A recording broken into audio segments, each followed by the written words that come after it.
right. Okay, I think, are we good? Just waiting for Yamite. Let me refresh. All right. There it goes. Okay. It's there. All right, here we go. I think we're good, right? Yep. Loud and clear. All right, I had to make sure that my volume was turned off, like on the actual stream, because I didn't want it to pick up on my mic. Okay. What's going on, guys, in the chat? How's it going, everybody? Oh, my God, what a friggin' way to start off New Year, huh? Lots of things have happened. Lots of good things have happened. Oh, yes. Hey, listen, everybody's sitting here thinking like, oh, 2025, was bad. Honestly, I don't think it was, but I do want to have a better 2026. Well, here's to 2026 being better than 2025. Oh, yes. Oh, yes. Oh, yes. Oh, my God. Oh, yeah, the people are piling in now. Oh, my God. What's going on, guys? Babe? Hello, what's up, everybody? Hello. Yep, as I mentioned before, guys, I have my lovely boyfriend with me. Who I should also announce to everybody, we just celebrated our 1-year anniversary a couple days ago. And it was a glorious 1-year anniversary. We got a lot of stuff to do. Oh, yes.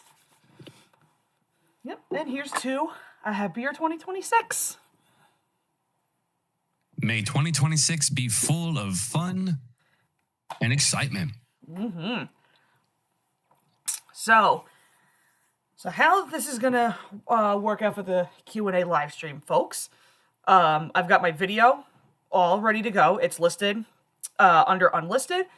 I'm gonna pull up each one at like complete random, and Brandon and I are gonna answer as many questions as we can. And once we get through that, if you guys have any leftover questions in the chat, feel free to post them and we will get to them.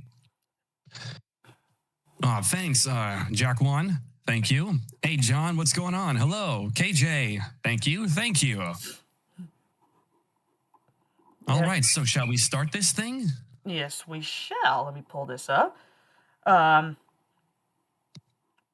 Let's see. Oh, hold on. I just got a thing really quick. The stream's current byte rate is lower than the recommended. Can I quickly change that, or?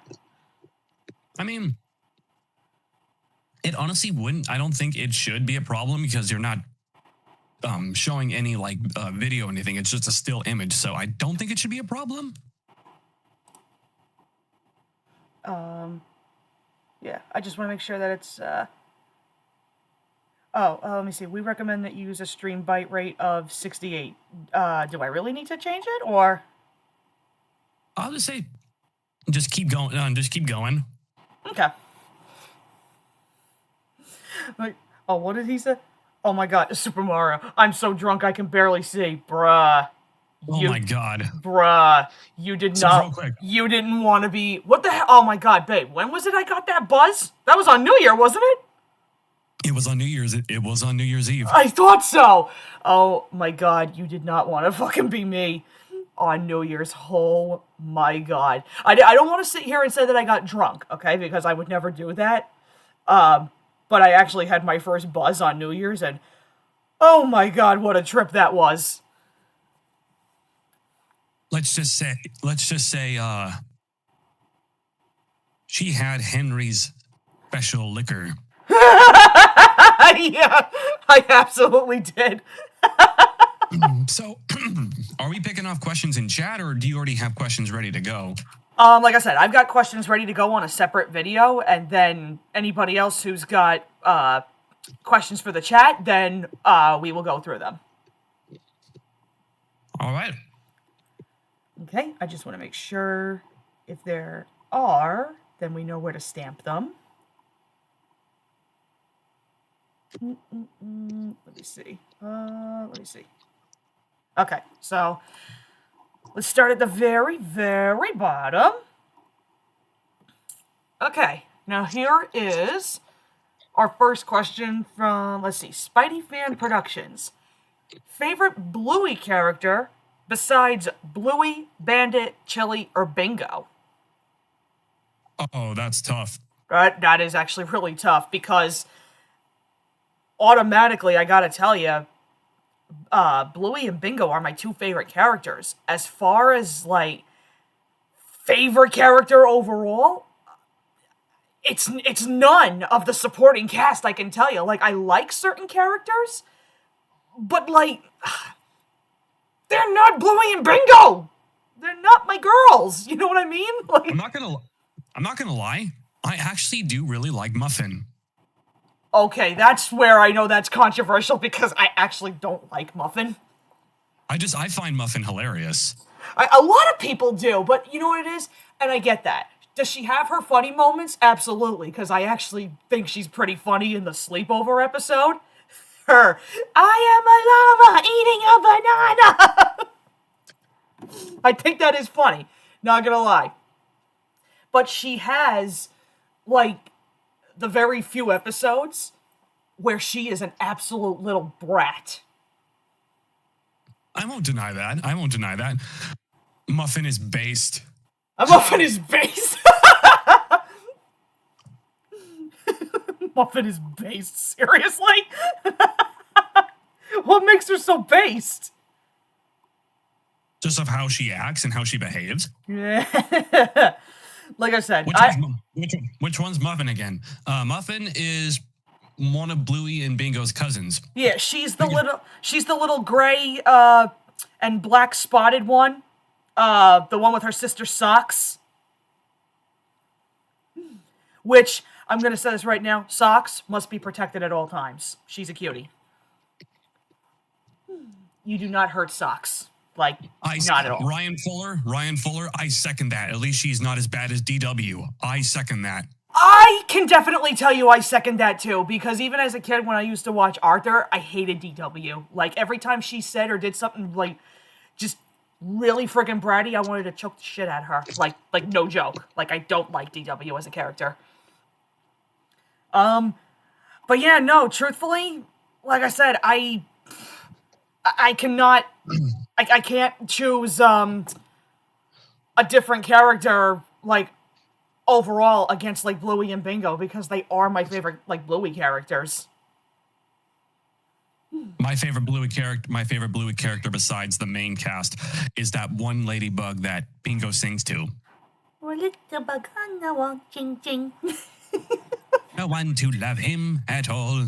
Ding, ding. Bingo's another precious cutie. You don't do anything to Bingo. Okay. Oh, here we go. Second question. Thoughts on the Down the Mine pilot? Okay. Ooh, do you want to go first, hon? Okay, let me start off with this. And when I tell you that the Down the Mine pilot, never did I think I would live in a lifetime where I would actually see that with my own two eyes. And I gotta be honest, I will say this. What I saw from this TV pilot, as much as I love Down the Mine, okay, it's one of my all-time favorite season 1 episodes, I sit here and I'm like, half the stuff that happens, like, you know, when you see Thomas, like, actually fall in the mine, like, when you see, like, you know, the crumbling of the dirt and the rails and, like, all the other, like, opposite stuff that happens, I sit here and I'm like, now why the hell didn't you guys keep that for the final episode? You see, that was probably one of the most sought after Thomas media that was lost. And I basically wrote it off as, you know, we're never going to see it. You know, it's in Mattel's vault. They have it, but we're never going to see it. And then I think, I can't remember if it was my friend Jordan that told me, or if it was you, babe, about the pilot being released. I was like, wait, what? So, and also, for those of you wondering, Jordan was one of the first friends in the Thomas fandom that I became friends with. And then, you know, the three of us actually got together on a call and we watched the pilot, and we were just, for me, I think my favorite thing about the pilot was all of the establishing shots, all the tracking shots, like the close-ups of Thomas's buffers, you know, and same with Gordon. And then, you know, like, I can't remember the name. Was it shot of the Knapford Station sign and everything, it was just yeah. like, I was so involved with it. It just, I kind of understand why they didn't keep a lot of the stuff. Like, and I also agree. The crash in the pilot was way better than the final. I'm really sad they didn't keep that in. I kind of see why, because, it kind of wouldn't flow right, because with having pilot Thomas and then final Thomas I think that wouldn't really flow well. No, I definitely agree. I feel like, honestly, looking at the two of them, I think the crash is actually better in the pilot, because all of a sudden it's like, when Thomas falls down the hole, it's kind of like, okay, where the hell did this come from? Because in shots before, you didn't see that. So it's like, where did this giant hole come from? I think the crash is actually done a hell of a lot better in the pilot. All it needed was just a little bit of tweaking, honestly. And I feel like it could have worked. They could have. I know for a fact David Mitton probably could have done something with it to adjust it to where it works within the final. Like, when you see the shot of the ground giving way, starting to crumble and everything, and then Thomas falling in, I was just like, why didn't they keep this in? That's what I'm referring to. That's exactly what they should have kept.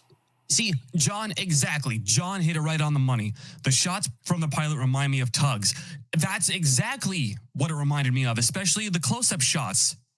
That's exactly what they should have done, honestly. Like I said, and I think in the final episode, if they would have tweaked it a little bit more, that crash would have been, like, a lot more impactful, I think, compared to the final. And I gotta bring this up, too. I know, what did some people say? I know people said, like, Ringo in particular sounded, like, very drunk during the recording. And I don't know if that's entirely true or not, but I gotta tell you, it wasn't bad. Like, hearing the original audio of Ringo do Down the Mind was actually pretty intriguing. Because remember, this was the very first thing that Ringo narrated before Thomas gets tricked, before all of that. Mm-hmm. So I take it he probably hadn't found his footing in voicing it yet. So I can kind of agree why he sounds a little bit drunk, but I put it off as him, just starting out as narrating and trying to find his footing. And I guarantee you, George Carlin, Alec Baldwin, Michael Brandon, etc., they probably had similar things too. Yeah, I would think so. I do have to answer this though, real quick. What are your thoughts on Thomas's pilot whistle? I love it. Okay, honestly, when I heard that, that too actually kind of caught me off guard. I was like, whoa, what? But it's a cool sounding whistle, though. It's from one of the engines on the Tally-Clyn Railway. Uh-huh. Yeah, I thought that was honestly... Chad, what? I can't remember if this is true. I believe the whistle used was Dolgok's whistle, if I'm not mistaken. I think Unlucky Tug said the same thing, though, because I remember I saw his video on the... going over the whole pilot. I think that's what he said, too. No, but regardless, like, I just thought that was a really interesting sound that they chose. Oh, it was Douglas. I was like, it was either Douglas or Dolgok. I couldn't remember. Oh, okay. But no, overall, the pilot was amazing. Do I think it's better than the final, though? What do you think, babe? Do I think the pilot is better than the final? I don't know. I feel like that's kind of hard, and I'll tell you why. Because there are certain things, like with the pilot, you can definitely tell, like, again, when you look at something like, the crash and, like, all the other stuff, I think it definitely gives off this feeling, okay, these pretty much look like model toys, if you know what I'm trying to say, compared to the final where it's like, oh, okay. That's why I said, I think there are some bits of the pilot that are better than the final, but I felt like there could have also been a way to, like, really, like, tweak everything all up, because I feel like the Down the Mind that we have currently, it's good. Don't get me wrong. I really, really like the finalized Down the Mind, but I really feel like some of the other stuff from the pilot should have been incorporated. I honestly have to agree. Like, I think I still prefer the final, but the pilot definitely did things better. Oh, yeah.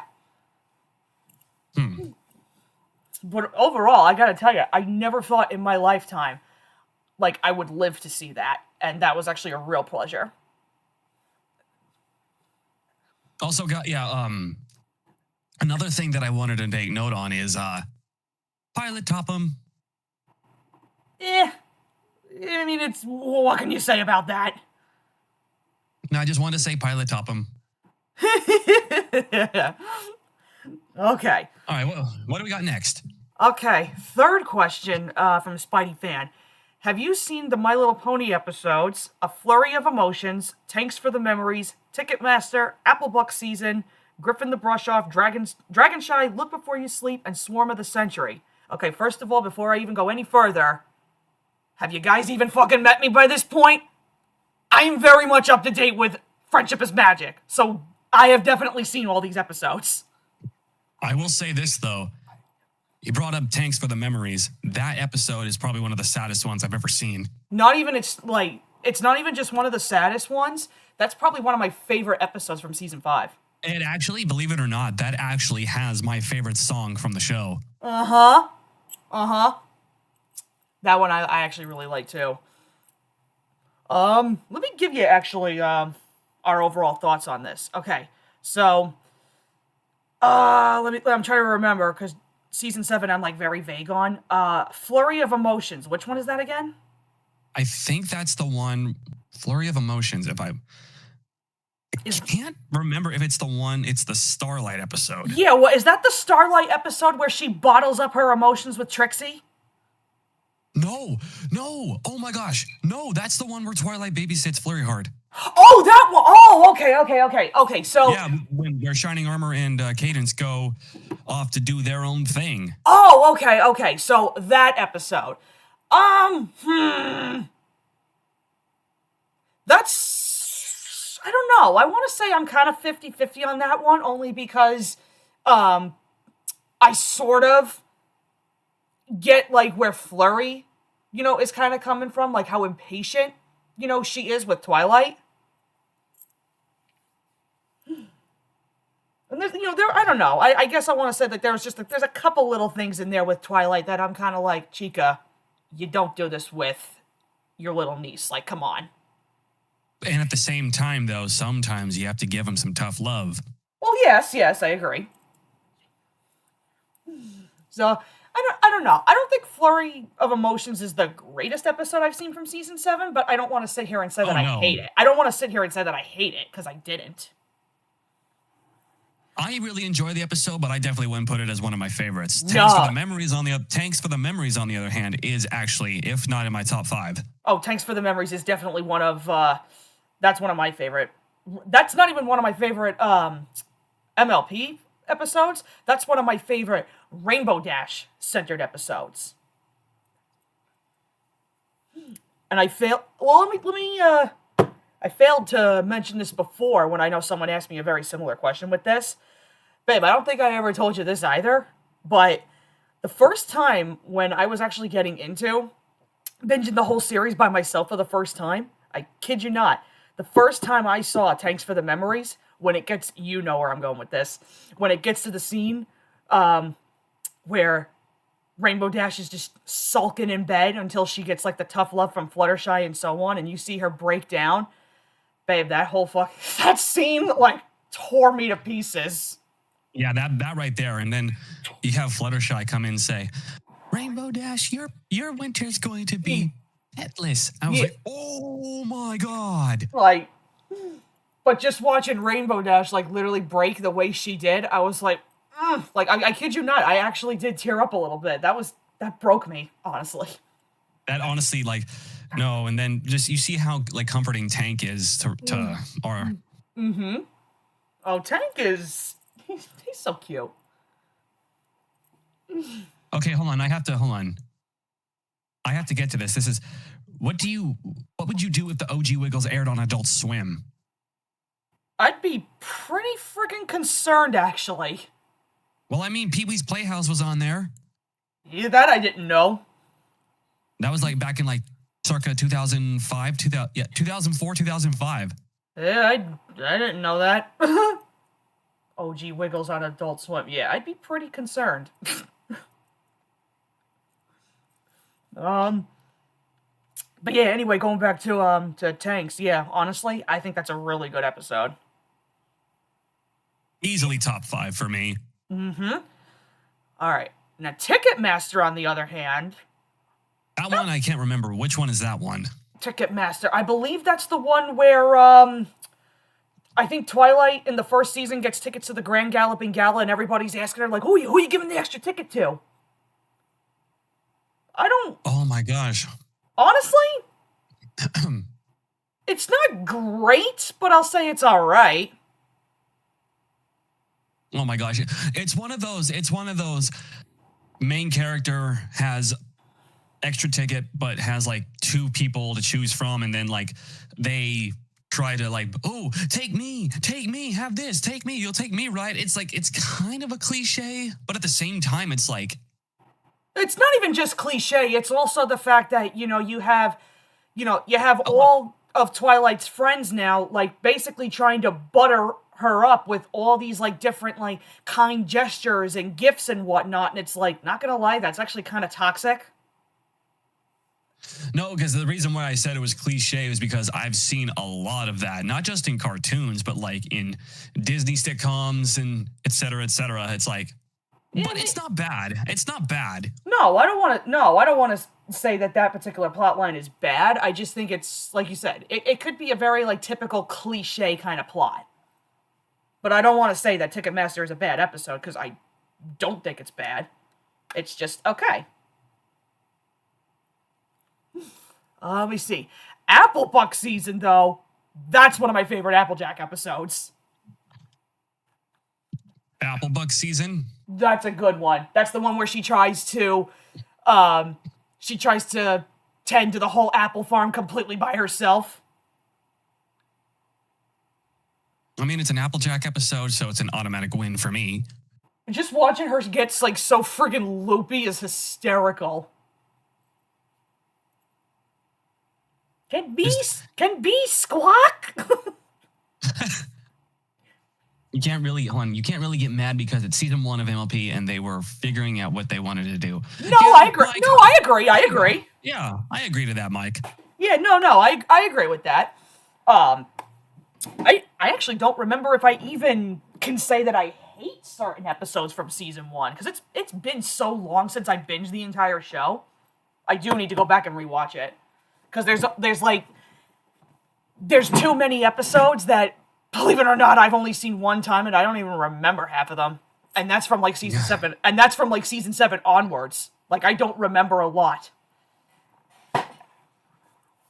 Yeah, I definitely need to go back to I definitely need to go back to season 1 and like just watch it from the start and be like, oh, that's what. I think honestly, babe, MLP binge when? Ooh, that sounds like a good idea. Well, we already have a lot of shows like backed up to binge, so I know. Oh, once we narrow it down little by little, we should do MLP. Absolutely, that sounds like a good idea. Okay, let's see. The next MLP one. Ooh, Griffin the Brush Off. I don't know about. If that's the one, if that's the one I'm thinking of. That's the one where Greta's that her name?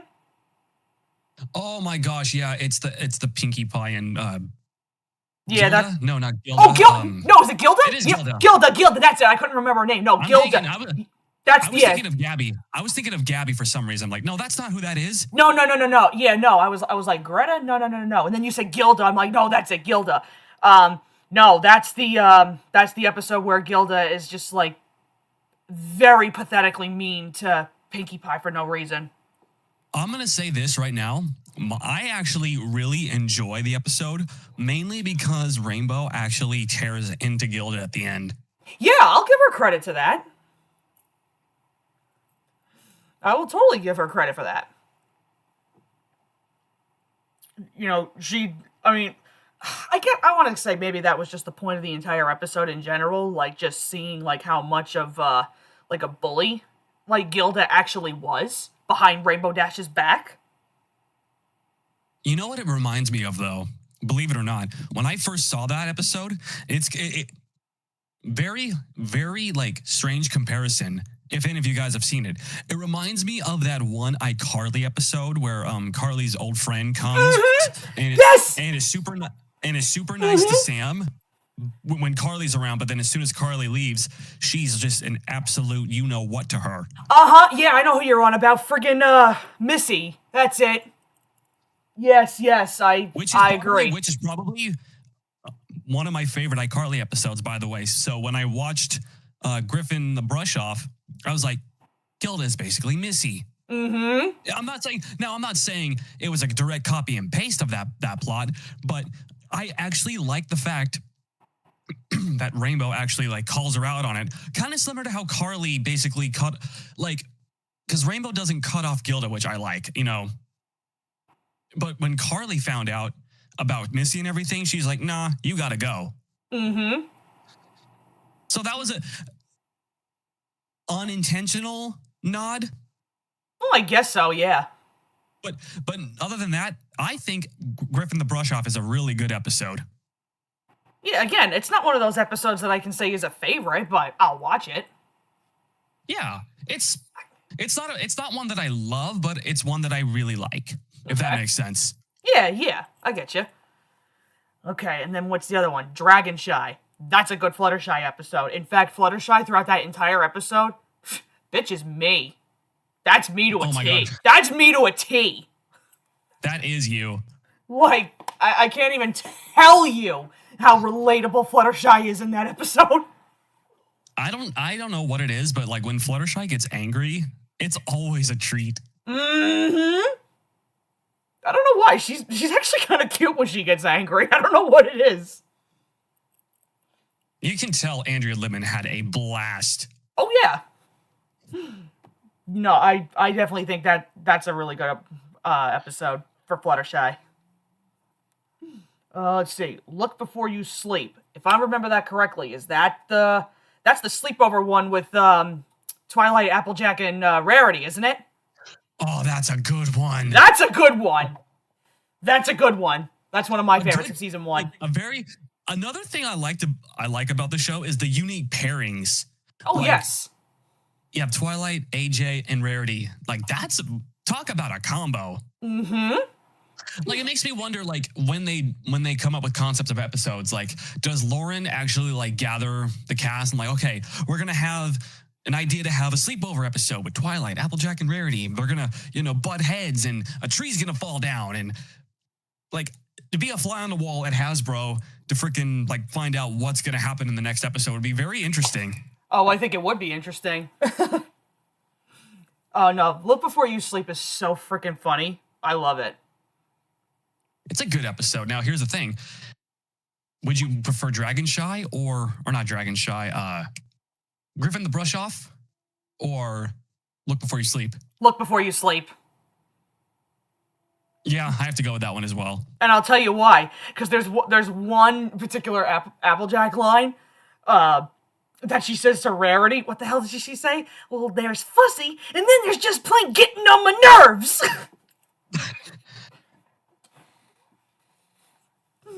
Both of them, they are hilarious. I know all they do throughout the entire episode is just bitch at one another, but the way that they handle it is just so funny. I just love like the antics and jokes in that episode. I think probably my favorite scene in that one with the two of them is when they're trying to like lay down and go to bed. Oh, get up! I have to remake the whole bed. Yeah, I don't think so. Geronimo! They are hilarious. Can't hear you, I'm asleep. Can't hear you, I'm asleep. Oh, that is a really good one. Oh, it is. And then let's see, Swarm of the Century. That is, oh my god, what are the? I'm looking at Swarm of the Century. That's what. Oh my god, those little bugs. What are they called? Oh god, I know. I don't think I.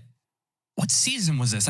That's season 1. That Fluttershy brings this little bug thing to Ponyville, and they're trying to get ready for Celestia to make this big visit or whatever. Oh, the Locust episode. Yeah. I'm trying to think. Oh my god, what the hell are those little things called? Oh God, what were they called? What are they called? I can see them. They're all like Parasprites. Parasprites. That's it. Yes. That's Very it. clever name. Yeah, Parasprites. Yeah, that's it. You see how long it's been since I've seen some of these episodes? Like, I think a lot, like seasons 1, 2, and 3, I really need to go back. Oh, yeah. Breezies. Now, how funny is that? How funny is that? That I remember the Breezies, I don't remember the Parasprites. It's just been that long since season 1. Like, my God. Yeah, I really do need to go back and watch the show. Like, oh my God. Oh, yeah, we do. Oh, that's a binge for the future. Okay.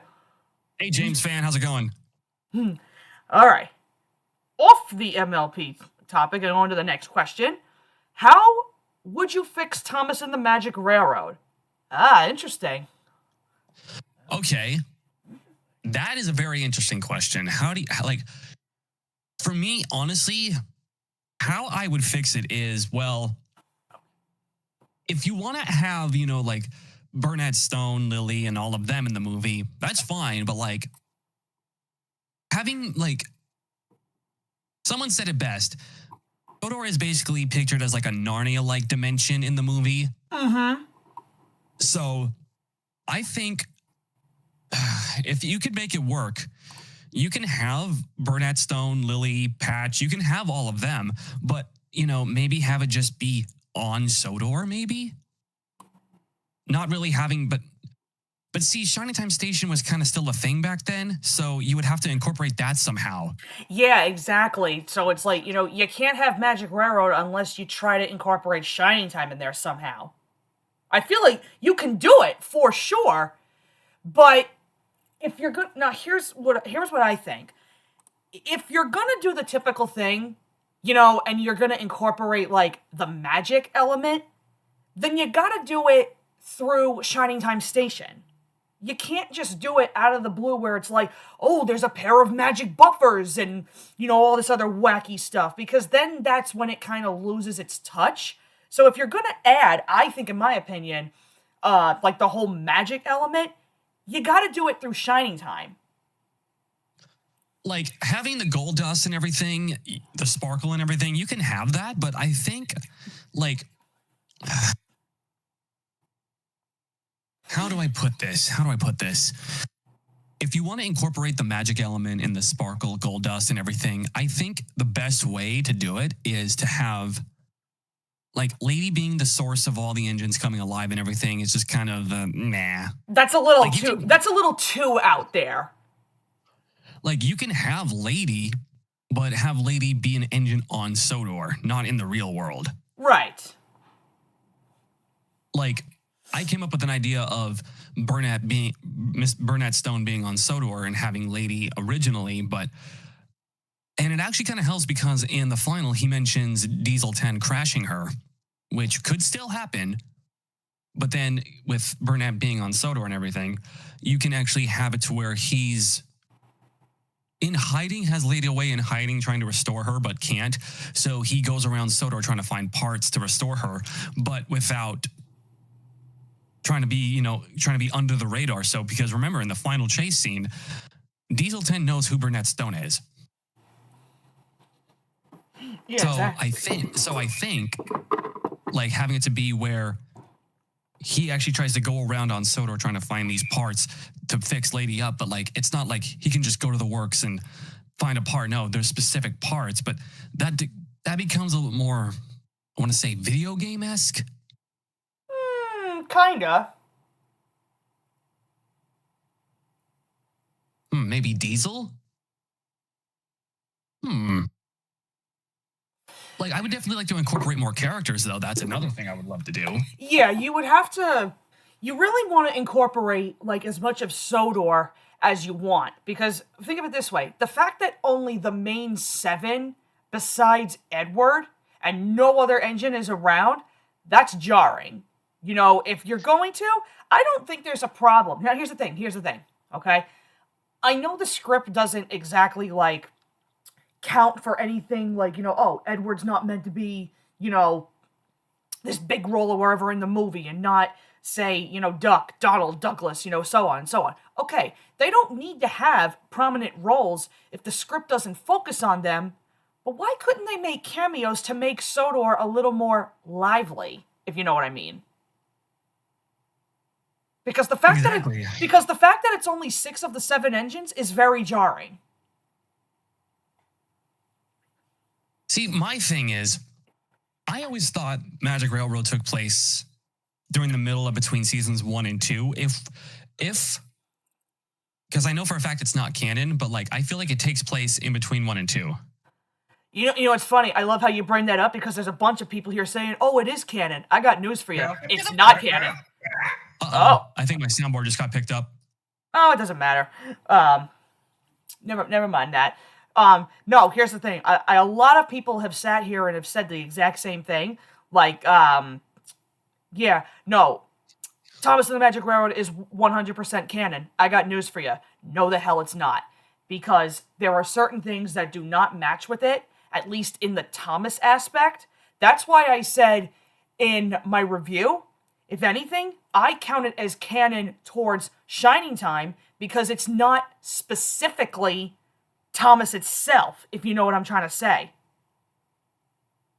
Yeah, no, honestly, having it being canon to Shining Time works way better. That's why the movie itself should have been called Shining Time the movie. But again, I also brought this up in my review. No investor back then is going to say, like, Shining Time was already well and done, okay, by the time Magic Railroad even became a thing. Like, it was closed doors. That was it. It ended season 3. They did the family specials. They did the 2 spin-off series with Mr. Conductor and Schemer. Boom. Shining Time Station was over. So by the time Magic Railroad even came out, I'm still trying to figure this out too. Incorporating Shining Time in this Thomas movie, I'm sitting here thinking, was this Britt's way of reviving Shining Time? Which I don't really see a huge problem with. But Oh, go ahead. I was going to say, me personally, I don't see a huge problem with that. It's just, I feel like definitely with a little more tweaking, I think the movie could have been, pretty solid than what it already is currently. But my thing is, one way or another, you were going to shoehorn Thomas in there regardless of what happened. But the problem is, okay, with Shining Time Station being as niche as it was by the time Magic Railroad was in development, no investor is going to come up to you and say, Shining Time the movie, yeah, no, kids are not interested in that. I know, let's just call it Thomas and the Magic Railroad. Boom, now you got the attraction of kids. My thing is, I feel like had Magic Railroad not bombed, I guarantee you Shining Time Station would have continued. That's hard to say. It's really hard to say because by the time season 3 and the Mr. Conductor's Thomas Tales ended, George Carlin left to go pursue his comedy career. And that's when Alec Baldwin came in. That's when Alec Baldwin stepped in. See, here's my thing though. And I actually made this in a Thomas post years ago. I feel like to get people ready for Magic Railroad and Mr. Conductor being played by Alec Baldwin, Shining Time should have had at least one final season with him being Mr. Conductor and season 5 episodes being played. Like, you could have an episode called Firefighting Day or Firefighters Day and have Thomas and Percy and Old Slow Coach be played. Or you can have another Halloween episode and have Toby's Discovery be played. Or what's another one? Like having episodes revolving around season 5 episodes. Like you could have, this is another great idea. An episode where there's a wedding at the station and Happy Ever After plays. Oh, that's a good one. Yeah, I feel like maybe they should have done something like that.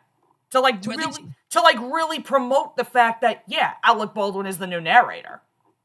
And that way people will know that, hey, Alec Baldwin is now Mr. Conductor. He's going to be Mr. Conductor in Thomas and the Magic Railroad. And we already know him from episodes in the last season. Which is a good take, honestly, because, a lot of people are sitting here saying that, they saw a little bit of season 5 before Magic Railroad. I was the complete opposite. Yeah, exactly. And Gum Robber, exactly. Haunted Henry could be another one. Yeah, absolutely. Like you could have 2 episodes of season 5, and like, could you just imagine like between all of the Mr. Conductors, who would you say be your favorite? Would it be George Carlin? Of course. See, I've been watching a lot of other ones, and I'm starting to like Ringo Starr. Not more than George Carlin, but like I'm starting to really enjoy Ringo's Mr. Conductor. No, I respect what Ringo did for the franchise, because I gotta tell you, the way he portrays Mr. Conductor in season 1, I like his take on the character. But if anybody's gonna sit here and tell me, like, who's my favorite Conductor character overall, it's gotta be George Carlin. I just love the way I love the way he does it. Especially his evil twin episodes. You could tell George is just having a blast. The evil twin episodes of Shining Time Station are friggin' peak. Double Trouble, Mr. Conductor's evil twin. 2 of the best friggin' episodes in the show. Absolutely friggin' great. How about an episode about trees, and James and the Trouble with Trees would be the story? Oh, you could do that. You could do that. Here.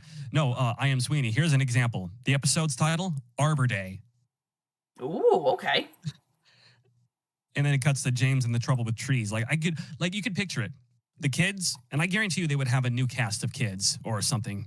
And they're having trouble, like trying to find, perfect place to plant trees and everything. You have Mr. Conductor phase in, but like, well, hello, children. Like, Mr. Conductor, do you know anything about, trying to help out with trees? Like, well, trees can be helpful, and they can be quite dangerous. Why? Just look at James, for example.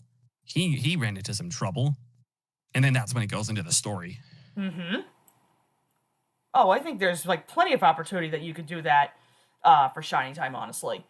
But like I said, I feel like definitely if you had a little more tweaking between stuff that goes on in Shining Time and then in the world of Sodor for Magic Railroad, I feel like there is definitely a better way to blend all that in. And I definitely feel like had they tweaked the movie just a tad bit more, I think Magic Railroad wouldn't have been as bad as people make it out to be. Like you keep the stuff that works. You keep like yes.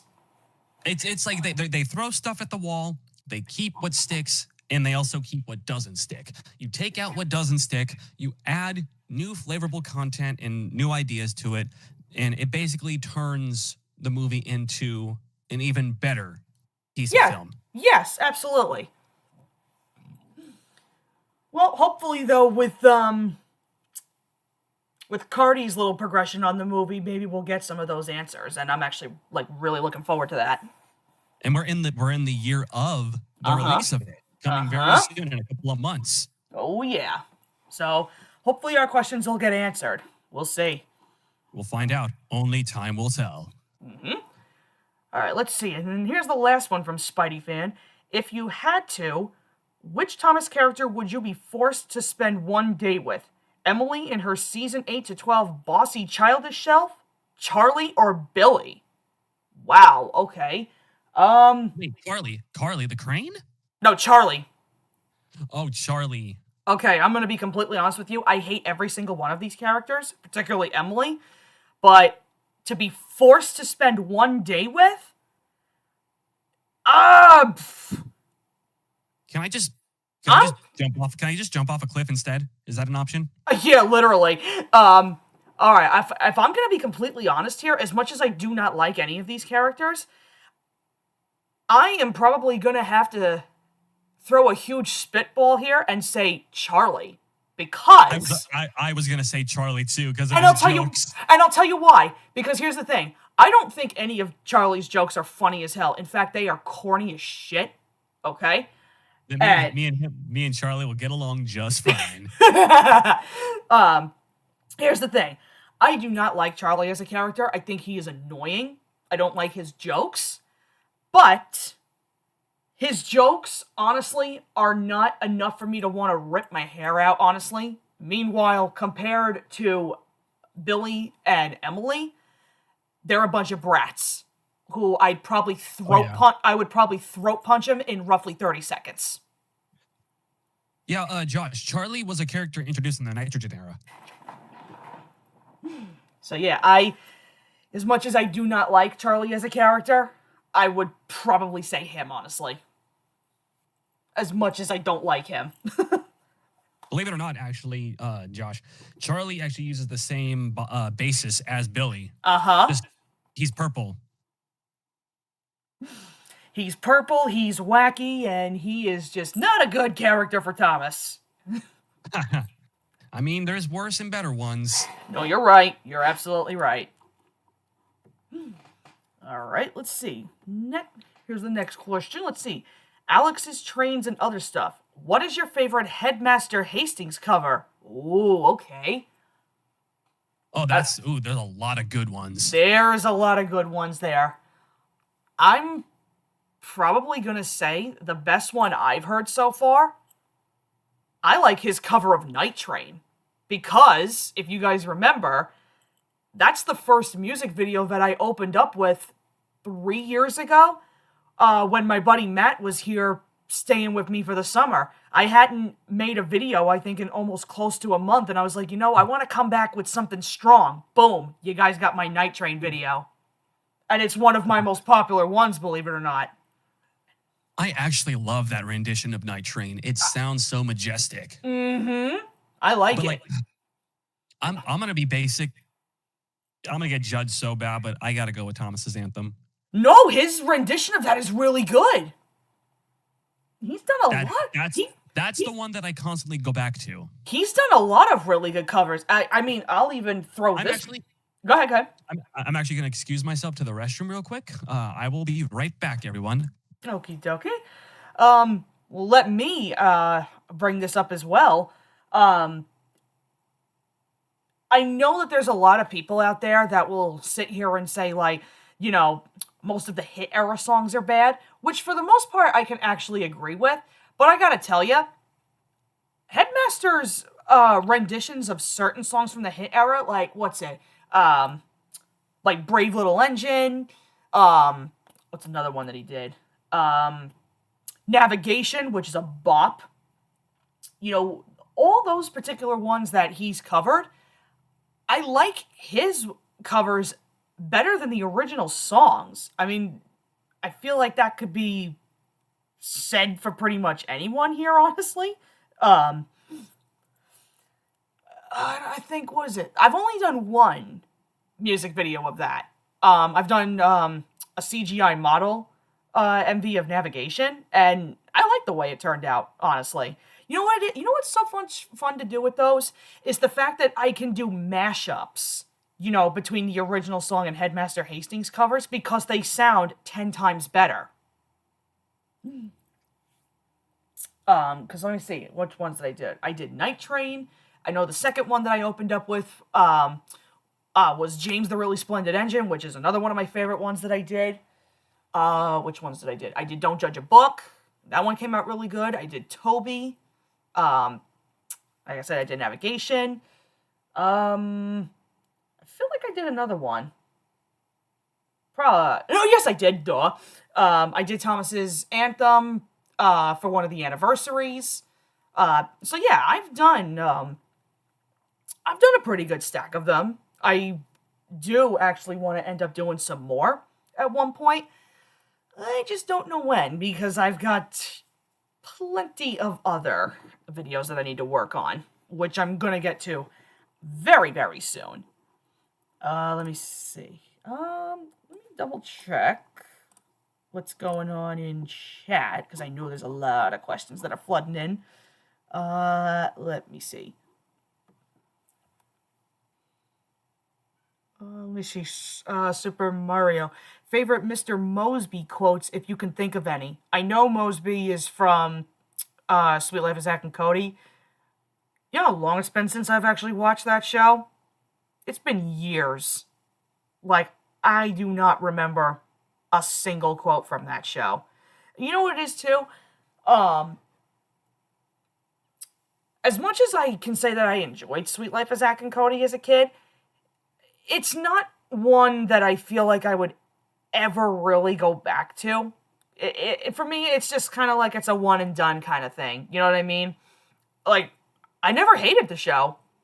but I don't think I would ever find myself turning back to it, basically. If everybody else likes it, hey, be my guest, It's just not on my, it's not on my bucket list of shows to go back to, personally. Let me see. What's another one? James fan. Do you like Tommy Edward? It's alright, honestly. Like, I don't collect a lot of the Tommy trains, so I think that tells you everything you need to know, personally. Do you like the Thundermans? Who's your favorite Thunderman? My favorite is Phoebe. Okay, personally, Thundermans was never big with me. Like, believe it or not.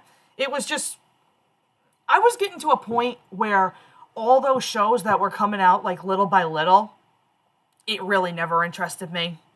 Like, I did give it a shot. I'll tell you that. I must have watched, I think, like, what? 1, maybe 2 episodes or whatever, and I don't know. I wasn't digging it. So, yeah, not really that big of a fan. Did you see the Unlucky Tug video where there's a link in the description for Google Drive? If you're talking about the one where they have, that big fan-made movie, of that sort of, I guess you want to call it, reconstructed edit of, Thomas and the Magic Railroad, yes, I actually do know of that video. I do have that video downloaded, because there ain't no way in hell I'm losing that. So yeah, I'm very much familiar with that. Let me see what's another one here. Do you like Tommy Oliver? It's whatever. I feel like Tommy Oliver is so heavily overpriced, so overrated as a toy. I honestly, like, don't even see the appeal in it, which is exactly why I'm not even bothering to go after it. You know what it is? I don't collect a lot of Thomas toys as I used to. I mean, if I'm gonna collect anything, I'm doing literally, Ertl and probably Wooden Railway, and that's about it. Maybe a few Trackmaster, though, because there's a couple of ones that I do want to get for myself. But I'm not going out of my way anymore to get, like, the whole, like, lineup of trains, because there's too many, and there's too many that are so expensive that I can't afford, honestly. I am back. Oh, there's my honey. Just answering a couple of questions, from the live chat, but I will go back. Let's go back to the other questions. Let's see. Before we answer any more from the chat. All right, that sounds good. Let's see. So we got one here from, Frank Fort the Orange, E2 Product 110. If I said that all correctly, that was a mouthful and a half. Ever heard of Mae Whitman? Or My Whitman? I have no idea who or what that even is, honestly. Mae Whitman. That's I have no idea. she's an actress. Yeah, well, From when a man loves a woman, Independence Day, One Fine Day, Hope Floats. She was in Tinkerbell. yeah, I've never heard of this person, actually. Never in my life. Alrighty then. Let's see. Oh, here we go. During your time as a voice actor, what was your favorite performance? Okay. Obviously everybody knows that I used to be a voice actor back in the day. And, I could sit here and be completely biased and say that my favorite performance to do, was James, for my buddy Matt's, redub of Thomas and the Magic Railroad, which, honestly, for a certain time, it actually was my favorite performance to do, because not only did I do James for Nostalgia Dude's redub, but most of you, if you gotta be subscribed to him, I would imagine, Carson's video of Shining Time Greetings, I was also James for that, because he was trying to put, like, a Magic Railroad, like, kind of style to it, and I had a lot of fun doing that. But yeah, as much as I want to sit here and be like, yeah, James was my favorite, there's actually one character that kind of tops that all off. And I think Babe, I, real oh, quick, someone just said, May Whitman, that's Katara from Avatar The Last Airbender. oh, I don't know anything about that. I've never seen Avatar. Oh, it just hit me. It just hit me on the head. I've never seen anything of Avatar. You know that. Anyway, but yeah, what I was going to say in terms of my favorite performance, I think, truthfully, the most fun I think I've ever had voicing a character was for Liz Productions' redub for Journey Beyond Sodor, where yours truly was Lexi. And that was a lot of fun to do, honestly. Well, I've never voice acted, so that one is strictly on you, babe. That was a lot of fun. I'll say this. Accepting voice actor applications? Just no, I'm just kidding. I will say this too. It has been more than a couple of years since I voice acted for people, and I gotta tell you, I do miss it a little bit. Like, because I had so much fun doing that. The only thing that I am considering is if I'm gonna voice act for people, I should actually set up commissions. Because I'm at a point now where I don't want to do this for free anymore, so I actually should consider it. But that's a hurdle that I gotta jump through when I get the rest of my YouTube channel figured out. So I'll figure that out at some point. Just know that I won't be expensive, okay? Like, just throwing that little thing out there. Anyway, let's see. Favorite Thomas and Friends thing in general. Well, I don't know what you mean by thing. Like what do you mean by that? I think I can answer this one.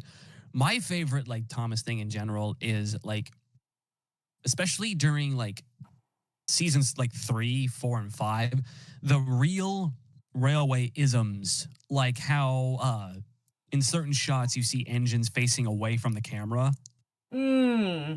Like that one shot in Fish where when Thomas is traveling towards the camera, you see wait, who was it? I'm trying to figure it out. Hold on. Basically, certain characters that are facing away from the camera. Like you see Duck, James facing away. Like to me, it made them feel more real. Especially the shot of when Henry leaves the harbor. Oh yes, with the camera being low, like how David Mitton captured like them. Yeah, they're trains with faces, but they're real life locomotives. That's my favorite thing. Like keeping it so real, like how low the camera is when Henry like travels past the camera, the deep puffing. They're still real locomotives. I think maybe to add on to that, like with I guess my favorite Thomas thing in general is how like compared to 1 and 2, I would say. Again, the particular stories from like series 3 to 5, I love how the stories felt way more relatable in a sense. Like, picture it like this. I know this one is like very controversial. I'll throw this one out there.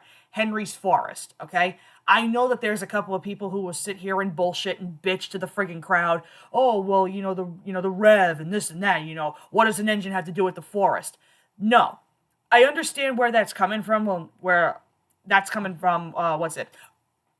A railway perspective? I understand that. But I don't think any of that matters in the end, and I'll tell you why. Because Henry's Forest, in my opinion, is probably the most slice-of-life, emotionful, friggin' episode I think there truly is in Thomas. One of the best episodes of the show. I don't care what Audrey. 100%. Like I feel like that is pretty much like it's impactful. It's full of emotion. I think in my opinion, Henry's Forest is one of the most slice of life, down to earth, relatable episodes of the show. I think my favorite Thomas thing in general is when the show is treated like an actual railroad and when they have really long trains. That's exactly another reason why. That's exactly. Especially like Henry's consist in Fish, especially with the extra vans added onto it. Yes. Like they're trains with faces and everything, but they're in the perspective of that show. They're real locomotives that, iron workhorses that, need coal generates steam and the deep puffing and how low the camera angle is. That was the genius that David Mitton did. That's what made it my favorite like aspect. Even as a kid, like I remember watching certain scenes, like in Mountain Adventure when James is trying to pull the train out of the snow, especially with the camera facing away from his face. Right. Or you have moments where, like in Old Iron, you have, railwaymen trying to save an engine before, crashing. And yeah, see, I get you.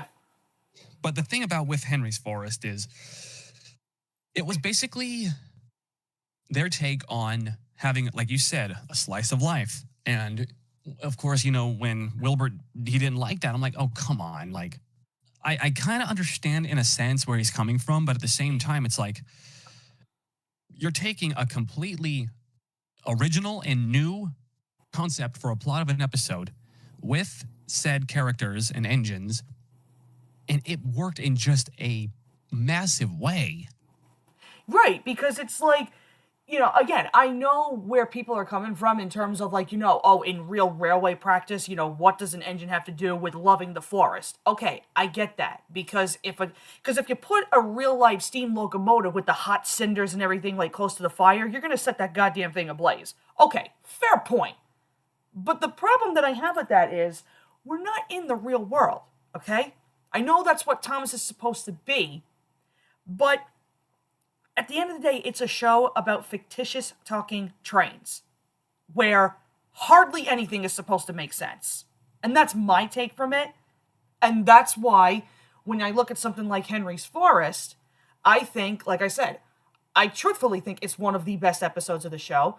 And I'm not just saying that because of, like, not with the visuals and, how good the story is. It's the fact of how relatable Henry is as a character. And I say this all the time. Like, you see how upset, he is when he loses part of his forest. Well, can any of us sit here and say that we've been in that exact same position? Because I have. And I know for a fact I have. And well and truly, it's a sucky thing to go through. And that's why I relate and sympathize with Henry so much in that one. But not even just that. You have other amazing episodes between series 3, 4, and 5. Well, what's another, like, really crazy one here? I'll throw this one in from, season 5. Everybody wants to sit here and say, oh, it's too unrealistic and this and that. Nah, you want to know one of the best episodes of season 5? Toby and the Flood, and don't question why. Don't sit here and tell me that that's a bad episode, because it is full of what I expect from a season 5 Thomas episode. One of the best disaster episodes. Hell yes. But there will never be a season 5 episode for me that will ever be topped other than Put Upon Percy. Thank you.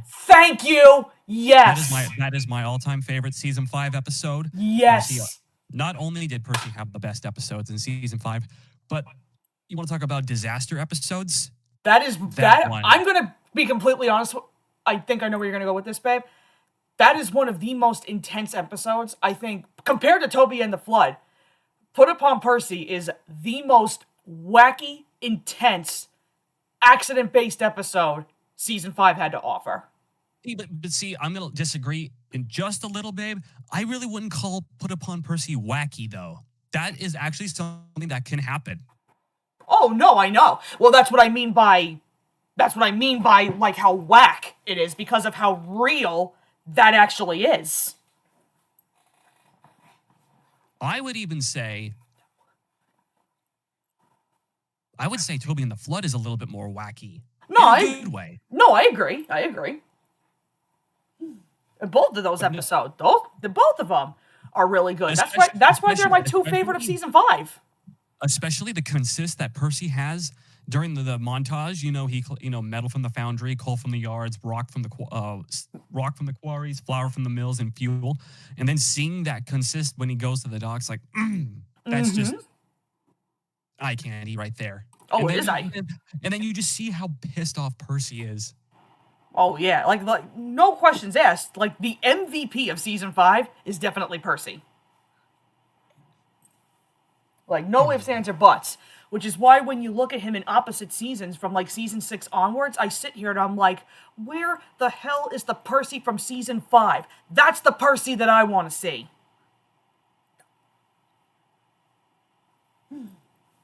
Like, I don't... That's okay, though. That's okay, though. Season 8 and 9 Percy's pretty good, too. I'll agree with that. To an extent, I think Season 9, he's only a little bit better. He does have a couple of bonehead moments in Season 8. Well, my favorite hit era Percy episode is Percy and the oil painting. Yep, same here. Same here. I'm gonna say it right now, guys. Valid crash out. Very valid. I agree. Very valid. Put upon Panicky Percy. We do not talk about Panicky Percy in this chat. Panicky Percy is like the worst of the Blubber era. We don't talk about Bruno. We don't talk about Panicky Percy. Or if you want, from the first time I talked about it, we don't talk about Pussy Percy, because that's exactly what the hell he is. That's exactly what he is in the Blubber era, and I hate his character so goddamn much in it. It infuriates me. We do not. That must be Misty Island.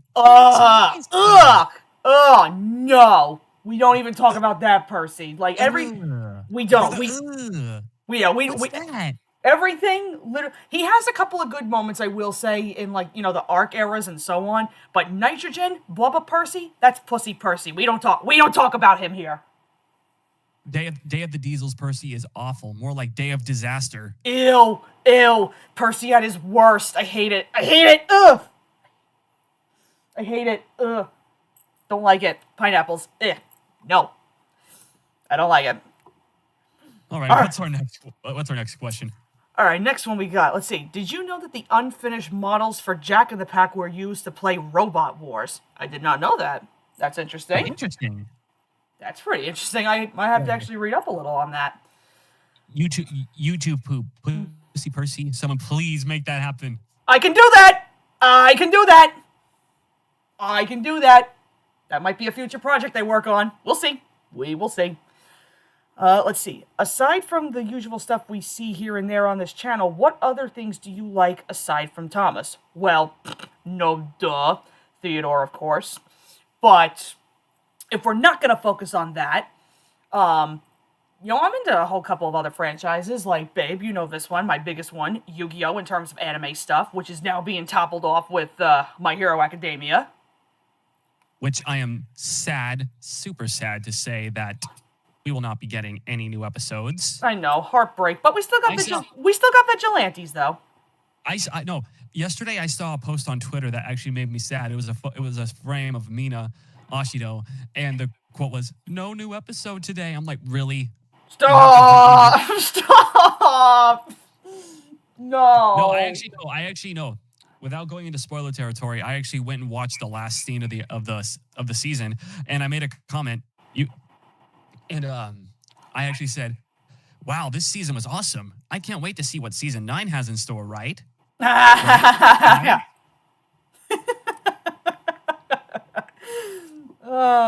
You ever watch Yu-Gi-Oh! Abridged? I've seen a little bit of Yu-Gi-Oh! Abridged, and it's very weird, honestly. I haven't seen Abridged, but I have watched YouTube hoops of it. Oh, yeah. I've seen a couple of those, too. Yeah, I don't know. The Abridged series is very odd, honestly. If anything, I will just stick with, 5 seasons of just the original Duel Monsters. That's where I cut off all ties for Yu-Gi-Oh! Because the next 2 seasons that came after, I was kind of like, no. If it doesn't have my Yami, I'm not interested. Sorry. Yami is, like, Yami Yugi in general, that's my anime senpai. Don't question it. I love him as a character, honestly. I know people are sitting here like, oh, he's terrible. I don't care. I don't care. I love my Yami Yugi. Let me see what else we got. There we go. Here's our first one from, let's see, Ryan Fuller.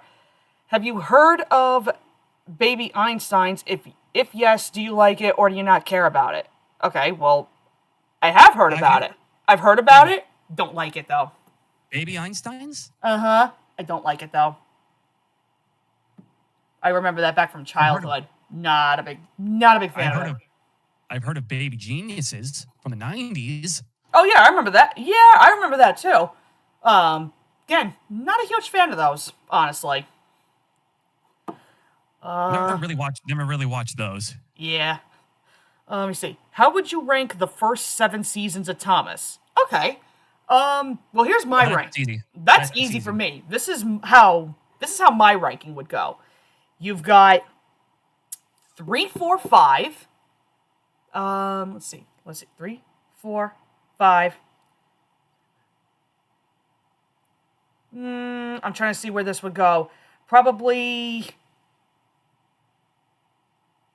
I'm really trying to think here, guys, because I know my top 3 is pretty much deciphered. It's the other ones where I'm always flip-flopping, so I'm thinking here. Let me see. 7 or 6. Which one do I like better? Okay, I think it's gonna go 3, 4, 5, 7, 6, 2, 1.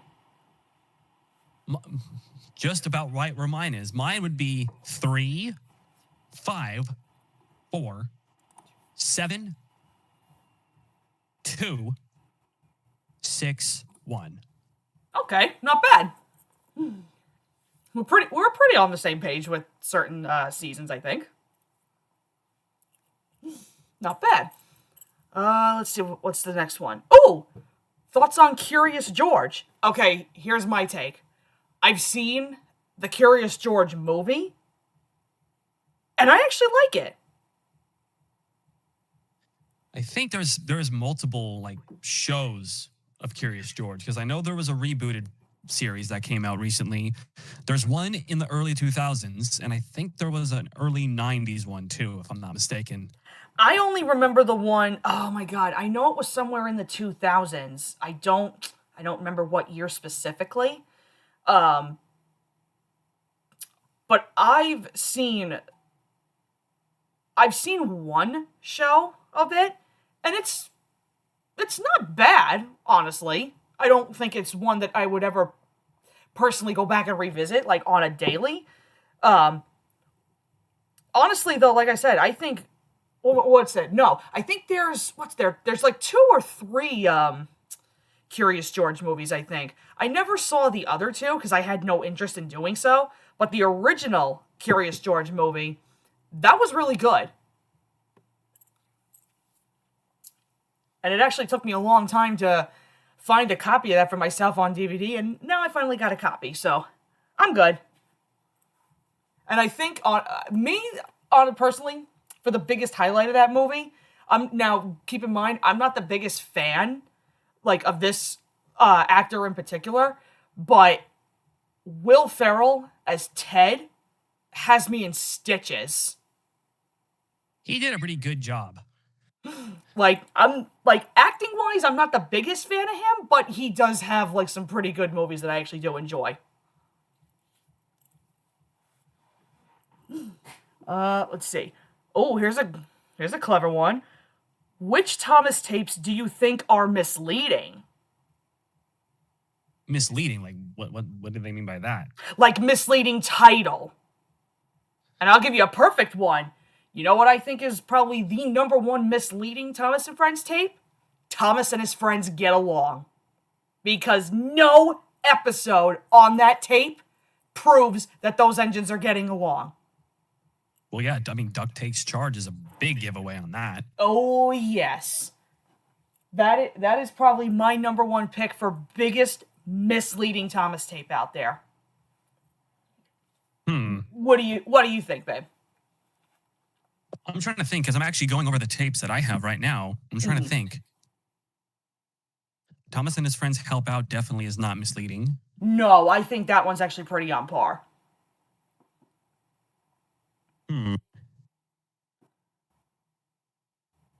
Races, Rescues, and Runaways isn't misleading either, because you got Toby and the Flood.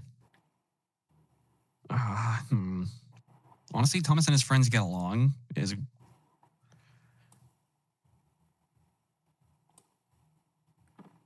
honestly don't think there's any other ones that are misleading. Yeah, probably not. I feel like that might be the only one.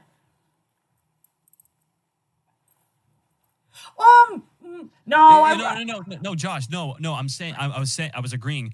Help out isn't misleading. Yeah, no, Help Out is actually one of the better compilation ones. But as far as, like I said, Get Along, good tape and all, very misleading title. Very, very misleading, especially when you have Duncan on the cover. Yeah, exactly. On Exactly. the reprint. Uh-huh. Exactly. Now if we're talking like covers alone, Thomas Comes to Breakfast, definitely. Oh, that's a good one. With freaking Henry on the cover and Trust Thomas. See, that one is good, but I like the original Breakfast cover, because that's the one that I grew up with as a kid. I wish they actually did more covers like that.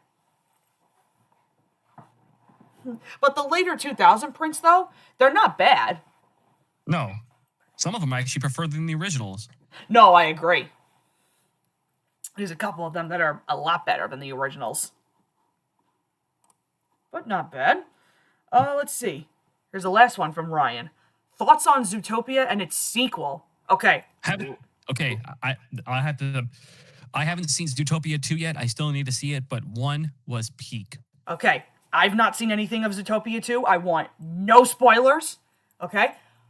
Now, remember, I don't know if a lot of you guys remember when I said this back in the day. I think somebody might have asked me what were my thoughts on Zootopia, and originally I said I was not interested in seeing it. It was one of the Disney movies that didn't appeal to me. I had no intention to look at it. Well, that entirely changed, because sometime this year, not 2026, 2025, I should say, when my parents were out of town for like a couple of days, Zootopia was being plastered all over on Disney Junior. So I was kind of like, I've never actually given this movie a fair chance. And I figured, you know what? How bad could it possibly be? So I hooked up my DVR. I recorded the whole movie off of Disney Junior. And I watched it from cover to cover. And I gotta tell you, I was totally wrong. I loved Zootopia. It was better than I expected. Honestly, I'm not going to sit here and beat around the bush. Judy Hopps is probably my favorite character. Like, she's so cute. I love her charisma, little bit of like, that peak like determination that she has to follow her dream. I'm sitting here like, damn, I need to do that. I love Judy. She is probably she's a great character. She's like that's peak Disney character for me. I love her. But Nick is also a really good character too. He's pretty funny. No. Nick and Judy are a great duo. Oh yes. So anything that's leading up into the sequel, I want no spoilers because I'm actually pretty hyped to check it out. # no spoilers. Yeah, please no spoilers, please. Okay. Let's see. Next one from S.J. Harris. What is your favorite Rascal Flatts song? Ooh, okay. I don't know very many Rascal Flatts songs, and of course I know some people are expecting me to say Life is a Highway. Okay, here's the thing. That's mine. That's pretty much the only song I listen to from them. Here's the problem. Life is a Highway is a very, very good song, okay? It's one of my favorite Rascal Flatts songs, but it's not my overall favorite. There's one particular song that I used to listen onto the country station, like almost on loop pretty much. If some of you guys know what I'm talking about, I like the sound of that. I highly recommend you go listen to it. That is a bop Rascal Flatts song. Let's see what else we got here. Do you prefer season 8 of Thomas and Friends over season 7? And if so, why? I do prefer season 8 over season 7, and it's plainly obvious.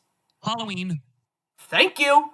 Not only is Halloween my favorite episode in its entirety of the hit era, but season 8, while you do have a couple of mediocre episodes thrown in there, and I use this as an example, I think season 8 for Hit was just them trying to get their footing for Thomas. I mean, it's kind of clear as day. Even still, Season 8 has a lot of really good episodes. I mean, come on. Not just Halloween, but you got Thomas Saves the Day, Thomas to the Rescue, Squeak, Rattle, and Roll. You've got a lot of really banger episodes in this one. Now compare that to Season 7. I might piss off a bunch of people because I know that there are some people saying, oh, Season 7's great. I disagree with that because I actually watched Season 7 by myself not too long ago, and I almost fell asleep many times. There's hardly any good episodes in that, apart from a few I can possibly name. Like, what's one? Emily's New Coaches, great one. I like Percy Gets It Right. That's a good one too. 3 Cheers for Thomas is a really good one. And I don't want to sit here and say that they're great, but there's a couple of episodes I'm okay with. Like, I know people don't like Rheneas and the Roller Coaster. I don't mind it all too much. I don't think it's that bad. I think it's kind of harmless. But that one's okay. Gordon and Spencer is a really good one. I've started to warm up to that one a little bit.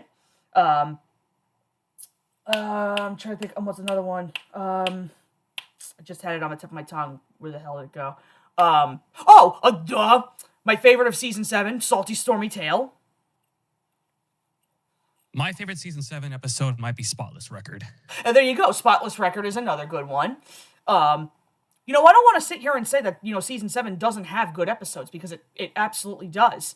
But comparing those to Season 8, I feel like there's a lot more going on in Season 8. Because I gotta tell you, with the good stories that Season 7 has, it's completely overrun by a lot of the boring episodes where I'm kind of like, can we speed this along, please? And that could have gone a little smoother. Yeah, and that's kind of where I stand on Season 7. Which is kind of a little bit why I'm not looking forward to doing the Season 7 releases for my channel, but hey, one can change their opinions in a matter of months, so we'll see. Okay, and what's the next one they got? Let's see. If Theodore wasn't your favorite Theodore character for one day, then who would you say would take that spot? Easy! Hank! So wait, does that mean I have to choose a different character other than my favorite? Basically, like I said, if Theodore, well, they're saying for me, like, because I've already said this multiple times already, Theodore is my favorite character, from Theodore Tugboat, no duh. But, yeah, they're saying, like, what if Theodore wasn't your favorite character? Who takes that spot? No questions asked. For me, it's Hank. Okay, so, well, mine's going to be pretty easy. My favorite character is Foduck. Mm-hmm. Well, then if that's not the case, I got to go with my boy George. There you go. That's a good one. And I know I've heard some people kind of badmouth George and be like, oh, he's a dick and this and that. Listen, does he have dickish moments? Absolutely he does. But the really sensitive topic episodes that they cover on him, he's a softie at heart. That's a fact. Take this from me, okay? When I was growing up with Theodore as a kid, I hated George as a character, okay? Take it from me. I hated him. When I grew back into the show and I saw more and more episodes, you gotta remember, the one George episode, okay, that I grew up with as a kid was George and the Underwater Mystery, okay? Now you see where that hate kind of sparked from. But when I actually saw some of the other, like, deeply involved character stories with him, i.e. Season 1, True Blue Friends, i.e. Season, 4, I think, George and the Funny Noise. Those two in particular made me look at George in a whole different light. Hell, and I think the biggest praise I can give him is how he's such a big supportive character to Theodore and the Bully. There's another really good example.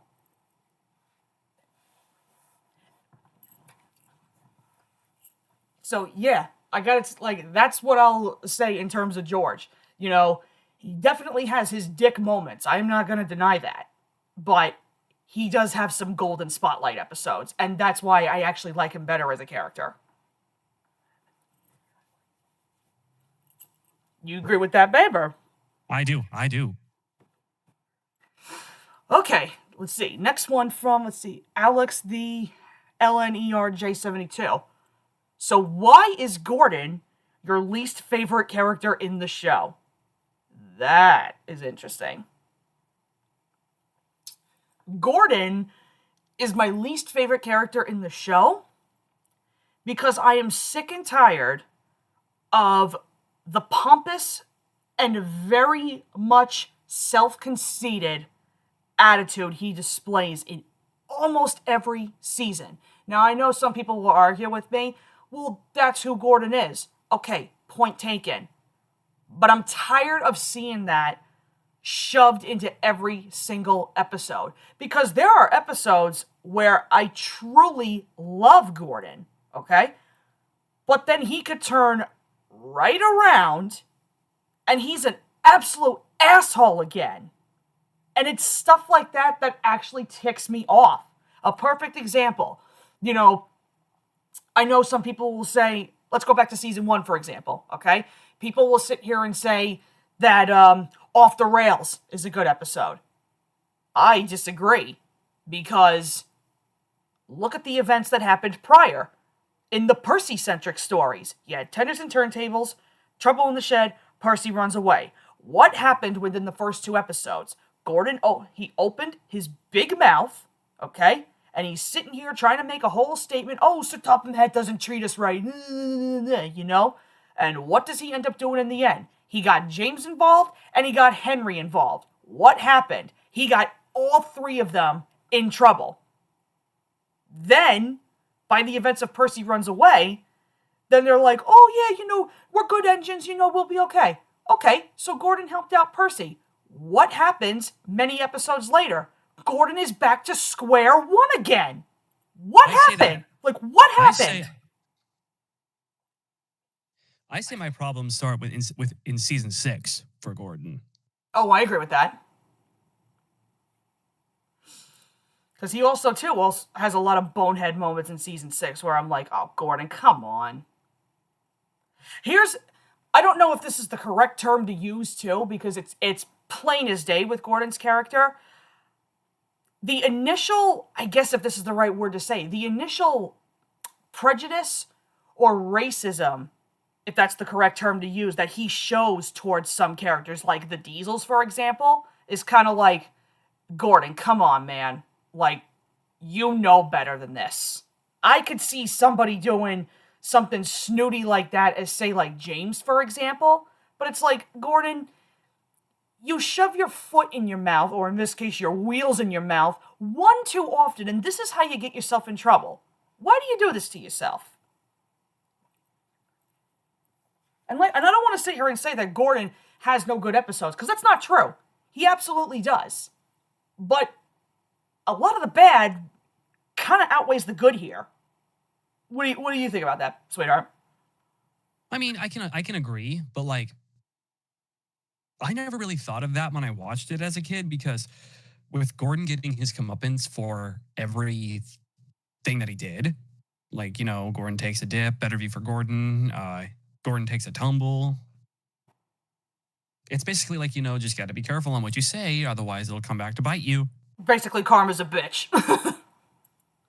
And that's the only problem that I have with Gordon, because it's like, again, the whole karma is a bitch thing. Yeah, that's happened to Gordon one too many times, where it's like, Gordon, you should know better by now.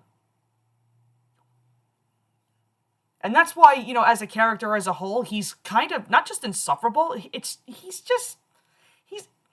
infuriates me sometimes, which is why I don't really consider him as a favorite. And I won't sit here and lie to you. Can James do the same shit? Of course he can. Even Thomas can. Of course. Absolutely he can. The only difference is, I feel like Oh, see, you know what? That's actually kind of hard for me to even bring up because I know James has probably had like a lot worse, and it's kind of like, well, yeah, the same thing applies to James. I get it.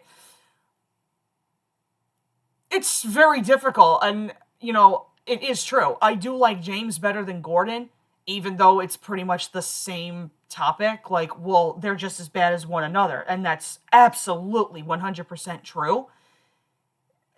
I just don't know how I would really like describe that. Really, like I know for a fact I like James better than Gordon. It's just very hard for me to actually put that into words on why I like him better, if you get what I mean. That might be another interesting topic of videos I do. We'll see. Oh yeah. Okay, here's the first question from Caden. Who's your favorite Sonic character in the Sonic movies?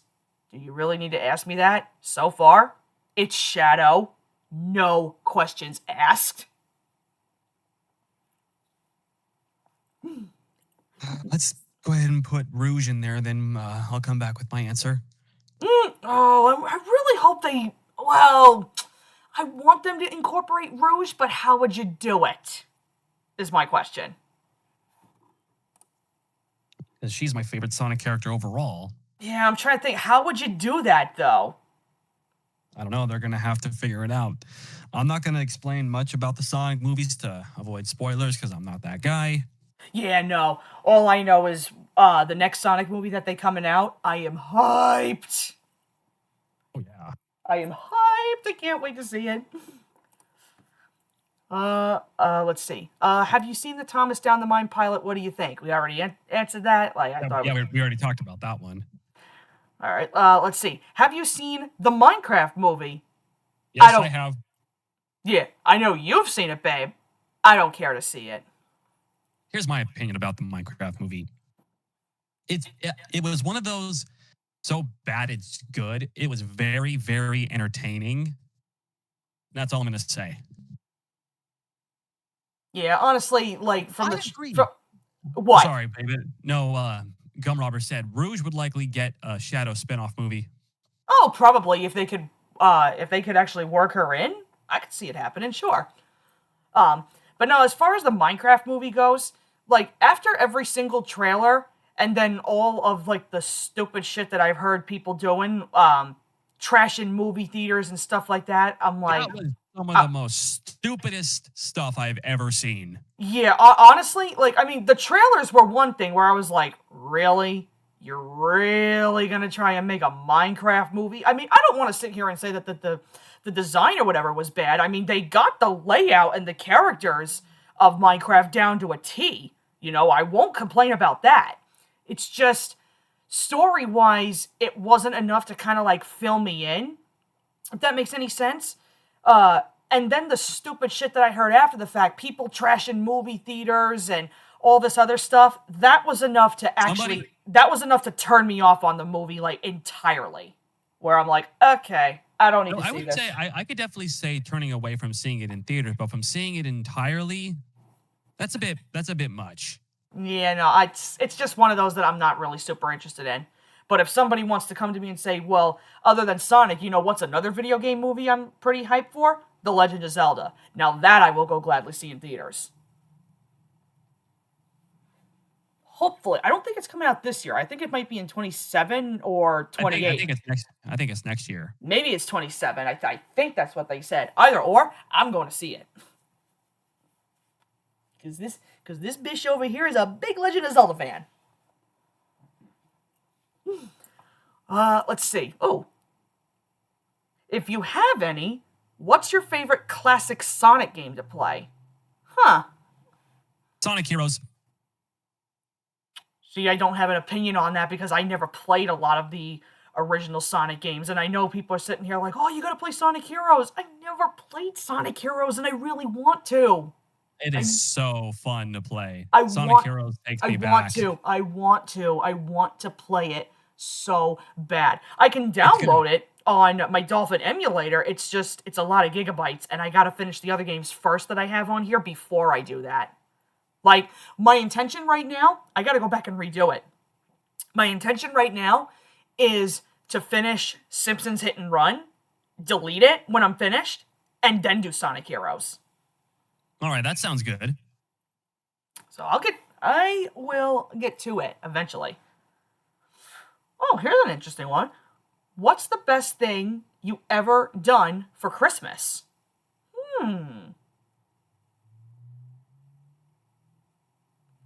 Best thing you've ever done for Christmas? Oh, you know what? I don't know if this may come off as a little cheesy or whatever. I don't care. You know what was the best thing I ever done, Caden? If you're watching and everybody else, the best thing I ever done was asking this wonderful man to be my boyfriend. Because it was all right. It's all right. No, and I'll say this. No, that was an amazing Christmas. That was an amazing Christmas. And like I said, I don't, and that's the honest to goodness truth, because I'm telling you, like, the one time, like, I set up a call in my server, and I remember I say this all the time, the first moment, you know, when I saw you put your camera on, I was already starstruck, where I was like, whoa. And then that's when I did my camera and we started doing it, you know, calls more often, you know, turning on our cameras. And, you know, the more that we talked, I was just kind of like, okay, you know what?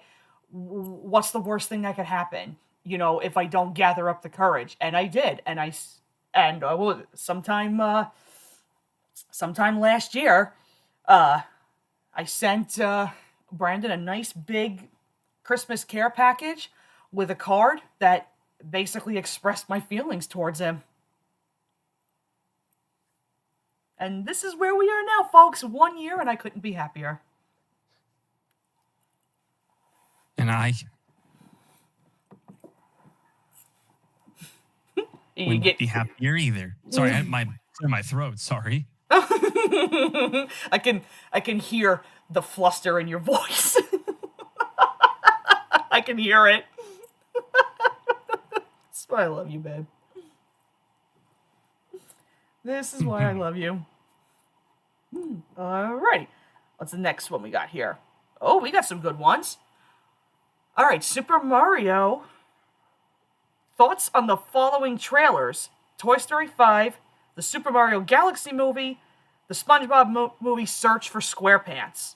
Alright, let's start with Toy Story 5. That's a bit interesting. Because I'm not the first one to say it. I really don't think Toy Story 5 is necessary by this point. And already what's been leaked from the trailer, I think it retcons a whole bunch of stuff. I mean, the fact, let's just put this out here. The fact that Woody is back with Bonnie retcons everything that Toy Story 4 was. You know, we saw him ran off with Bo. Okay. Yeah. Well, what the fuck is he doing back here with the other toys in Bonnie's room? I don't know how they're going to work that in, honestly. So the way I look at it is, truthfully, what is going to happen in Toy Story 5, that should have been Toy Story 4. And then if you really wanted to, Toy Story 4 should be Toy Story 5. You know, I don't even know. That's the way I look at it. My guess is that that's not even the original Woody. It's a new one, but that would just be lazy. Oh, that would be so lazy. Just to get Woody back in? Like, why? You know what's funny? You bring that up, and that's actually a really good point. I never even thought about it. I swear to God, if that's what they did to bring Woody back, that would be the laziest thing Pixar has ever did. Like the Woody in the teaser isn't the Woody that we all know and love. It's a new Woody. Yeah, oh, I hope that's not the case. I really hope it's not, because then that's going to really push me to be like, okay, am I even going to bother with Toy Story 5? I didn't even bother with Toy Story 4. Yeah, like, I just recently saw Toy Story 4 again on Disney Junior, and I see the problems, and I was just kind of like, it's okay. That's all I can give it. It's not needed, but there were certain things that I did like. There are. I won't deny. There are certain things of Toy Story 4 that I do like about it. It just wasn't really necessary. Toy Story 3 was the cap in Toy Story. That's where you leave it. Exactly. Perfect send off, perfect end. I But then mean, 4. But I hey, mean, hey, funny. But hey, funny talking fork. oh yeah, exactly, because we gotta have Give me a break. Forky. Well, and I don't Give me want to a break. disrespect. I don't want to disrespect Forky either, because I like Forky. I know that was a bit harsh. I'll take back what I said, but at the same time, like it wasn't needed. No, you're right. You're absolutely right. All of these sequels, like I think Toy Story has the most. As of And right now, like, it does.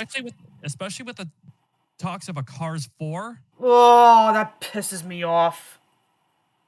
Oh, To be honest, the many ones that they have confirmed already. They've already confirmed a Cars 4. There has yet to be a release date. Same thing with Ratatouille 2, which I'm beyond pissed about. They already confirmed another Incredibles date to be released again, and I'm sitting here like, Pixar, stop!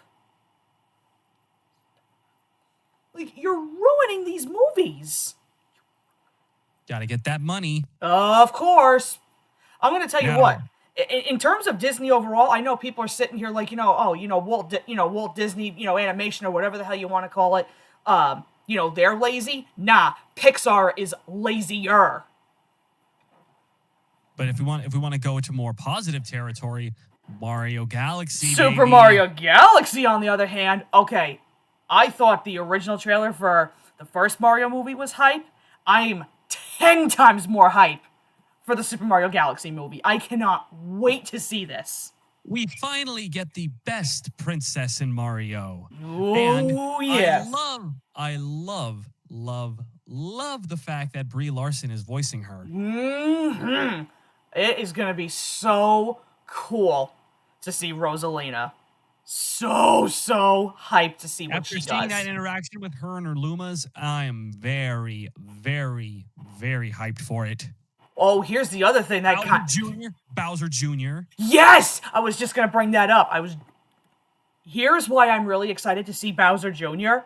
The fact that he is decked out in the Super Mario Sunshine form, which that is one of my all-time favorite Super Mario games.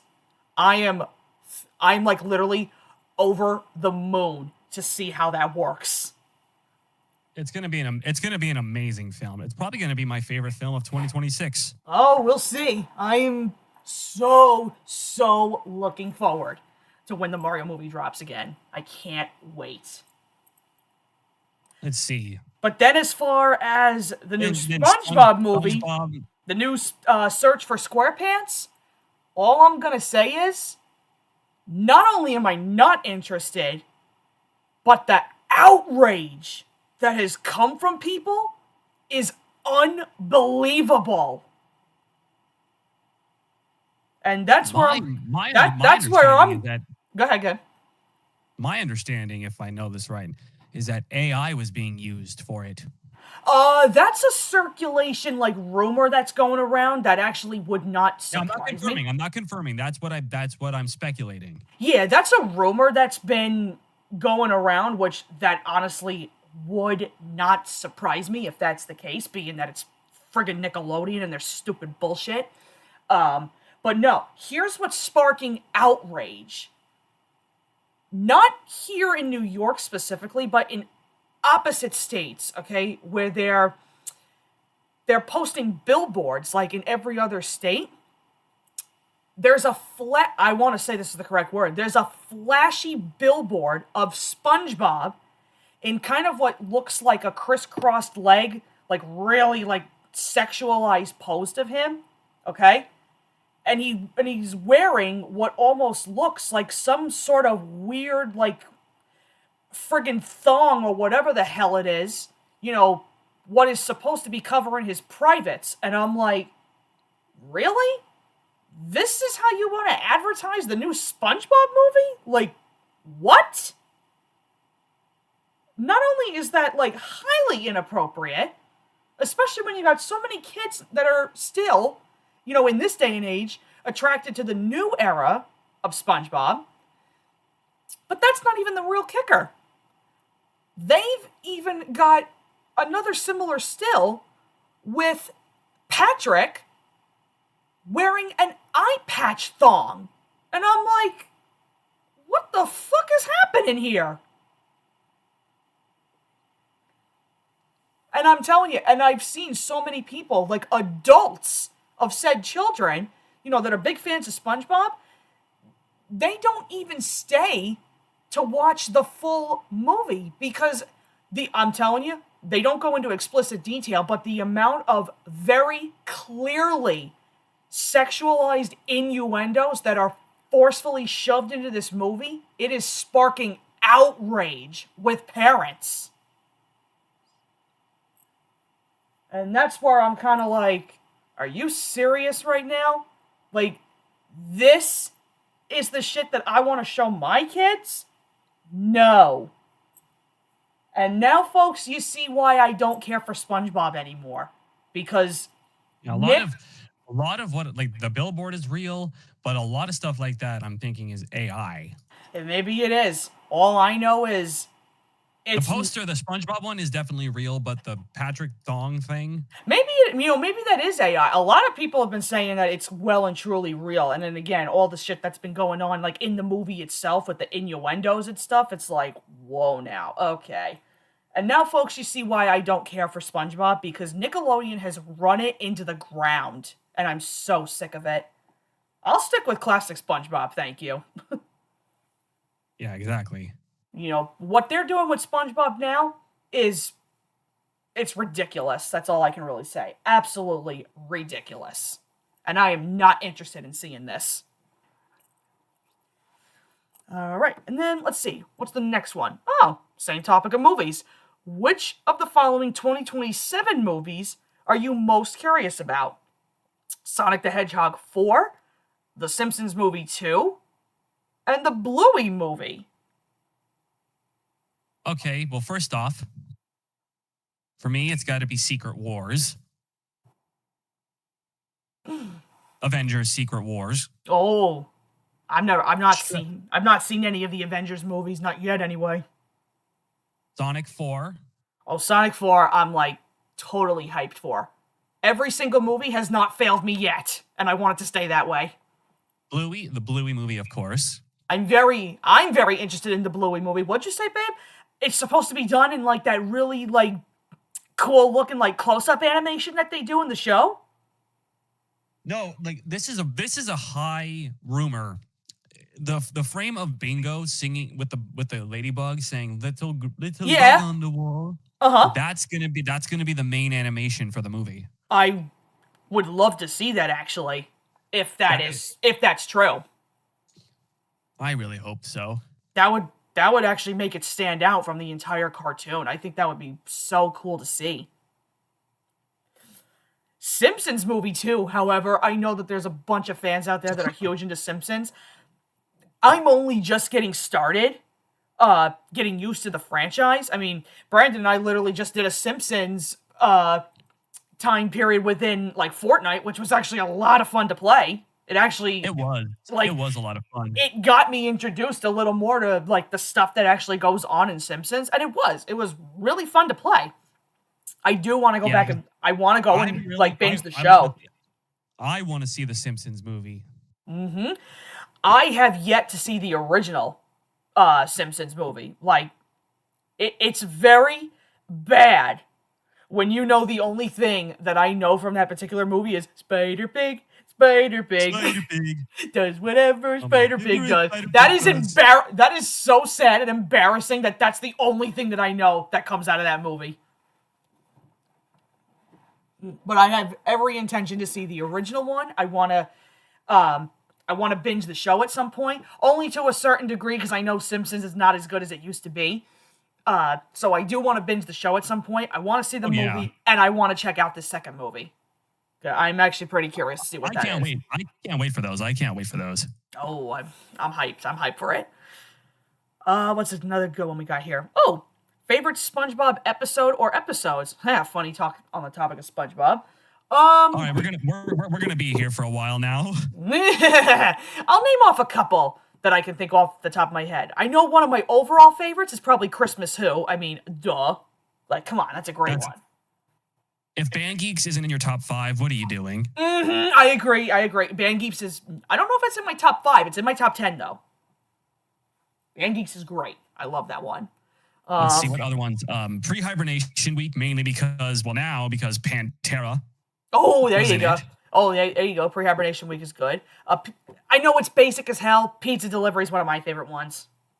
One of Squidward's best moments. Yes. Oh, yes. That one I like. Let's see. Another one of my favorites has got to be Mermaid Man and Barnacle Boy 3. That's the one with Man Ray, right? I believe so. Yes, it is. Okay. Ooh, from Mermaid Man and Barnacle Boy, ooh, that's a tie between the second and the third one for me. Let's see what other ones are out there. Chocolate with Nuts. Oh, Chocolate with Nuts is a funny one. Ooh, speaking of Club SpongeBob is a good one. Oh, that one's hilarious. Let's see what other good ones are there. Oh, Scaredy Pants. Oh, of course, Scaredy Pants. I love that one. Oh, and if we're gonna squeeze in this episode, which I know a lot of people don't like, I'm actually in the minority where I love I Was a Teenage Gary. Thank you. I love that episode as well. I'm in the minority here. I love that episode. You know what's funny? I was gonna go into that episode next. I love that episode so much. I love that one. I think it's actually pretty funny. It's dark. I will give you that. It's dark, but it's funny. Let's see. I'm trying to think of some newer episodes that I like. Skill Crane is an amazing one. I love that episode. I'll give you that one. I actually like Skill Crane. Krusty Towers. Krusty Towers is funny. Let's see. What other? I'm trying to think of some. Oh, yeah. I'm trying to think of some of those. Suction Cup Symphony is amazing. I sort of remember that one. Because it's one of those episodes where Squidward actually, has a happy ending and gets to keep it. Oh, that's right. Oh, wait. Wait. What is this? What was that? Another Squidward one, or? Enchanted Tiki Dreams. Oh, yeah, that's the other Squidward one. Yeah, that one's okay. Oh, that one's okay. I enjoyed that one. I'm trying to think. Mrs. Puff, you're fired. Isn't that the one where that drill sergeant comes in and takes over? Yes! I don't care when it was that one's hilarious. Would anyone care for a bun? Pick your favorite. Pick your favorite. How's it taste? It's a delightful taste sensation. No eating in my classroom! No, hold on. I gotta do it in the voice. Hold on.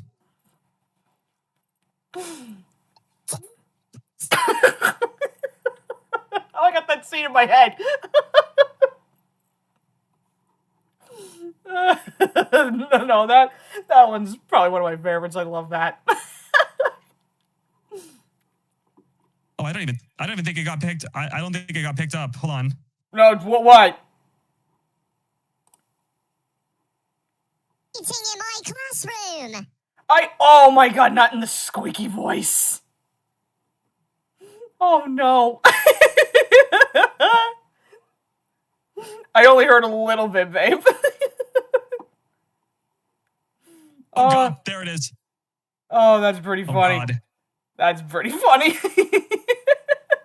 Okay, hold on. Hold on. Australian accent, please. Okay, let me try it again. Oh, wait. No eating in my classroom. Oh my god. That's amazing. Oh my god. That's amazing. But I gotta give you that one. That's a funny one. Let's see what other episodes are pretty good. I had an accident. Oh, that one's all right. I don't know if that one's one of my favorites personally. I got dead again. This game stinks. This game stinks. Yeah, that one's all right. I don't know if that's my favorite. No, here's one of mine. Dungeons and Dragons is a good one. Yes, as a D&D nerd, I love it even better now. Yeah, that's one of my favorite ones, definitely. This one's pretty funny. I would say this too. Fear of a Krabby Patty, I actually like too. I'm sorry, Mr. Krabs. What was that? I Blah, blah, blah, blah. That's what I thought you I said. thought you said. Now let me offer this as a rebuttal. Oh, yeah, there are definitely some very, very good SpongeBob episodes out there. Like I said, I will definitely, I'll stick to anything between series 1 to 6, and that's about it. Maybe a few, maybe from 7 and onward. Just the very, very littlest bit. But 1 to 6 is where I stop completely with SpongeBob. How are you? Yeah, hi, how are you? Yeah, where you? All right, that's the next one here. Oh, what is an episode of MLP Friendship is Magic that you like but everyone hates? See, Episode that you like that everyone hates? an episode that you like that everyone hates. See, here's the thing. I don't know what episodes of My Little Pony people don't like because I'm not into the franchise that much to like really know other people's opinions about it. Well, there's definitely some episodes that I don't like. Like what? Well, one bad apple to start. Okay, I'm actually in the minority here. I like that one. See, there we go. We just found it. I'm sorry. I cannot stand that episode. It's one of the worst ones. And that's valid. Mainly, it fails as a bullying episode. And it just... The Bad Seed song is catchy. I like the song, but don't get me wrong. But, yeah, that rhymed. But I'm sorry, I don't like the preface of the episode. I don't like it. And the fact that Applejack is so oblivious. Go ahead. Well, I was going to say, yeah, I agree with you on that. Applejack is definitely completely oblivious in that. But is it also due to the fact that I think compared to other, like, bully stories, as a character, like, Babs is kind of portrayed as, like, an out-of-the-blue kind of, like, bully out of nowhere, really? Yeah, and then she does all of this, right? Not a single shot of her showing any form of regret or guilt or anything. And then we're supposed to feel sorry for her when Applejack says, "Oh, well, if would have known since Bab's been bullied in Manhattan." I'm like, "Oh, no, don't try to pull that. Don't, no." I can give you that. I see the argument there. Like, okay, if you really wanted us to sympathize with Babs more, you should, during the Bad Seed song, you should have kept her on screen for a couple more seconds and show her, give like a guilty look, give her a guilty looking face, or like have her like look of regret of what she's doing. But no, that doesn't happen. And now you're expecting us to sympathize with her after everything she's done to the CMC? No. Okay, I get the argument there. And the fact that Babs doesn't get any form of repercussions for what she's done, which they should have, just drags it down even more. That's why where I say it should have been an Applejack episode, because it would have worked better if it was a bullying episode, but we see it from the bullied person's relative's perspective. Okay. Okay, I see where you're going, Red. Yeah. Is there any more that come to mind, or? Well, Mod Couple? Yeah, I don't really care for that one. I don't mind it. I don't hate it, but like, what is his name? I'll just call him Sheldon, because that's exactly who he was I have based no off of. I have no idea what the name is, honestly. Like I said, I don't remember a lot of those episodes. But no, I definitely get what you mean. He does give a Sheldon vibe. I see it. Well, technically, dude, shut up.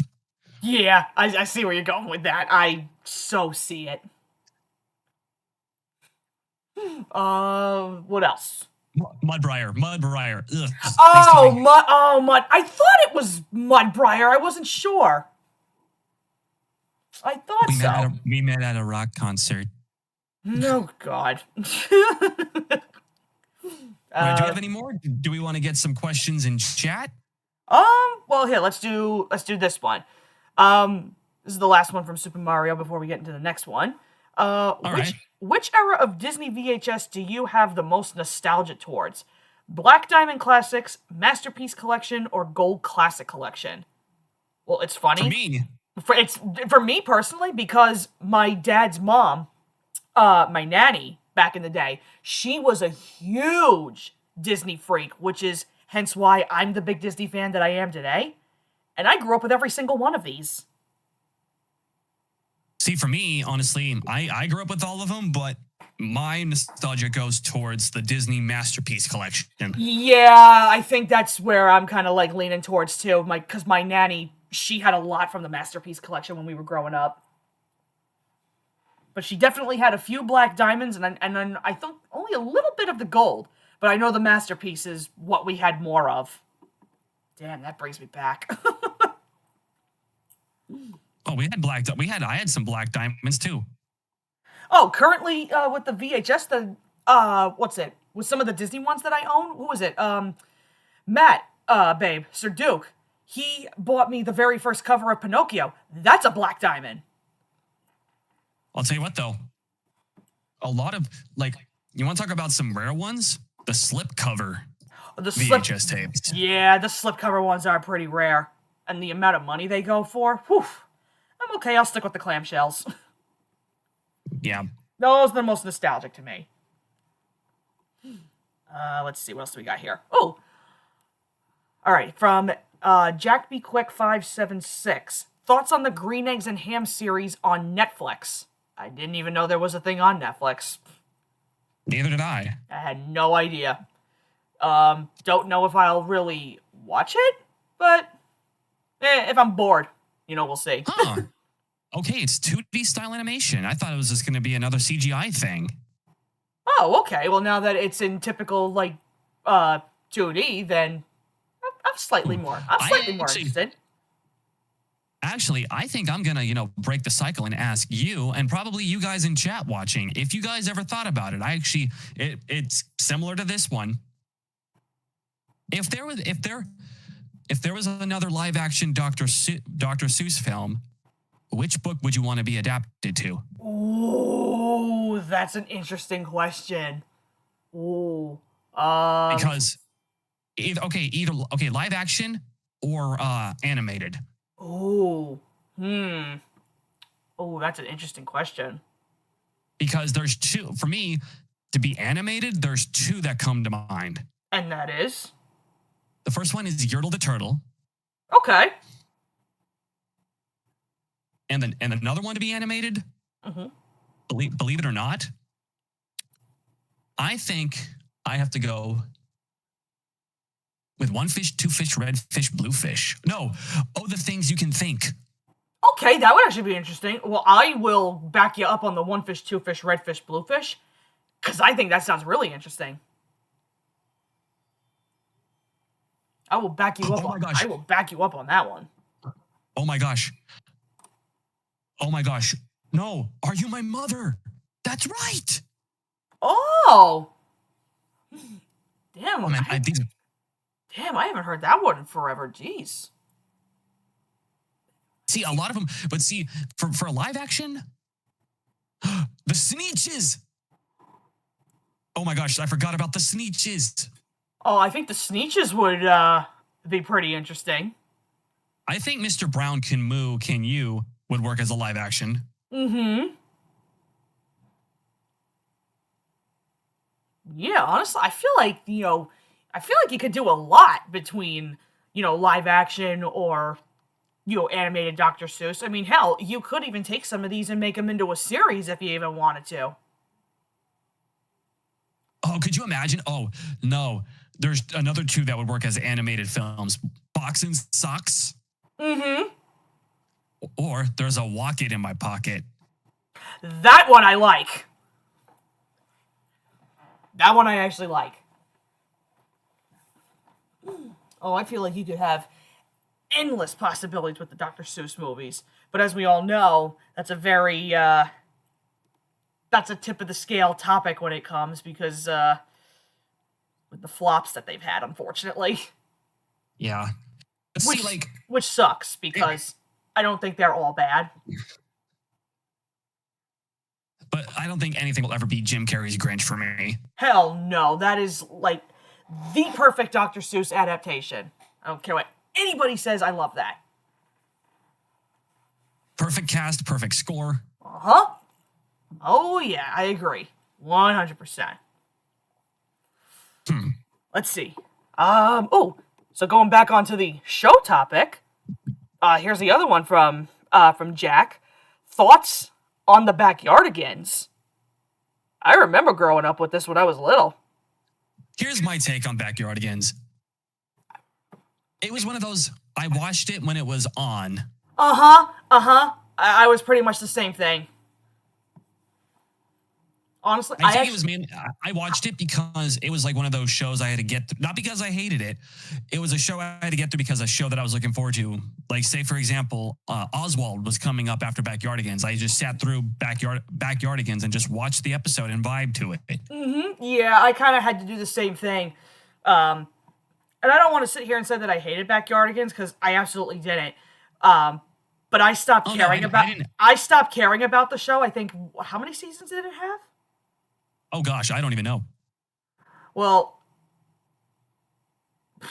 however how long it is, I want to say, I think, however the hell they depicted it, season 1 and 2 of Backyardigans, however the hell they depict that, that's when I stopped watching it. Yeah, my opinion on Backyardigans really isn't up there because, like I said, it was a show that I didn't really watch all that much, so...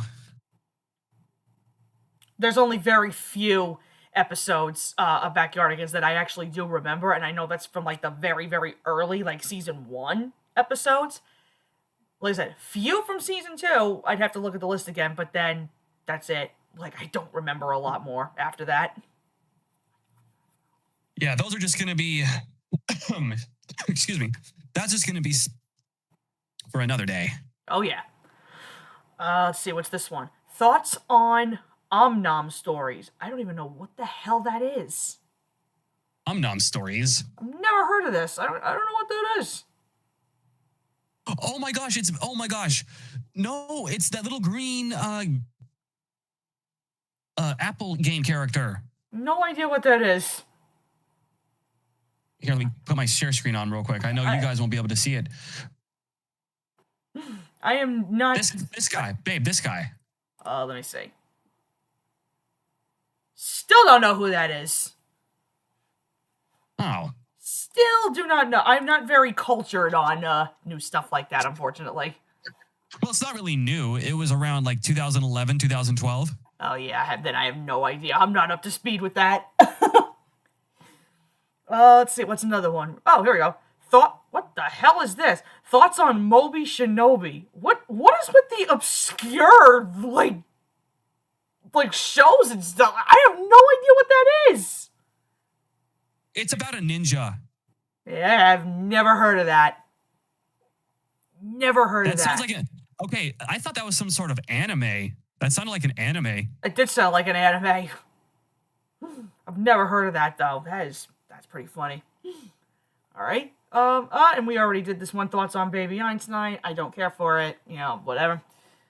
Here, let me look at this one. Oh, here we go. How's this one? Here we have some from Ian Sweeney. How would Thomas look in hand-drawn animation? Ooh, could you imagine? No, oh my gosh. Could you imagine Thomas in Don Bluth style? Oh, yes! Oh, that would look so cool.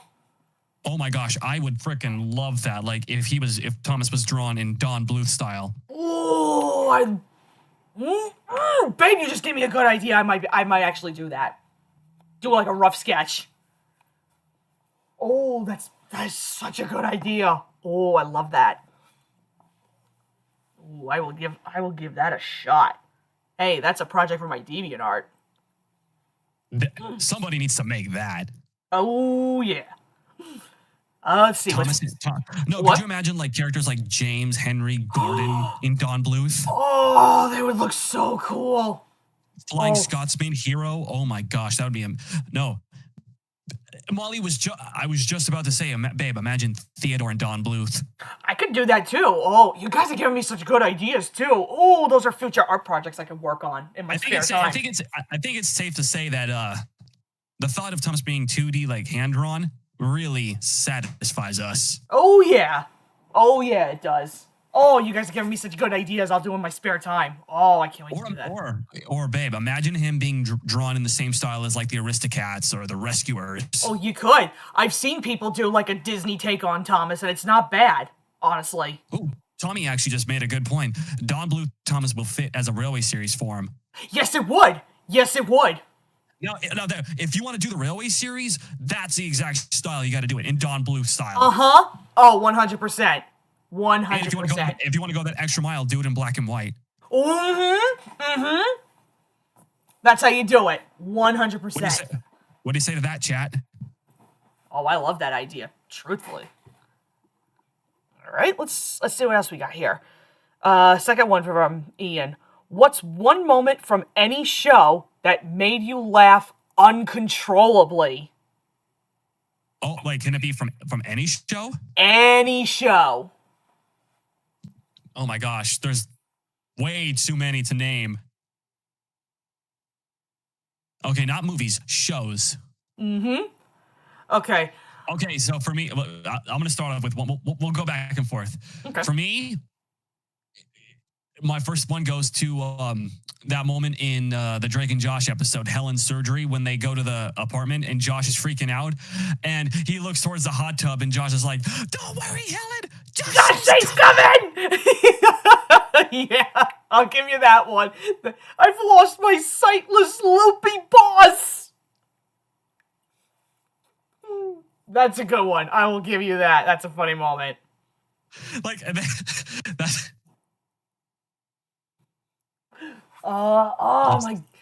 There's so many good ones. Oh my god. I'm trying to think. I have another one, babe. I'm sorry. This one is actually, I don't know if I'm gonna get hate for this because of this show, but it's the show Ubi. If any of you guys know that one. Yeah, I'm familiar with Ubi. There was an episode called Grown Ups. It's where basically Ubi, Keiko, Uma, and all of them, they pretend to be like grown ups, like firefighters, office workers, and then there's a moment where they're being businessmen, and Ubi and Keiko are basically like going through a bunch of like sticky notes, and they're like business, and like they keep, as Uma's on the phone, like, and everything, and then like Ubi and Keiko are going faster. They're like, work, business, and you just see all their hands just go crazy. And I just cackled at that. I found that super hilarious. I will say this, as bizarre as Ubi is, I can't even deny that there were some funny moments that I remember watching from that show. As very niche and obscure as it is, it was pretty funny. Oh my god, I don't even know where I would say, like, if I have one moment from any show that was so funny. Like, there's so many to name. Were they asking for the most funniest or just some of them? Just one moment, just from any show in particular. I mean, well, here's the thing. If we're going to be basic in terms of things that made me laugh uncontrollably, here, I'll give you one of the funniest ones from one of my favorite comedy shows out there. Richard Simmons on Whose Line Is It Anyway? Oh my god. Whose Line is this the show that I need to go back and watch more? I have the whole series, babe, so, you know, whenever you need a good laugh, come to me and we'll binge the show. No, there is a particular game that they do. What the hell is it called again? I think it's Living Scenery, I think it's called. And Wayne Brady and Richard Simmons are the props, while Colin Mockery and Ryan Stiles are doing, like, the whole skit. And there is so many friggin' times where they place Richard on top of Wayne, or they make him do shit with, like, Ryan, and I'm telling you, it is the funniest friggin' thing. Every time I put that whole skit on, I laugh uncontrollably for, like, 10 plus minutes. It's so funny. Oh my gosh, no, there's another one. Okay, does it count if somebody enhances the joke or enhances the scene to make it funny? I guess. Like, it depends. Okay, so me and Ash were watching MLP, the episode To Where I'm Back Again. Mm-hmm. And there's a scene where Discord basically, he lifts up a rock and his eyeballs just, they like swivel and everything. And he goes, "Nice place you got here." And I literally, I could not breathe for laughing so hard. The fact that he said that at that moment. Discord. I've gotten to love him a little bit more as I've watched MLP. Like, he's a good character. Tommy did say this. One moment that did make me laugh was when Dipsy rides on Poe's scooter too fast. Oh, that's pretty funny. Oh, there's been a couple of Teletubbies moments that have gotten to make me laugh pretty good. Oh my gosh, no, another funny moment. Theodore on the haunted houseboat. Haunted houseboat! Haunted houseboat! House haunted. It's so stupid. I know, but like one of my favorite like fun like comedic moments in shows is when characters try to say things and their words get all jumbled. Yeah, like all the jumbled words that, you know, whether they're scared or they're excited or whatever, they just babble when they speak. Oh, I know. Like, listening to Theodore do that. Listening to him doing that is just hilarious. And in regards to that episode, real quick, I don't mean to get off topic too much, but is it just me or is Dennis's narration very quiet in that episode? It's supposed to be. That, like, Denny's narration for Theodore and the Haunted Houseboat, it's meant to intentionally be, like, whispered to, like, really give it the satisfying that it's a scary episode. Okay, I legit thought that, like, wait, was there something wrong in the studio or something? No. That's the intention. Actually, okay, then they did it well. Then that was totally the intention, to have him do it in like a really like whispery kind of voice, and then when the scary moments come up, you know, then he like really amplifies it. That really like helps to ease a little of the tension with said scary episode. And I think he did a great job. Haunted Houseboat is one of my favorite episodes. And it's all because of the narration. All right, what's another one? Oh, if you could write an original Thomas story, what would it be about? Ooh, an original one? Well, I have actually one currently with Matt in the works. I gotta get back to writing it. I'm trying to take the story of the magic lamp and not make it a Peter Sam story. Like, as much... And here's the other thing, too. I do not like the concept of Proteus. I don't see the point in him. I know people have, you know, done to do their thing with, like, you know, exercise a little more of his character. And you know what? That's fine. I don't like him personally. I know exactly why he's there, even introduced in the first place in the show. But whatever, that's a different topic. What I want to do with my story is, I don't want to make this a Peter Sam story. This fits Sir Handel, okay? The story I'm trying to call it is Sir Handel Sees the Light. And I still want to do something with, like, a ghost engine and, like, you know, what happens with the lamp, but I don't want to make it magic, okay? I almost want to take it like it's a similar style to Magic Lamp, but I also want to do it in a very close, similar style to what you'd see in Duncan Gets Spooked almost, but really put like a heavy twist on it. Now, would there be any standard gauge engines involved? There might possibly. Because my idea, actually, I have two. The first one, I titled the episode Diesel Popping. Ooh, okay. It's basically my take on the events between Diesel Deedus Deed and Cloche for Duck. Oh, okay. Or it could work as Diesel first coming back after he gets sent packing. Mm-hmm.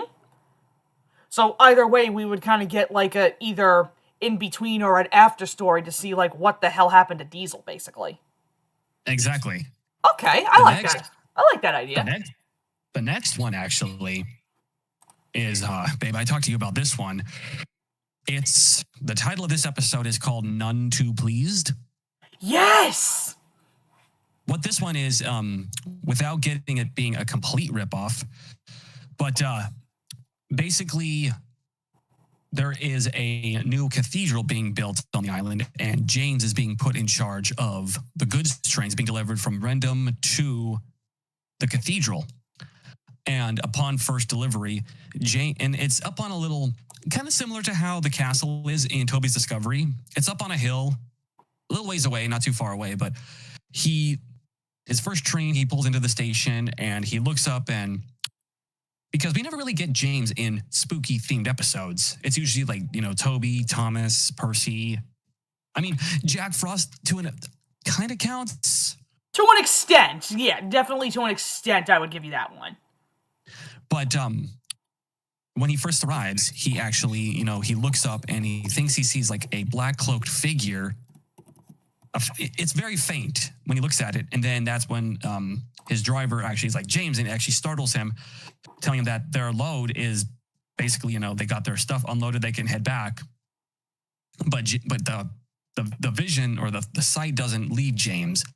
So as the days go on, as he keeps bringing trains, he sees this, like, Willie wouldn't call it a specter, figure in different locations, and it seems like it's getting closer to the platform. So he doesn't want to admit it. He definitely feels uneasy.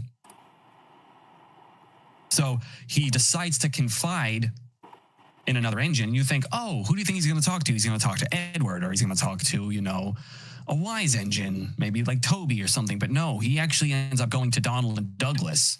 Mm.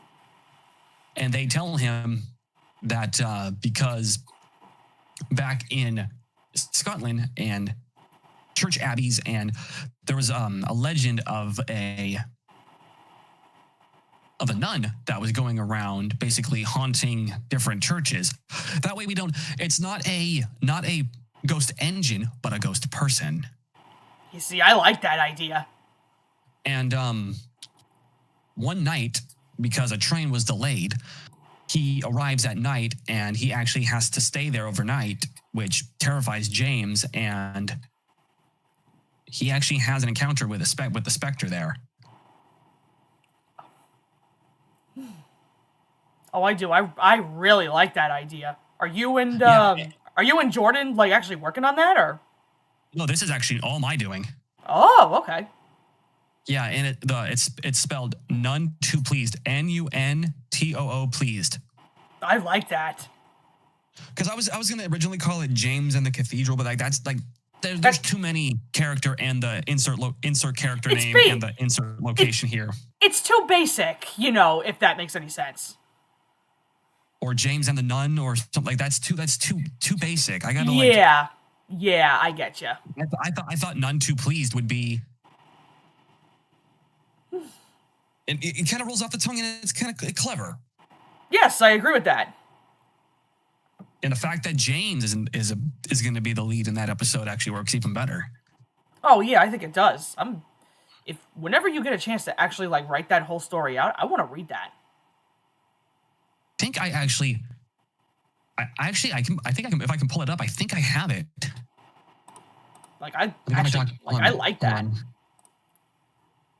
Let's see. Can I hold on? Do I actually have? Yeah, I have it right here. I can actually read some of it right now. I know it's a Q&A, but like I'm actually like involved with this. I actually haven't got it started. But here, the warm and sunny summer months were slowly fading into the cooler breeze of autumn on the island of Sodor. Fields changing from the yellow stubble to brown earth. The engines knew the busy holiday season was slowly approaching. One evening, James was bringing a train of supplies up to the church abbey near Ulfstead. The train consisted of pews to replace the old ones, a new altar, as well as new stained glass windows. James was rather careful on his journey up to the abbey. I've never been up this line before. No, I've never been up this line before. he said as he puffed up the slow grade. It's best if we travel with care, replied his driver. We do have a rather fragile load. And that's all that I have. I'm digging it. Like, once you start adding a little more, like, hell yeah. Yeah, I definitely need to go back and finish that script. Oh, I gotta finish my script too at some point. I need to. That'll be a topic for another time. Yes, it will. So let's get back to the questions. All right, here's the next one. What's your favorite location in the show? Ooh, that's tough. There's a lot of good ones. That's tough, actually. Like, there's a lot of places on Sonar that I actually really like. Like, I don't want to be basic and say anything like, the stations or anything, because it's like, it's a station. You know what I mean? Like, I don't really want to be too basic. Favorite location. I'm gonna probably say this. I think my favorite location is probably the narrow gauge railway. Here's one of my favorites. The Incline Quarry from season 4. Oh, we'll give you that one. I also love Brandon Docks. Oh, Brendam Docks is also that's a really cool place. Yeah, they do, honestly. Well, not even just in the classic series either. Wait, do the books count? Do the books count? For the sake of the question, I say yes. Then that's easy. The Coldie Fell. Oh, there you go. Yeah, that's a good one too. Now, that's why I wish the Coldie Fell stories were adapted in CGI, because they have so much missed opportunity. Like, what a total waste. They should have been adapted.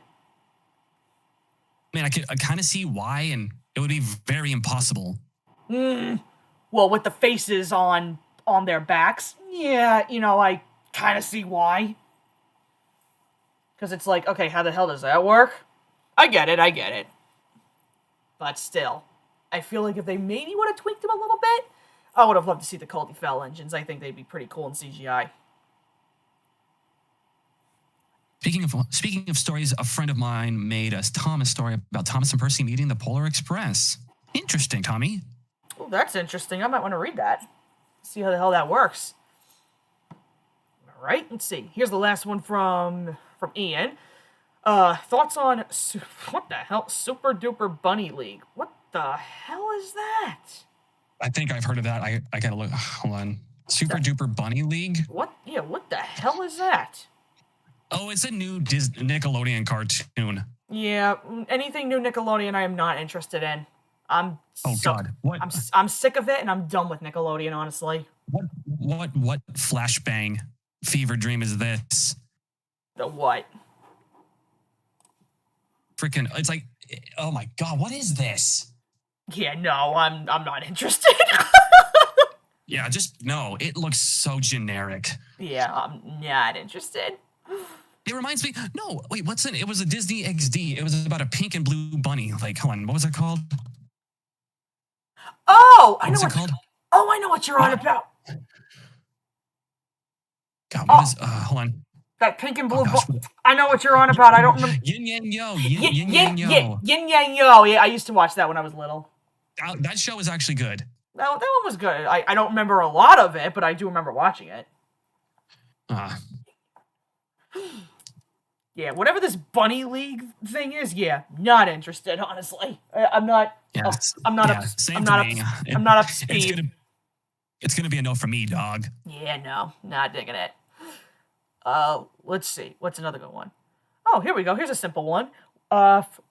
William Loves Remake said, "What do you use to edit your videos and make your thumbnails?" Well, that's simple. To make my videos, I use Sony Vegas, which is a very handy video editing tool. I can do all sorts of stuff. Granted, I am barred from a couple of things unless I buy the premium, which I don't really need because it's not like I'm gonna use like all that stuff. And as far as my thumbnails go, Photoshop. And I can tell you, I used to be such a novice when it came to Photoshop.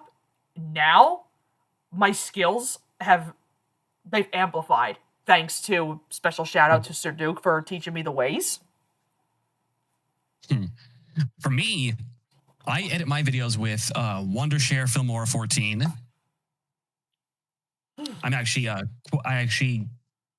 The results I get for using that is actually really good, especially with my latest edits. Mm-hmm. And for my thumbnails, I actually use Photo PEA.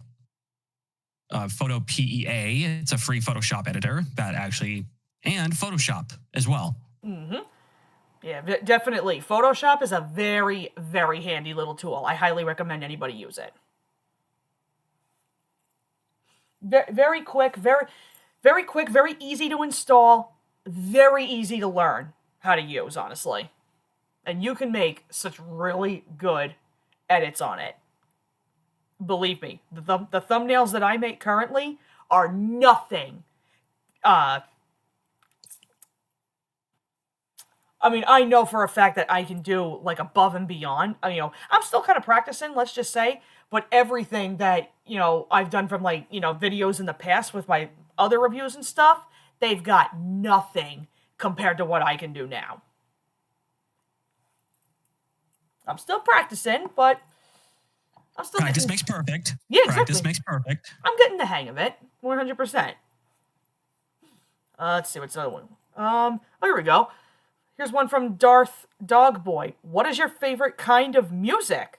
I've got two different genres. I'm either into pop, but it's got to be like early 90s, 2000s pop, or my biggest thing, because this is where my family kind of centers around, I'm a country girl. I think judging by my name, it's pretty obvious where my music choice stands. Yeah. They don't call you LordMetalBlade for nothing. And I can say this too. There's a couple of, like, you know, other genres of music I like. Like Same for me as well. Like I like rock and roll, like to a certain extent. I like that. I like a little bit of metal. Actually, Brandon's been actually introducing me to a couple more metal bands, which some of their music is actually really good. Like, I like the more subtler songs that actually sounds like a song. Like, the yelling, you know, I can only tolerate to like a certain extent. But other songs, you know, that I've heard personally, yeah, like, I actually like them. Yeah, but let me see. Yeah, little metal, little rock and roll. Trying to think. What else? I don't want to completely bullshit here. I do like a little rap, but it depends on the artist. Where do you stand with that, babe? Yeah, like Eminem. I like. Eminem is good. Eminem is good.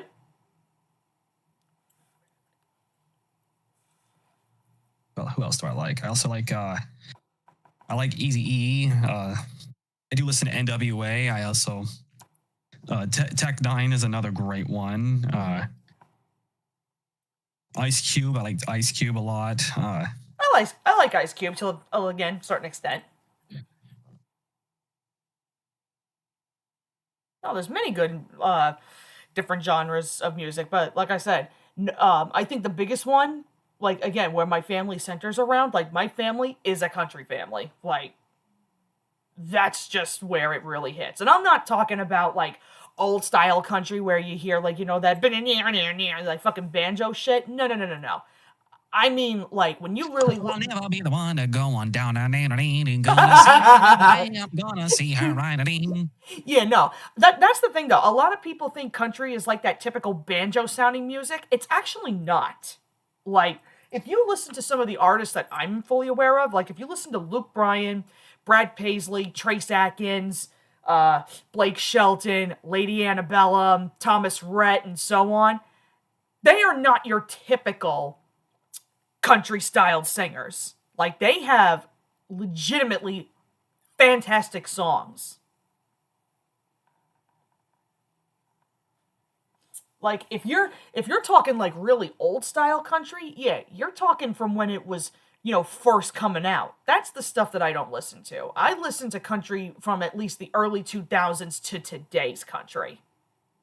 That's what I'm more into. Not that old, really, like, actual country sounding stuff. That I'm not interested in. Let's see, what's another one? Oh! Have you heard of the app Yu-Gi-Oh! Duel Links? Yes. Oh. Yes, I have. And I do have it. I play it on my iPad every once in a while. It's actually a really, really fun game. Funny enough, babe, I know Casey has it. I gotta ask him if there's ever a point like he wants to play. I would love to get into a Pokemon battle with not Pokemon. I'm an idiot. I would love to get into a Yu-Gi-Oh duel with Casey, actually. I want to see how that would actually work. You too, if you were ever into it. I'll have to give it some thought. Oh, here we go. Here's a simple one, too. What is your favorite thing to do when you're outside? Very simple one. For me, I like to go to different restaurants, go to different game stores. I like to go out and explore the town. That way I'm not cooped up inside all day. No, I agree with that. When I'm not at work, by the way. Right. So I'm gonna go, keep going, sweetheart. I'm gonna go get me some water. Okay. My favorite thing to do when I'm outside. It's probably pretty simple.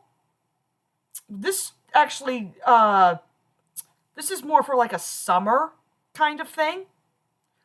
All I need to do to enjoy my day when I'm outside, throw my bathing suit on, dip my feet into any kind of temperature pool, don't care how cold or how warm it is, just so long as I'm comfortable, pop me open a nice Mike's Hard lemonade, and I am good to go for my day. That's all I need to relax. Actually, if you even put like just the littlest tiniest bit of music on in the background, I'm okay. That's all I need to relax. Let me see.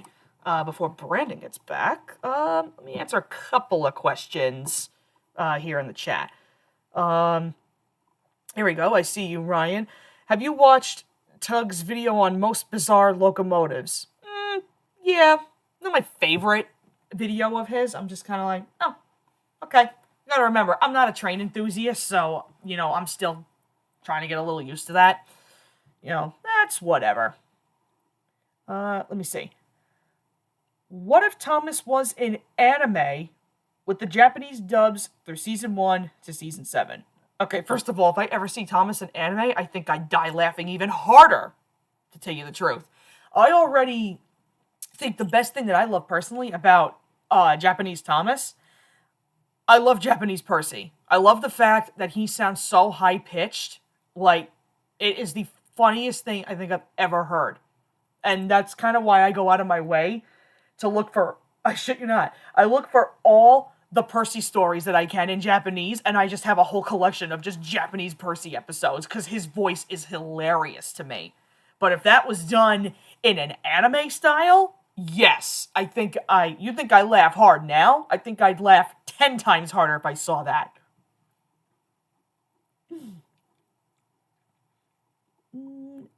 Let's see. Yep, let's see.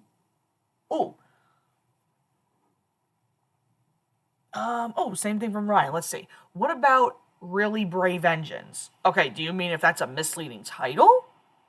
Because if that's what you're referring to, then yeah, I would say I agree. In fact, Really Brave Engines is probably my least favorite of the Season 7 Thomas tapes. I actually don't really care for it. It should actually say quite an awful lot when the only episode I actually like on that tape is Bad Day at Castle Lock. Now, as much as I would love to sit here and talk about that particular tape, that will come up when I do my review of it at some point. I'm not exactly ready to dive back into season 7. I'm kind of tired of it, so I'm breaking away from season 7 just for a little bit. I want to focus on some other stuff first. Let's see. Oh, speaking of which, what's your favorite Thomas U.S. cover from 1999 to 2007? Ooh. Ooh, that is a tough one. I'm trying to think of, I'm trying to think of some of the 2000 ones. Well,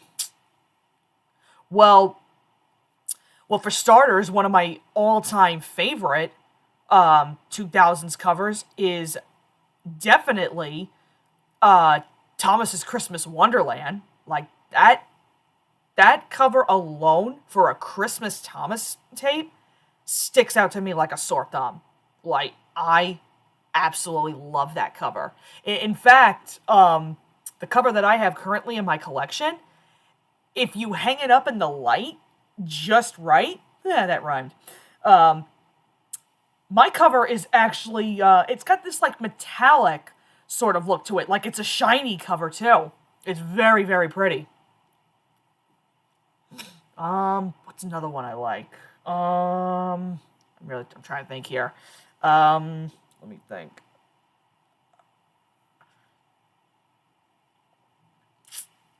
Yeah, all I can say is my memory is very vague here, especially with like the 99 covers. I only very much remember the 2000 onward ones. Damn, why can't I place any of that? Well,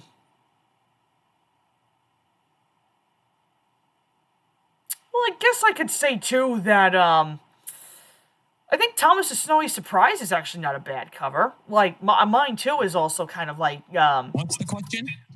Oh, I was answering this one question. What's your favorite Thomas U.S. cover from 1999 to 2007? And the first one that came to mind was Thomas's Christmas Wonderland, because as a Christmas tape, the cover sticks out to me like a sore thumb. It's beautiful. But I was also bringing up that, Thomas's Snowy Surprise is also not a bad cover either, because both of my covers for those are shiny, actually. For me, I really like the updated version of Sing Along and Stories. Oh, that's a good one. I'll give you that one. I like that. I mean, if anything, I prefer the original, but the 2000 print is not bad. I like it. I love the photo of Thomas and the fact that it's the shot of Bulldog on there.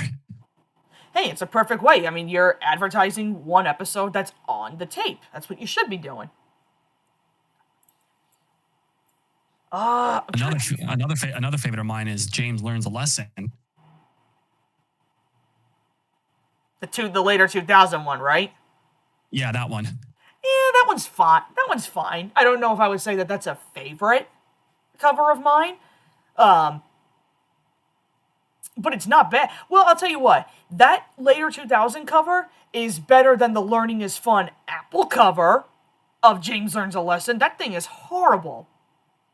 Oh, yeah, no, that one's just, what is that? It's horrible. It's a horrible DVD edit is what it is.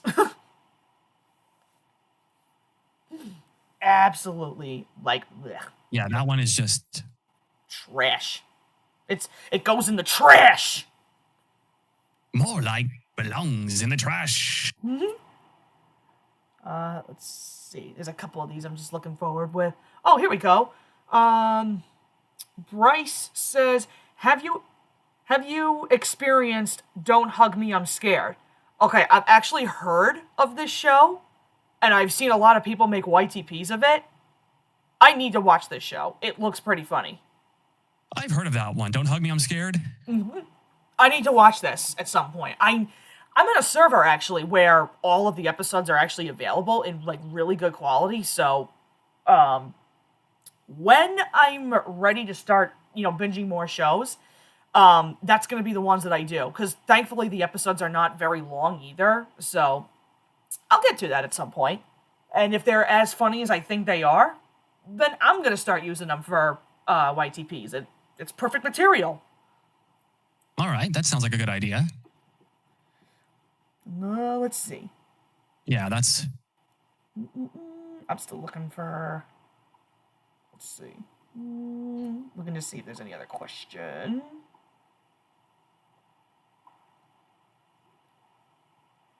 Oh, here you go. This one's from Cat Lover.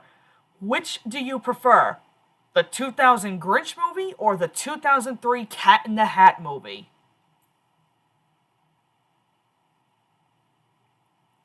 Sorry, can't beat the Grinch. I love the Cat in the Hat, but the Grinch is it for me. It's just, I can't.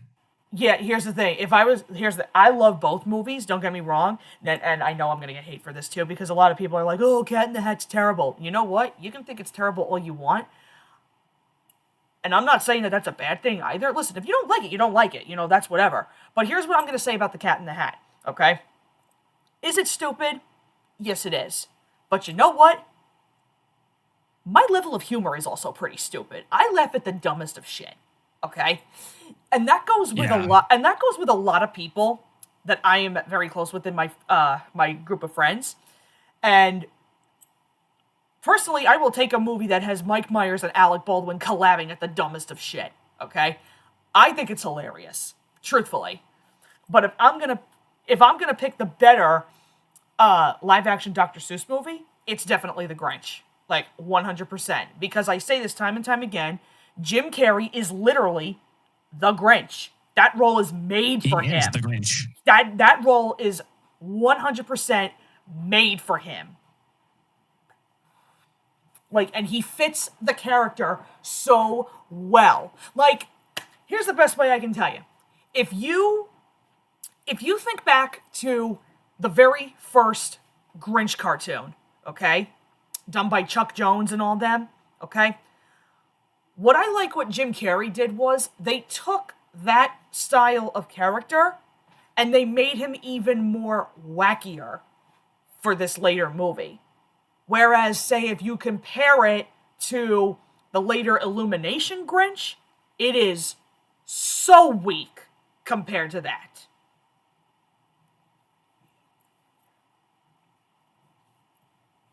And I can't really say too much about the Cat in the Hat either, because I know, obviously, there's an early cartoon of it. I vaguely remember it.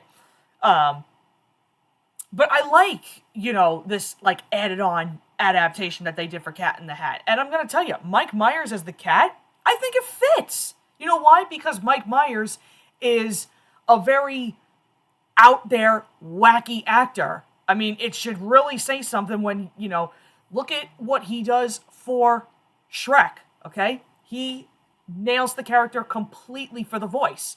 But he also, what does he do in, I think, was it The Mask, I think? That's Jim Carrey, yeah.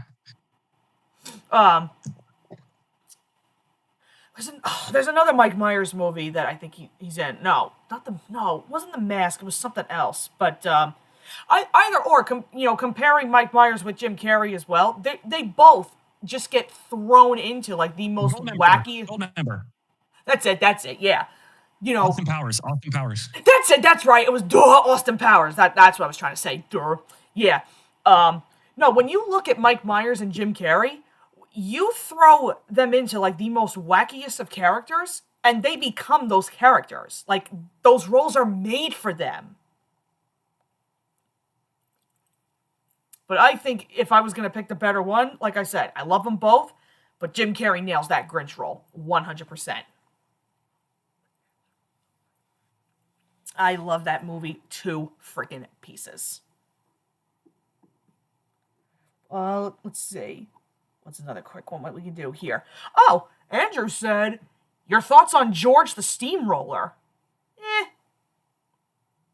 He wasn't really around too much for me to, like, have a solid opinion on. He's the same as every other anti-rail-based character. Like, oh, I don't like rails. Okay, good to know. I actually liked George whenever he was on screen. I mean, if he would have had a hell of a lot more screen time, I probably would have liked him a little more. Because it says an awful lot when the only road-based character that I actually like is Birdie. I don't really care. Well, actually, no, that's not true. The only other one that I can say that I do sort of care for is Terrence. The other ones, I don't care for. Like, where do you stand with that one, babe? For which one? As far as, like, some of the other road characters go, like, the only one that I personally like is Birdie, but I also like Terrence. The other ones, however, I don't really care for. Yeah, I see that. Like, I don't really care for Trevor all that much. I don't really, like I said, I don't care about George all that much. And I don't even care about Bulgy. They're all, other than Birdie and Terrence, every other road-based character that comes after that is pretty much the same. Like, oh, we're all anti-rail. Railways should be ripped up. Okay, good to know. It's like, okay, so you have this big old hate for railways. Okay, good to know. Oh my gosh, that takes me back to years and years ago, back in the old Captain Punjab days. There was an episode for his Thomas the Bachman Model and Friends called Road versus Rail, and it was basically all of it was Birdie, Bulgy, George, Caroline, Trevor, and it was just so dumb and funny. I just not even the lorries or Jack. Okay, well, with the lorries, I don't care either, but you gotta remember, I'm also very, very iffy on the pack. I only really like certain characters to come out of the pack. I mean, duh. Jack and Alfie are my two favorite pack members, but other than that, yeah, the other ones, I'm kind of like, okay, you exist. That's really where I am, like, right now with the pack. I'm kind of like, okay, you exist. You're just there. Exactly. Yep. We're here too. Let me see. What's another? Do you have any other good ones here first? Let's see. Oh, here we go. Let's see. I got one. Okay, go ahead. A Thomas episode you like but others hate. A Thomas episode you like that others hate. Well, I'm gonna start right off the bat here. You can bitch and scream and whine and cry at me all you want, but I like Middle Engine. There, I said it. Nothing wrong with that. I hate the episode, but there's nothing wrong with liking it. I personally think that Middle Engine is entirely overhated. Do I get the arguments with it? Sure I do. Do I think it's the worst thing I've seen out of the series? 100% disagree with that. I will say it is one of the worst that I've seen, just because it just doesn't sit right with me, but there's nothing wrong with people enjoying it. And here's why, though, because here's the weirdest thing. When you're watching Alec Baldwin's dub, yeah, it's a pretty, like, nothing to wipe your nose about kind of episode. But when you look at Michael Angelus's dub, I swear the episode I swear the episode slightly becomes, like, a little bit better. As flawed as it is still. You know what? Old VHS TV said it best. The episode is kind of more mid than bad. I agree. Yeah, exactly. Does it have its flaws? Yeah, of course it does. Let's see here. Hot take, but I don't hate Edward Strikes Out. Okay, well, I do not like Edward Strikes Out. That is that one is a way out of character episode. That's a garbage Edward episode. I don't care what anybody says. I hate the fact that they made Edward, of all characters, agree with someone like Gordon. And Edward, by this point, knows not to fall for Gordon's bullshit. Like, and now you're like, oh, you're going to listen to Gordon now? Oh, I don't think he can be really useful. Edward, shut up. Do yourself a favor and go back to being a supporting character, please. No more Spotlight episodes. No more Spotlight. Because that's how you ruin him. Here's one that might get me into some trouble. I actually don't mind Chucklesome Trucks. Okay, I don't want to sit here and say that I don't hate Chucklesome Trucks. I just don't care for the Rebecca stories. I don't like Rebecca. I don't really care for Rebecca. Here's my take on Rebecca. Did the show need her? No. Do I like her design? Yes, I do. I love the Southern bullied class. But see, at the same time, it's like, what exactly does she bring? She's not really a flawed character, but I actually enjoy the episode mainly because the moment when she pulls her train and she's actually joining in with the trucks, I thought that was a nice switch. Yeah, You're so used to all the engines, Oh God, they're pushing me! I'm gonna die! Ah! but then here comes Rebecca, like, hold my beer, or no, hold my coal. Hold my coal, yeah, literally. Oh my gosh. Yeah, I don't know. Like I said, I just feel like with some of those Rebecca stories, I don't know. She just does not interest me as a character all that much, honestly, if I'm being real. Like, here's another one that I like that a lot of people don't. I actually really like Dream On. See, I like Dream On too. I think that's a really solid Thomas story. They think it's because it's your average 3-strike formula. Thomas tries to be fast. Thomas tries to be strong. Thomas tries to be clean. But he fails in all of them. Yes. I get that. Yes, and I understand that that's your typical 3-strike formula, but I've said this before in the past. Dream On is one of those 3-strike formulated Thomas episodes where you're not sitting there in agony. Hold on real quick. She hates him, the model series, but I read that wrong, Ryan Fuller. I read that wrong. What? I thought you were referring to Rebecca the research vessel. From Theodora, the model series. I thought you were referring to Rebecca the research vessel and then Rebecca the steam engine, but no. No, I don't hate. No, from Theodore, I don't hate Rebecca, honestly. No, but I love, one of my favorite things in that episode is having Thomas pull 2 of the special coaches with the royal crest on his tank. That's nice. I actually really like that. Yeah, no. And honestly, I think Dream On is a solid. Go ahead. Well, no, because I was saying, like, it was a nice change seeing Spencer pull 2 coaches rather than 1. Mm-hmm. No, Dream On is a really solid Thomas story. Oh, I'm trying to think, though, but what's another one? Oh, there's another really controversial one that I'm going to get into. Ones that I like that no one likes. Yeah, I'm in the minority here with Better Late Than Never. I love Better Late Than Never. Yeah, I'm in the minority here. I like that one. Because it's real. Yeah, because people are too overhated on Better Late Than Never, and I'll tell you why. Because half the shit that happens on that railway with the trains being late, don't sit here and pretend that shit doesn't happen. Because guess what? Where I come from, the Long Island Railroad is ridiculously late every single time. See, here's the thing for me. Even as a kid, this. I don't know if this was just me, but after watching the movie, you see the scaffolding on the viaduct. I legit thought for some reason the reason why the viaduct was like that was because of the events of Magic Railroad. I think a lot of people theorize that. Because, like, in the beginning of Ghost Train, and every year on the date of the accident. Yeah, that makes sense. I mean, we all know Season 2 has a very rocky production to begin with anyway, so who knows what the real reason is. This question here. I like this one.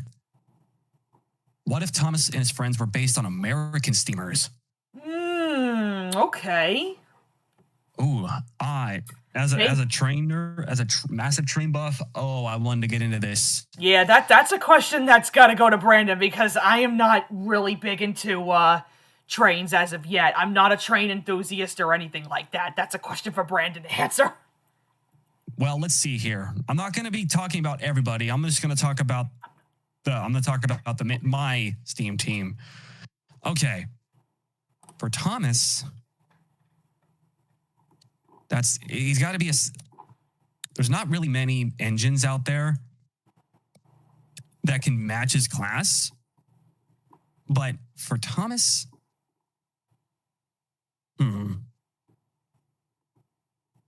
I think the best idea for Thomas, he would actually have to be the U.S. dock tank. The 060.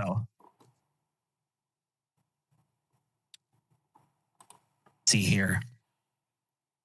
For Percy, I think Percy would work great as a Pennsylvania 13040. Same wheel configuration, similar body style, or hell, Percy could even be a freaking Monticello Railroad 040 saddle tank. Henry, I would definitely put him as an Atlantic based on the original design from the books. Gordon, I see as a New York Central Hudson. Oh, that would be cool.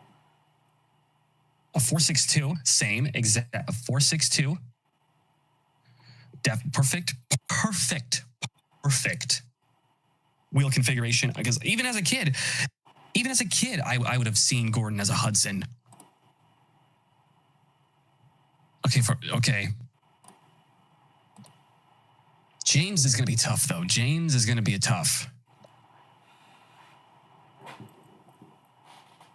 Because there's not many... I'm trying to think here.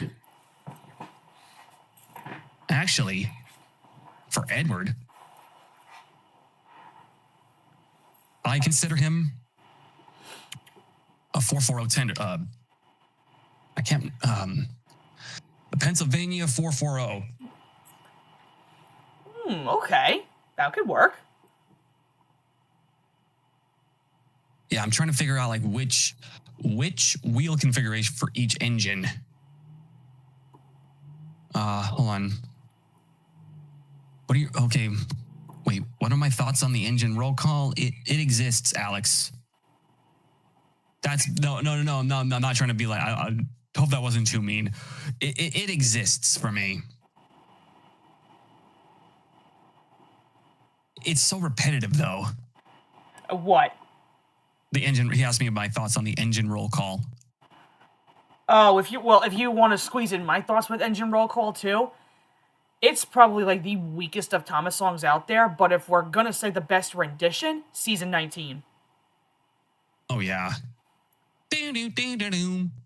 I like the upbeat tone. Like the upbeat tone, basically for engine roll call, works so much better than the din. Enough with that slow crap. It works better when it's upbeat.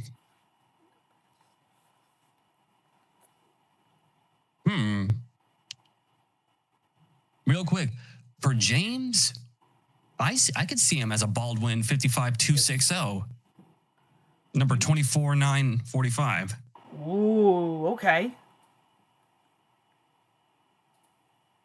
Yeah, that's basically it for that. I'm gonna die on this hill and roll call his buns.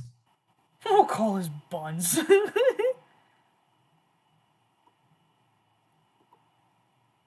Any other questions that catch your eye, love?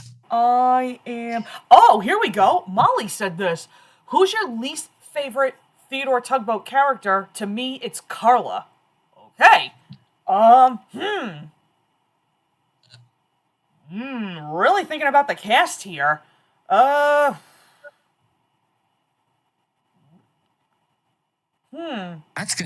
a tough one because like I don't dislike Carla though.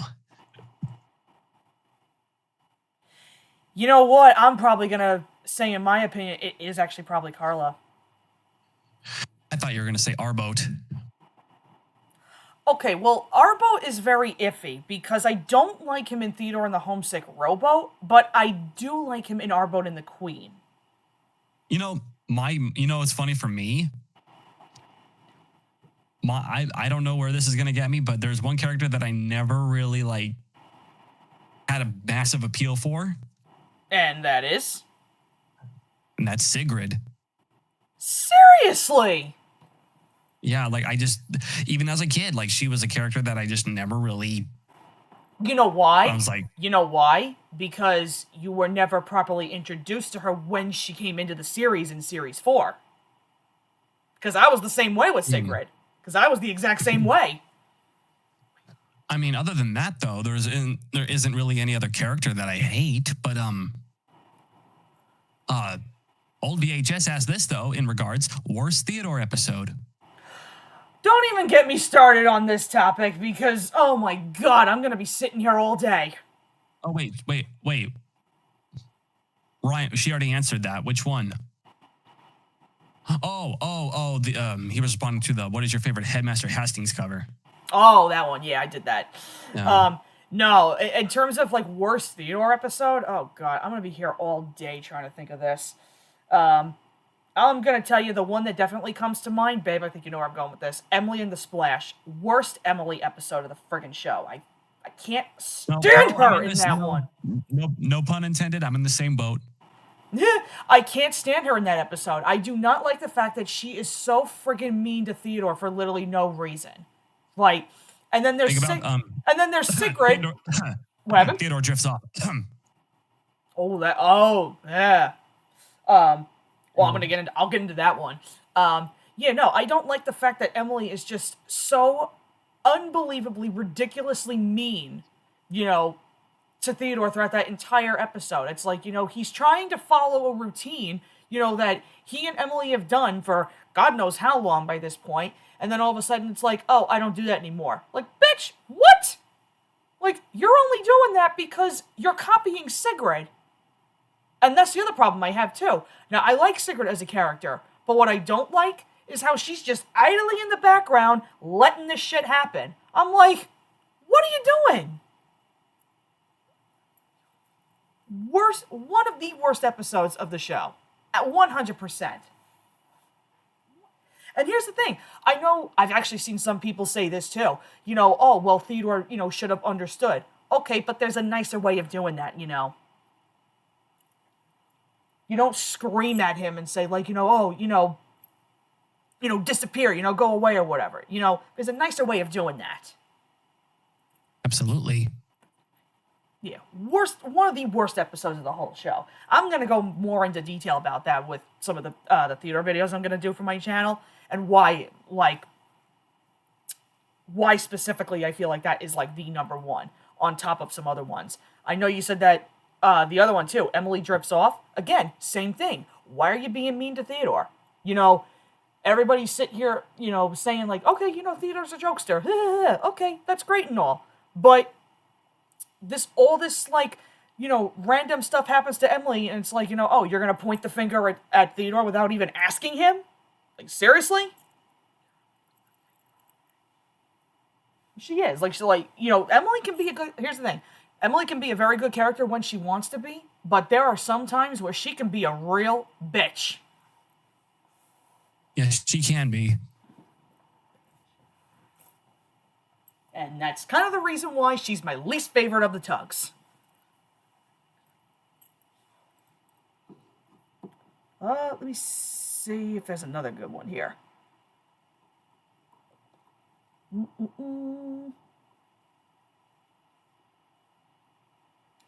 Let me go back over to these questions really quick. Here we go, babe. Here's one from, let's see, Nitro Nico 0612. Here we go. Which of these 4 bad nitrogen episodes do you think is the absolute worst? Wonky Whistle, Fiery Flynn, Up, Up, and Away, or James to the Rescue? Well, I know for a fact James to the Rescue isn't number 1, so that one can go away. Like, getting marked off. It's still kind of mid, but it's not terrible. Okay, well, let's see. Picking these out of the absolute worst. Wonky Whistle? Okay. Picking these out of the absolute worst, okay? Here's my take on James to the Rescue. I think it is definitely one of the worst James stories. Because let's not beat around the bush, okay? James is go ahead. James to the Rescue, like I said, in my personal opinion, is it a nice pair-up with Toby and James again? Yeah. Okay, that's great and all. That's a great pairing. But the way James is to Toby, with all these, like, prejudice, or again, maybe potentially racist-sounding remarks to Toby, oh, you're a steam tram. Steam trams can't be rescue engines. I'd look at him and be like, bitch, what? And then he's doing all these, like, unethical friggin' ways to remove Gordon from the broken rail, and it's like, what can I do to pick him up? I know, I can just pull him. Or, I know, I'll just go around the entire back way, and I'm gonna ram into him. Yeah, because that's real smart.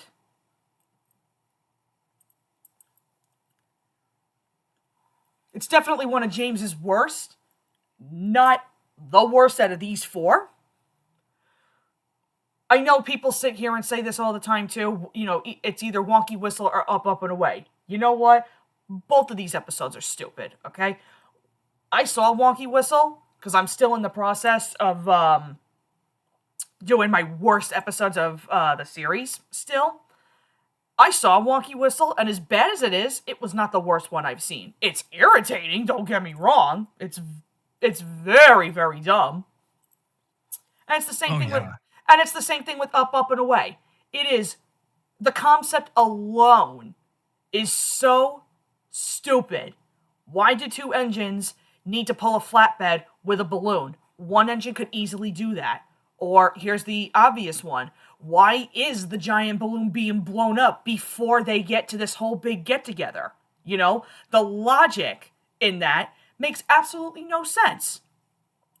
But I'm going to tell you guys, I think Fiery Flynn is the worst of these four, and I'll tell you why. And it's from this line alone. You know, Flynn is trying to find, you know, this one engine who has caught fire. So what do? You splash Edward, you splash Gordon, and at the last second, you're not on fire? Well, duh! Then you get to the Diesel Works, which, first of all, what the hell is Thomas doing at the Diesel Works? And then this line kills me. His firebox was on fire. Are you kidding me? Yeah, between Up, Up, and Away and Fiery Flynn, those two are probably the ones that are the worst right there. Fiery Flynn is pretty, like, it is the most... it is the absolute most stupidest written episode ever to come out of Nitrogen. Like, I know people say this all the time. It's either Wonky Whistle or Up, Up, and Away. No. Fiery Flynn is the absolute worst garbage episode of the Nitrogen era. It absolutely sucks.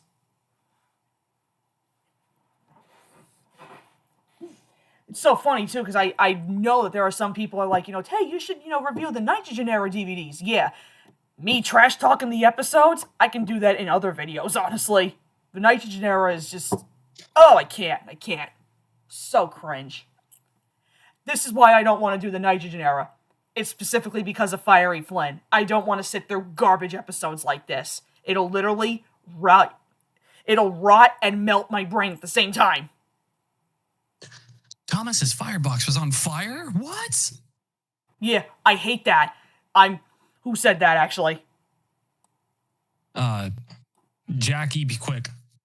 Thomas's firebox on fire. Yeah, exactly. It's like, duh, that's what it's supposed to do. If we're talking about some other bad episodes, It's Time for a Story. Oh, that one's pretty boring, honestly. Nothing is good about that. Nitrogen as a whole just sucks, honestly. And that's why I am not doing Nitrogen era DVD reviews, because most of those DVDs are trash anyway. So it's like, if we know this already, I'm just going to be sitting here wasting our time reviewing garbage episodes that we already know are garbage. Here's an interesting one from Alex Trains and other stuff. Is season 13 to 16 better than season 12? Yes, actually. And I'll tell you why that is.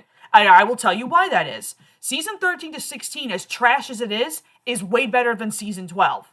Because they tried to have a footing.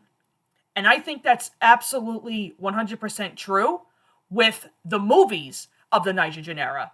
Okay? Hero of the Rails is what started that all. They were trying to find their footing with it. Granted, it didn't always go in the right direction, but I will tell you, there was hardly a dull moment with certain episodes of Nitrogen. Whereas I sit through season 12 of Thomas and I actually feel nothing. Oh my God, hold on. Not the books! Not the books! No! Not the book! The books! Not the books! Hank, I read that in Trampy's voice, by the way. Oh, jeez. Yeah, but no, season 12 is just The reason why I agree is because season 13 to 16 does not have Push Me Pull You in it. Thank you. It's like, yeah, 13 to 16 may have Fiery Flynn, it may have Wonky Whistle, it may also have Up, Up, and Away, and so on, but it's not Push Me, Pull You. You know, folks. If you've seen my Team Up with Thomas review, you know that's the episode where I nearly ripped my hair out. It was so irritating. But uh-oh, Scarloey has to go back. But uh-oh. Stupid. Yeah. Season Stupid. 11 is far better. Season 11 is far better than Season 12. Definitely some real crappy episodes still in there, but still, a lot better than Season 12.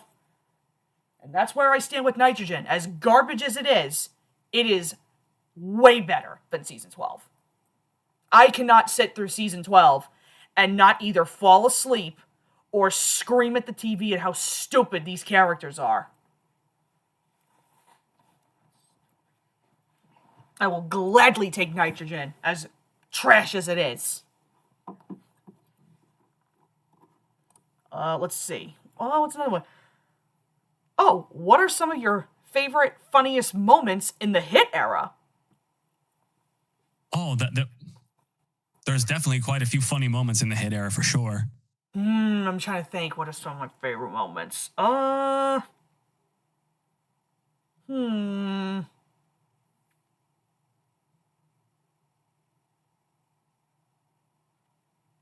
Damn, I mean, if it counts, season 7, James and the Queen of Sodor, when Percy, when my whistle's clogged, and instead blew mud all over Gordon. Oh, that is pretty funny. That's funny. That actually swings either way. I review season 7 as classic series, honestly, even though it's advertised as hit here in the US. But the UK classifies it as classic, honestly. I see it as classic. I see it as classic, not hit, honestly. Yeah. No, okay, this one is better. Season 8, Halloween. Michael Brandon performs the greatest line. The ghost, it's got me! Oh yeah, the ghost, it's got me! I love his line delivery in that. I love Michael Brandon's line delivery. You know what's funny? And I will make this broad statement right here, okay? I know Michael Brandon is very iffy in some areas of the hit era, but what I love is how he's just running away with these stories. He's trying to have fun with it. He's trying to make them entertaining, as garbage as some of these are. I get it. But his line delivery, even with the questionable voices, is still hilarious. That ghost line alone is so funny. Oh, no. There's another one, babe. In Toby's Triumph, when he does Alicia Body, right towards the end. You guys know what I'm talking about. Shoo cows. That's funny. Another funny line is actually in Thomas of the Rescue when Diesel was showing off. I'm the fastest engine in the world. Look at me go. Look at me go. I like that line delivery too.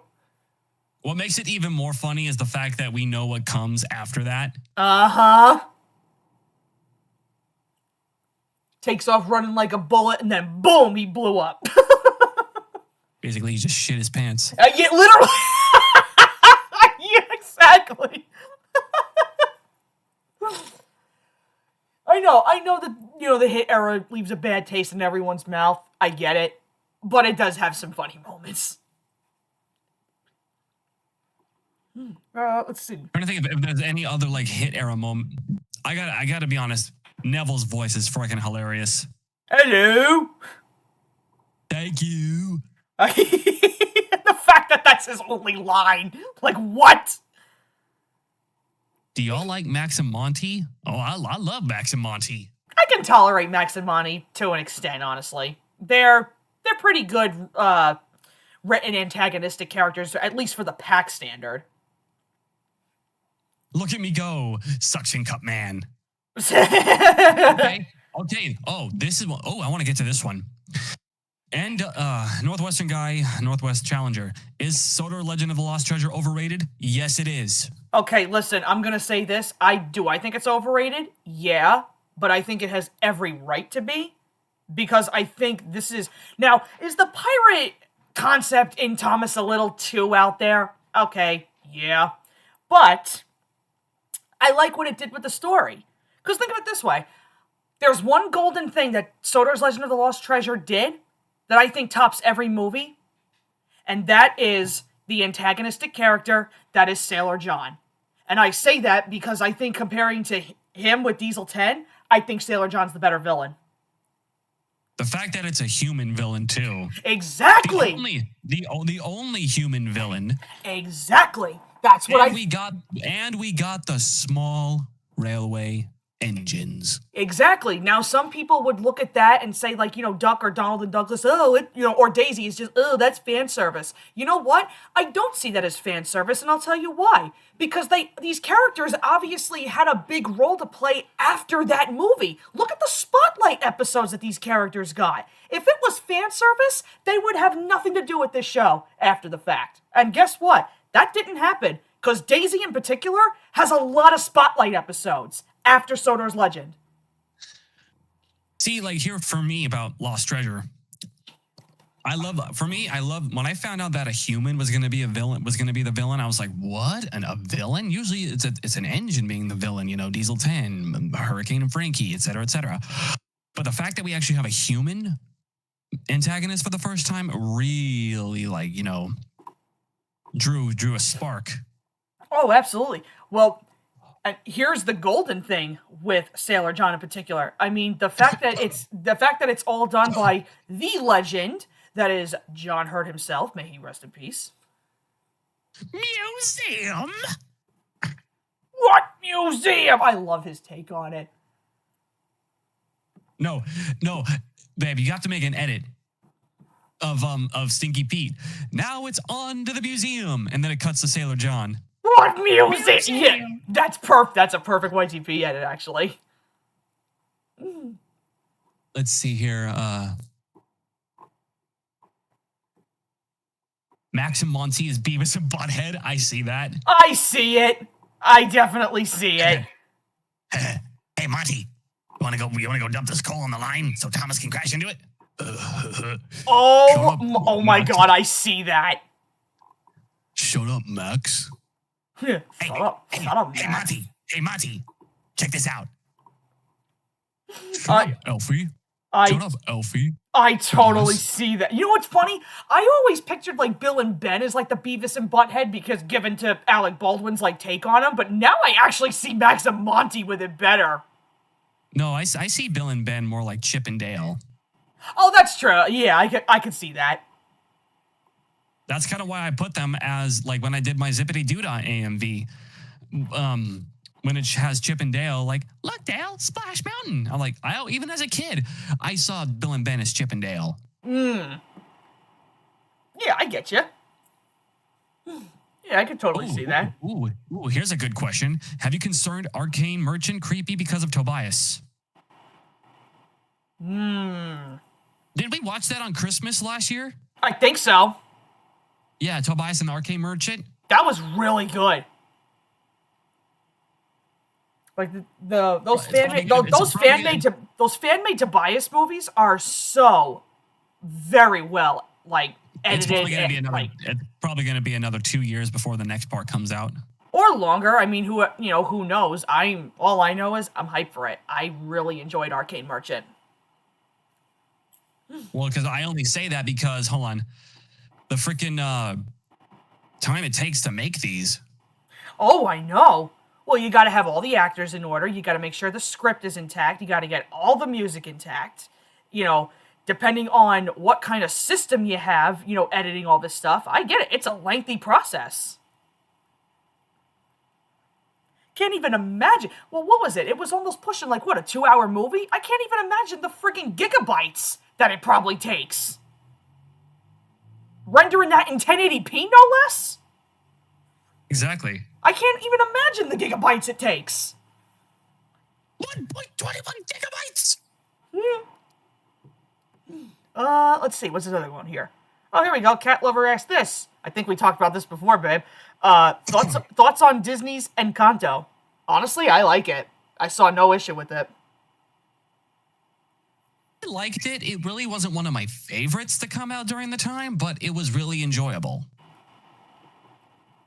Now, I don't really want to say here that, it's one of my favorite, newer Disney movies, because no. But I did like it. It was a pretty enjoyable movie. I'm just gonna. I just had a realization on Encanto, babe. A what? Encanto is just Spanish My Hero Academia.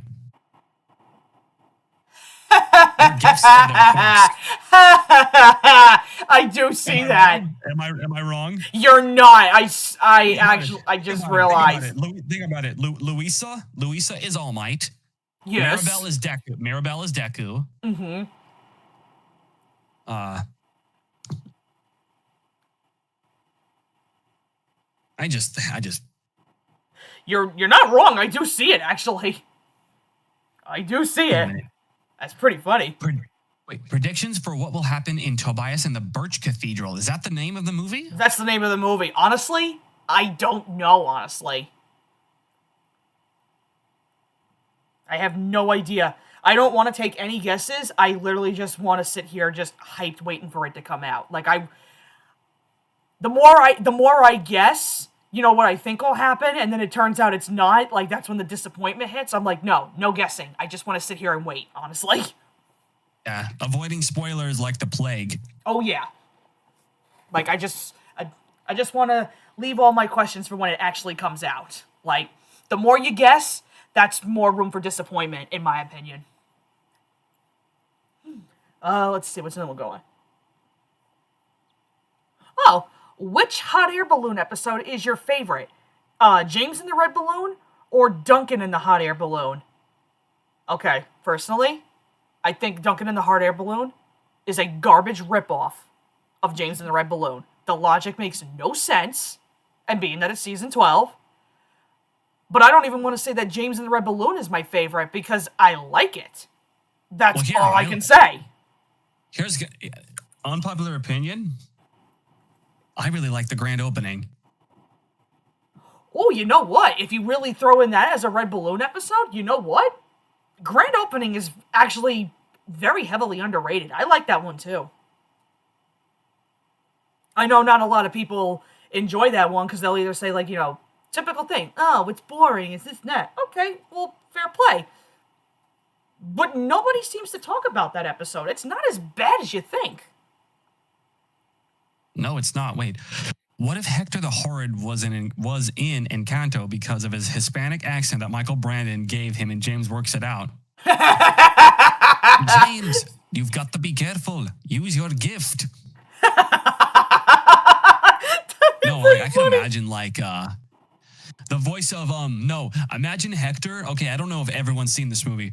Imagine if Hector, if we're going in that direction, had the same voice as Panchito did in The Three Caballeros. Yes! Oh my god, if Michael Brandon gave him a Panchito voice, oh my god, that would be so funny. You just hear Hector go, instead of saying, keep away, you hear him go, yeah! Yeah, yeah! That'd be so funny! Here's another one. Thought on Puss in Boots, The Last Wish. I never saw it. I never saw any of the Puss in Boots movies. They actually never interested me. I only saw the first one with Humpty Dumpty. I know some people did say that a lot of those are actually good, but they never were kind of like, oh yeah, I have to watch these. What's another good one here? Oh, here's another one that Ian said. I originally wanted to put this in your Q&A, but do any of you remember JoJo's Circus? Yes. Yes. That was one of Hey, it's JoJo's Circus. That was JoJo's Circus. That was one of the Playhouse Disney shows that I grew up with as a kid. And can we bring back claymation Disney shows? That was a very unique take. I'll tell you what, JoJo's Circus for its time was actually a very unique take for a Playhouse Disney show. I can tell you though, it's definitely one of those shows that I have very much grown out of, and I have no intention to look back on it. I will definitely say that. It was just one of those shows that I watched as a kid, and I just simply grew out of it. Oh my gosh, JoJo's Bizarre Circus. Oh, jeez. I mean, it was. It really was. Is that a JoJo reference? It really was. Oh my gosh. Oh, here, Molly said this one. Another good question. What is your favorite location from Theodore? Mine is either the Hidden Cove area or Mud Cove. Oh, I'm gonna tell you my favorite location, and again, I know some of you are thinking it. Oh, is it probably the Big Harbor? No, it's actually Kaylee's Cove. I really like Kaylee's Cove. Kaylee's Cove is a beautiful little fishing village. Love it. Honestly, I think it might be the same for me. And I've seen the actual photos of the real cove it's based on in Nova Scotia. Beautiful. Beautiful little place. Oh my gosh. The JoJo's Amazing Digital Circus. Okay, that amazing digital circus. No, babe. That is a series we need to watch. The Amazing Digital Circus. Here,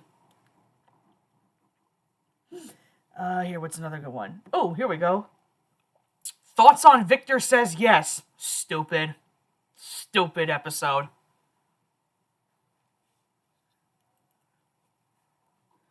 Let's see. How about Victor Says No? Yeah, literally. Oh, here we go. Oh, thoughts on the Splish Splash Splosh DVD. Do we really have to discuss this? That's a garbage DVD with garbage episodes on it. I don't know how else to explain that.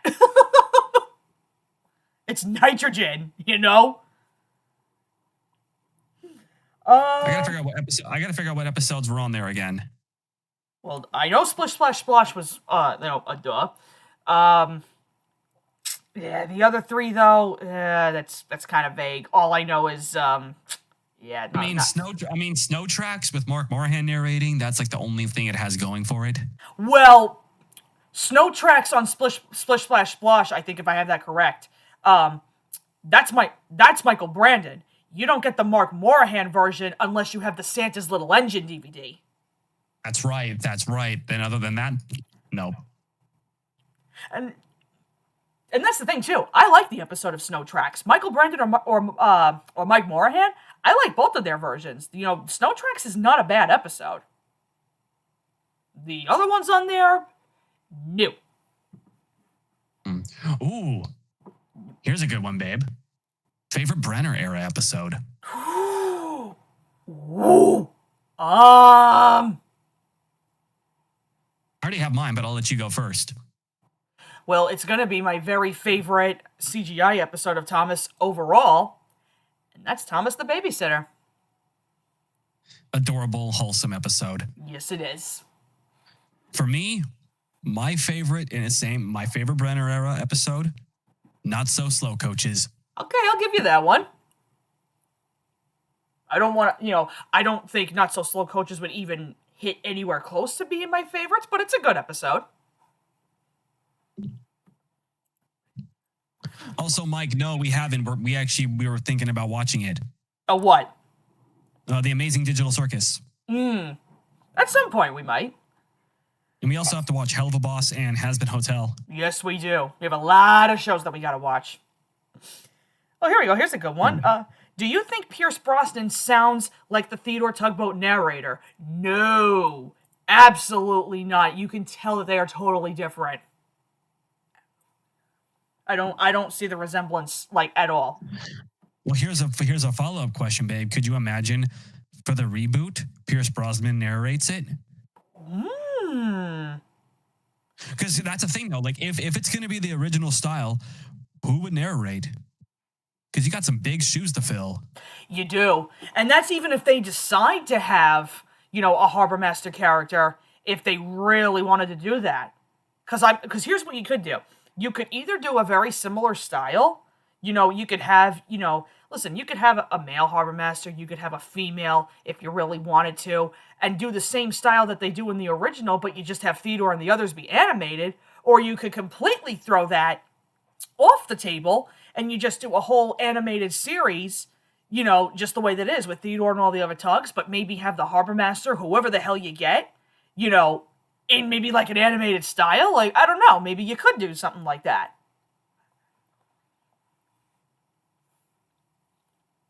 But if they decide to do, you know, human segments, you know, you do have some really big shoes to fill. Let me see. Let me see. Oh, okay. Wow, that's an interesting one. How's this one, babe? Who is your favorite Thomas character and why? Okay, here we go. My favorite Thomas character will always be Duck. Mm-hmm. Because I love his design. I love the Great Western Pioneer design.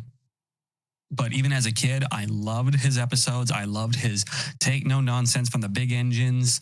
You know, I loved his intro. His theme is absolutely amazing. It's a bop. Fish, especially. I love Duck's role in Fish. You know, a Duck and Henry story, which is great. I love his take no BS attitude. Mike, I'm going to ban you. What did he say? Mike, I'm going to ban you.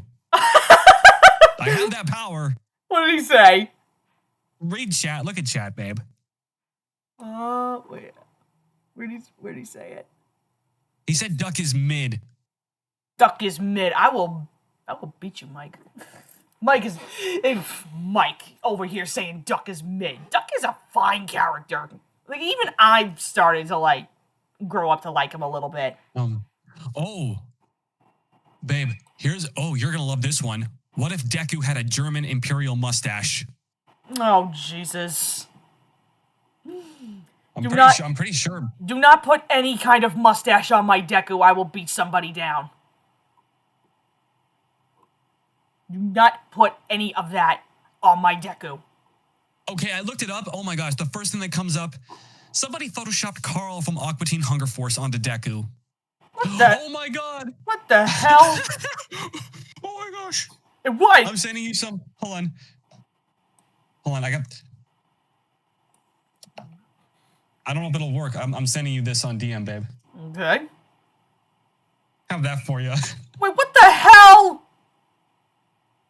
Oh my god, no. Don't do that to my Deku. No. I don't like it. Alright. Let's see, what else do we got here? Oh, here's a good one, babe. Most overhated Thomas song. Overhated? I don't think there's a song that I hate.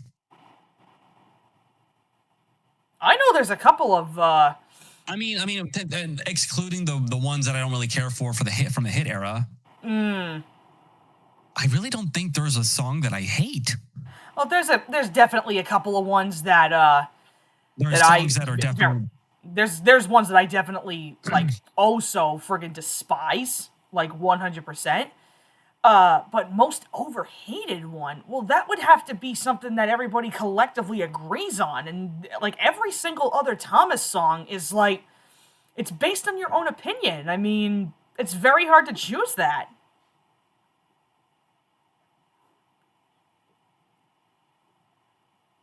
Yeah, I don't know. I have to think a little more about that. That's a tough one. Oh, here's a good one. Thoughts on the Mud Glorious Mud DVD. Again, I would love to sit here and talk about it, but I cannot go full into like DVD mode. Honestly, I do have plans to review that one. I'll say this though, I just think the batch of episodes on there was very interesting. Oh yeah, that's where I stand. It's a very interesting group. Oh, here we go.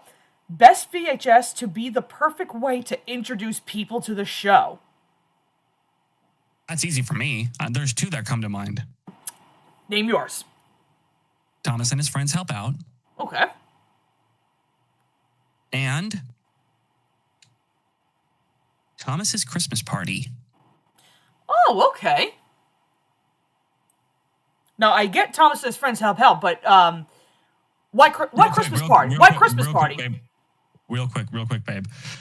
Gallon old engine, don't you mean mid? Glorious mid? Mid. I'll give you mid, glorious mid. But no, the reason why was because there's some Christmas episodes in there, gives you the holiday spirit. You have, Thomas Saves the Day. You have Henry's Forest. Mm-hmm. It has some very beautiful episodes in there.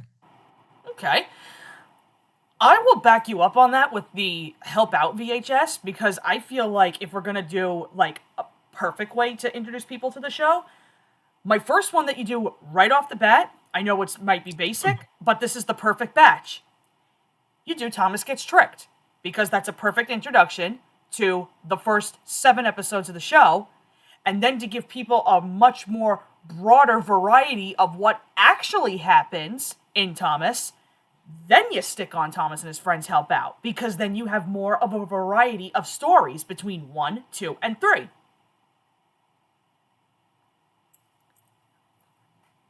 So I would think those two are perfect. Oh, absolutely. Here's one from Mike, babe. Here. Favorite Sonic songs. It's so basic. I don't care. Sonic Heroes is a bop. I have to agree. I don't care. I love that song so much. I have to agree. And it's so funny because the first time I was ever introduced to that song, I used to put it as a background track when I played Mario and Sonic at the Winter Olympics. I used to do that all the time. It was such a good song. Love it. I know that there are other songs that I do like. I can't remember them by title, so that's why I'm only saying Sonic Heroes. Ooh, what's this one? Oh, what are you... Oh, can't I say this, babe? What are your guys' thoughts on the MLP Season 5 episode, Bloom and Gloom? What's that one? That's the one where, Apple Bloom thinks that the CMCs are gonna break off once they finally have their cutie marks. Oh, I think that's a really good one. Or, no, am I thinking of a different one? Or, no. No! One where she... No, I think I have that one wrong. Isn't that the one where she fears of what her cutie mark might be? And she tries to make her own? Is that the one I'm thinking of? I can't... Or it's the one that where she's... No. It's the one where she's having all of those nightmares about what her cutie mark might be.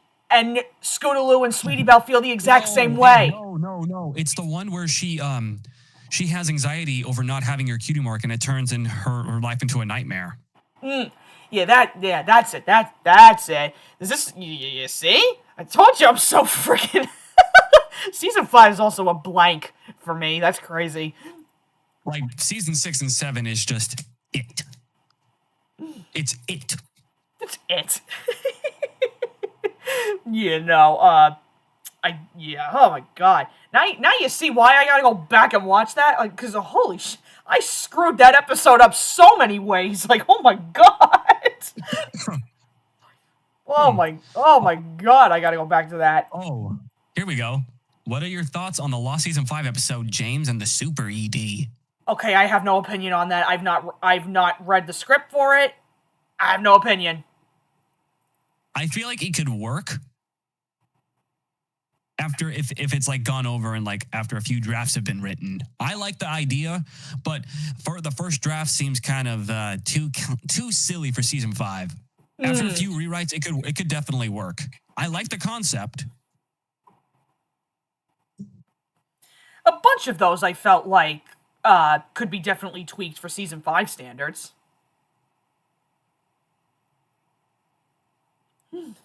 Let me see. Still looking. Oh, that's an interesting one. What if Tom Hanks narrated The Great Discovery as he came to visit Shepperton Studios during Season 10 and 11, and he is a fan of Thomas? Okay, first of all, if I ever heard Tom Hanks narrate Thomas, I think I'd probably lose my eyes out of my skull. Oh my gosh, that would be so cool. I'd be like, what? Like Tom Hanks in Thomas? What? I think that would be pretty interesting. Yeah, it would. Here we go. Favorite Unlucky Tug retrospective video. Oh, there's too many. Oh, there's too many to name. Oh. To be honest, I like his season 12 one because it's so funny. But it's not my favorite. I think my favorite has to be either his season 4 or season 5. I think for me it's either 3 or 5. I tell you what, the bigger retrospective videos that he's putting out now that he's finally gonna get to Blue Mountain Mystery, I am so excited to see how he covers that. Which begs the question, because I feel like Soder's Finest is gonna be next. Who do you think's gonna be the one? Oh my god. Well, now that he's got Thomas out of the way, that leaves... And he just did Daisy, too. So right. I feel like, I don't know, is he going to try to redo, like, Edward or Gordon? Is he going to maybe do another CGI-only character? Well, you'd have to look at it and see, like, how many characters does he actually have left? Well, let's see here. I can actually go over and see how many he's done so far. Okay. He's done Gordon. No, hold on. He's done Henry. He's done Scarloey. He's done James, Toby, Hero, Duck, Percy, Cranky, Diesel, redid Edward, did Donald and Douglas, Oliver, Thomas, and Daisy. Okay. So I think he's done engines 1 through 11. Mm-hmm. I mean, he could just do Emily next. Emily really wouldn't be a bad choice. But see, especially with how they're more, the production of them. Mm-hmm. I feel like he would have to get characters that would actually, like, you know, be worth it. Like, I could totally see him doing another narrow gauge character. Yeah, exactly.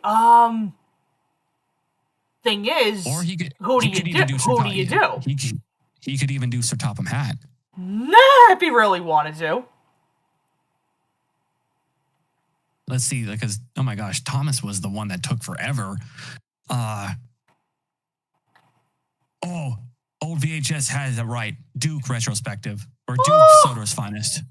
Oh, Duke retrospective? That'd be pretty cool to see. Duke needs, he needs more recognition. I like Duke.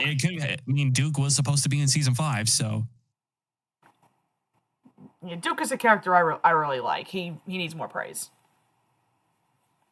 I just think of that season 5 of that one deleted part in Rusty and the Boulder. You just hear Boulder, engines, I want engines. Oh, jeez. I was gonna plan on making an edit, like record Tug saying that, play the episode, and play that over just to see how that would work. I can get that done in like less than 15 minutes, actually. Oh my! I'll do it and tag him if there's a way if I can get it out to him. That'd be funny. Or I could just post it on my YouTube channel, post it as a short, and yeah, why not? Go from there. Let's see. Oh, here's an interesting question, babe, from Hank the Funniest Tugboat. What is your opinion on the Thomas and the Treasure DVD? Because I really like that episode from that season, and will you do a review on it? Well, personally, I like the Thomas and the Treasure episode. I think it's decent. I don't want to say it's out of this world amazing, but I like it. As far as the DVD goes, however, that's a DVD in the future. I don't know when. I might actually, if I can squeeze it, babe, I might actually do that DVD before I leave with you to Texas. Really? I'm thinking about it. That's a summary DVD, if anything. So I might actually do that. Where do you stand on that episode, actually? It's not terrible. Again, it's one of those episodes that's just there. Okay. And I know, don't hate it. And I know Thomas and the Treasure also, again, is a very, it's a very three-strike formula-esque, you know, kind of one. But again, it's not done in an aggravating way. But when it comes to like Thomas and the insert location thing here, I think Thomas and the spaceship is really good. That's an underrated one. I actually really like that. Just Thomas traveling at night with Annie and Clarabelle is amazing. Oh, I will say this till I'm literally blue in the face. Nighttime Thomas episodes are literal eye candy for me. First off, hold on. KJ, The Perfect Pair is our episode. Mm-hmm. And Super Mario, no, I'm not from Texas. I'm from California. We're going to Texas for a friend's wedding in August. Mm-hmm. There will be more on that in the months to come. Exactly. Let's see. Looking to see if there's another one. Here, let me go there. Oh, you know what? Let's go back to these really quick. Here's one big from Vinny T2828. Simple one. Have you been to any amusement parks or theme parks? And if so, do you like roller coasters? Yeah. Hell yeah. Yeah. It depends. It depends on the roller coasters, though, because I have a legitimate fear of heights. So I will only go up a very certain height, if that makes any sense. I'm not a roller coaster adrenaline junkie, if that makes any sense. Because, you know why? Because I don't like that feeling. Like, as much as I actually do like fast roller coasters, I don't like super fast ones where I feel like my stomach is gonna drop. I love those. I'm the opposite. I love those ones. I don't like that feeling. I don't like that feeling of when I feel like my stomach is just gonna, like, either, like, fall off, and I don't like that feeling of, like, you know, my heart beating in my throat. That is like, ugh. I don't like. It's not for everybody. I understand that. But I have been to certain amusement parks. Like, I haven't been to anything big. Like, I don't want to sit here and say, like, you know, I've not been to Six Flags. Not been to Disney.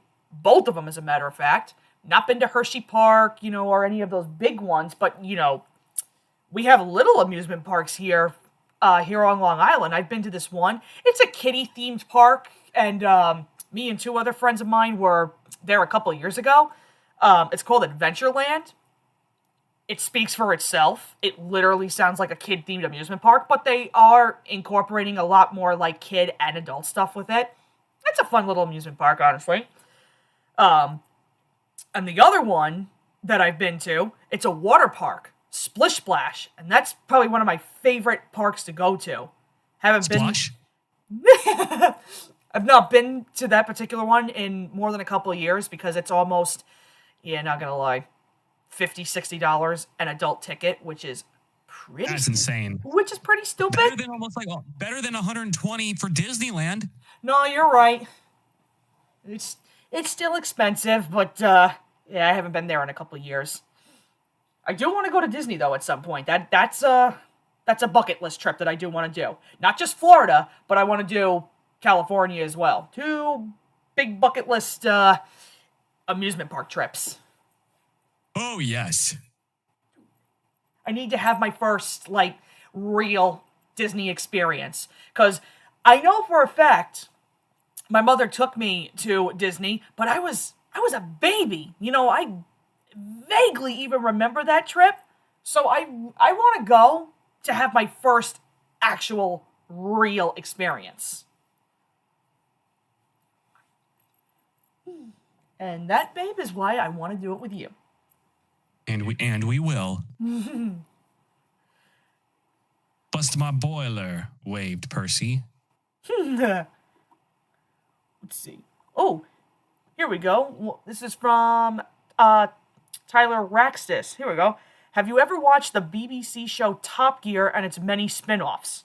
I know of Top Gear. Never watched it.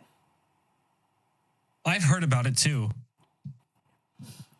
I think I watched like an episode or two, but I think that's about it.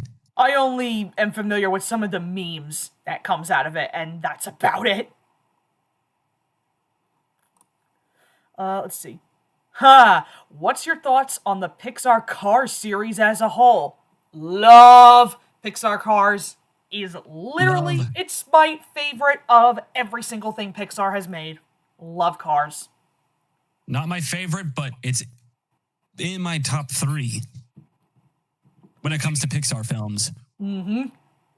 Yeah, the Cars series literally as a whole is like, oh, that's peak Pixar for me. And you know what? I know the argument. I'm gonna say it. I know people are like, Cars 2 is one of the worst movies. You know what? I see the argument because Mater can be a little tiny bit annoying in that. But you know what? Truth be told, Cars 2 is not the worst Pixar movie I've seen. And as mid as it is, I still like the series as a whole.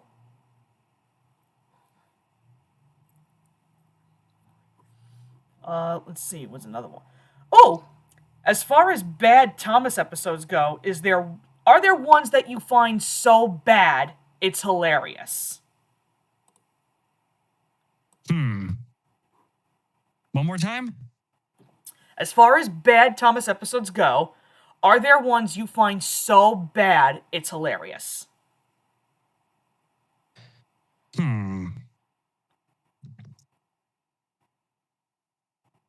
Episode's so bad it's hilarious. Like one of those so bad it's good kind of things. Yeah. I'm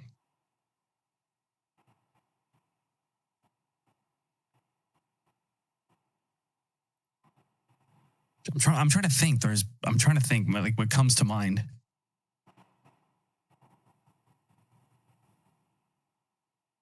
Henry's health and safety. Oh, jeez. I'll give you that one. That one's a pretty stupid episode. Because I think, honestly, like, what gets me the most, I think, and pretty much everyone might think this, is when it just cuts to Toby just being on the side of the tracks. He's just there. No train, no nothing. He's just there. Derailed. It's just like, how? Yeah, it's like, where did you come from exactly? I'll give you that one. That one is pretty dumb. Or Percy's like, Henry, wasn't there supposed to be a truck here? Health and safety, Percy. Oh, jeez. Oh, bad nitrogen error writing. I know there's probably more, but yeah, I can back you up on that, Viv. That's actually a pretty bad one. Yeah. Oh yeah. Oh, here's one for you, babe. Favorite usual bloke Luke review series video. Ooh, okay. My favorite one he's done? I actually really like his review on The Great Discovery. And it's not simply because, The Great Discovery is my favorite Thomas special, but Luke actually, pointed out a lot of stuff in The Great Discovery that I never even thought twice about. And I was kind of like, oh, wow. And he really opened up my eyes with Stanley, okay? Because I'm sitting here like, Stanley's, he's kind of a nothing character. He's just there so that Thomas can have a hate boner on him, like, No, that's actually not true. And the way Luke actually goes in depth with that, I was kind of like, wow, Stanley's actually not bad when you really look into him. I know, granted, he doesn't become very much a big, character in the series, but I actually don't think he was meant to. And the way he, really, dives into, certain aspects of that movie, that's why it's my favorite review. It's so, so good. If neither of you guys have seen it, go give it a watch. Seriously. I definitely need to watch more of Luke's stuff. Oh, being that Luke and I are, really close buds now, I'm telling you, his stuff is so good. Let's see. Ooh, what's another good one here? Oh, since you say you like horror monster films, who do you prefer for the most famous ones? King Kong or Godzilla? Okay, here's the thing. Here's the Sorry, problem. Godzilla. Here's the problem. I've never seen either one of those. You know, I'm into horror movies, absolutely, but monster films?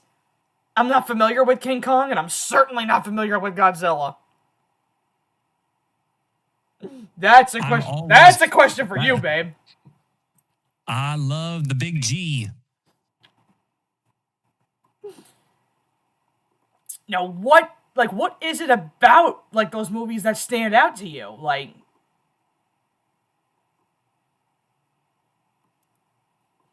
Just I love, especially the old like 60s version like films, just like monster films in general. Like Godzilla was one of the best, like being a destructive monster going around causing mayhem. all right, and I can kind of see that, because King Kong is totally different, no? Well, similar. Yeah, I don't know. Those particular movies, I don't know. They never really, like, did anything. I don't know. Monster movies in general, I guess it depends on the topic, but everything else, like, I'm very much into horror stuff. Hell, it kind of broke me out of that, believe it or not.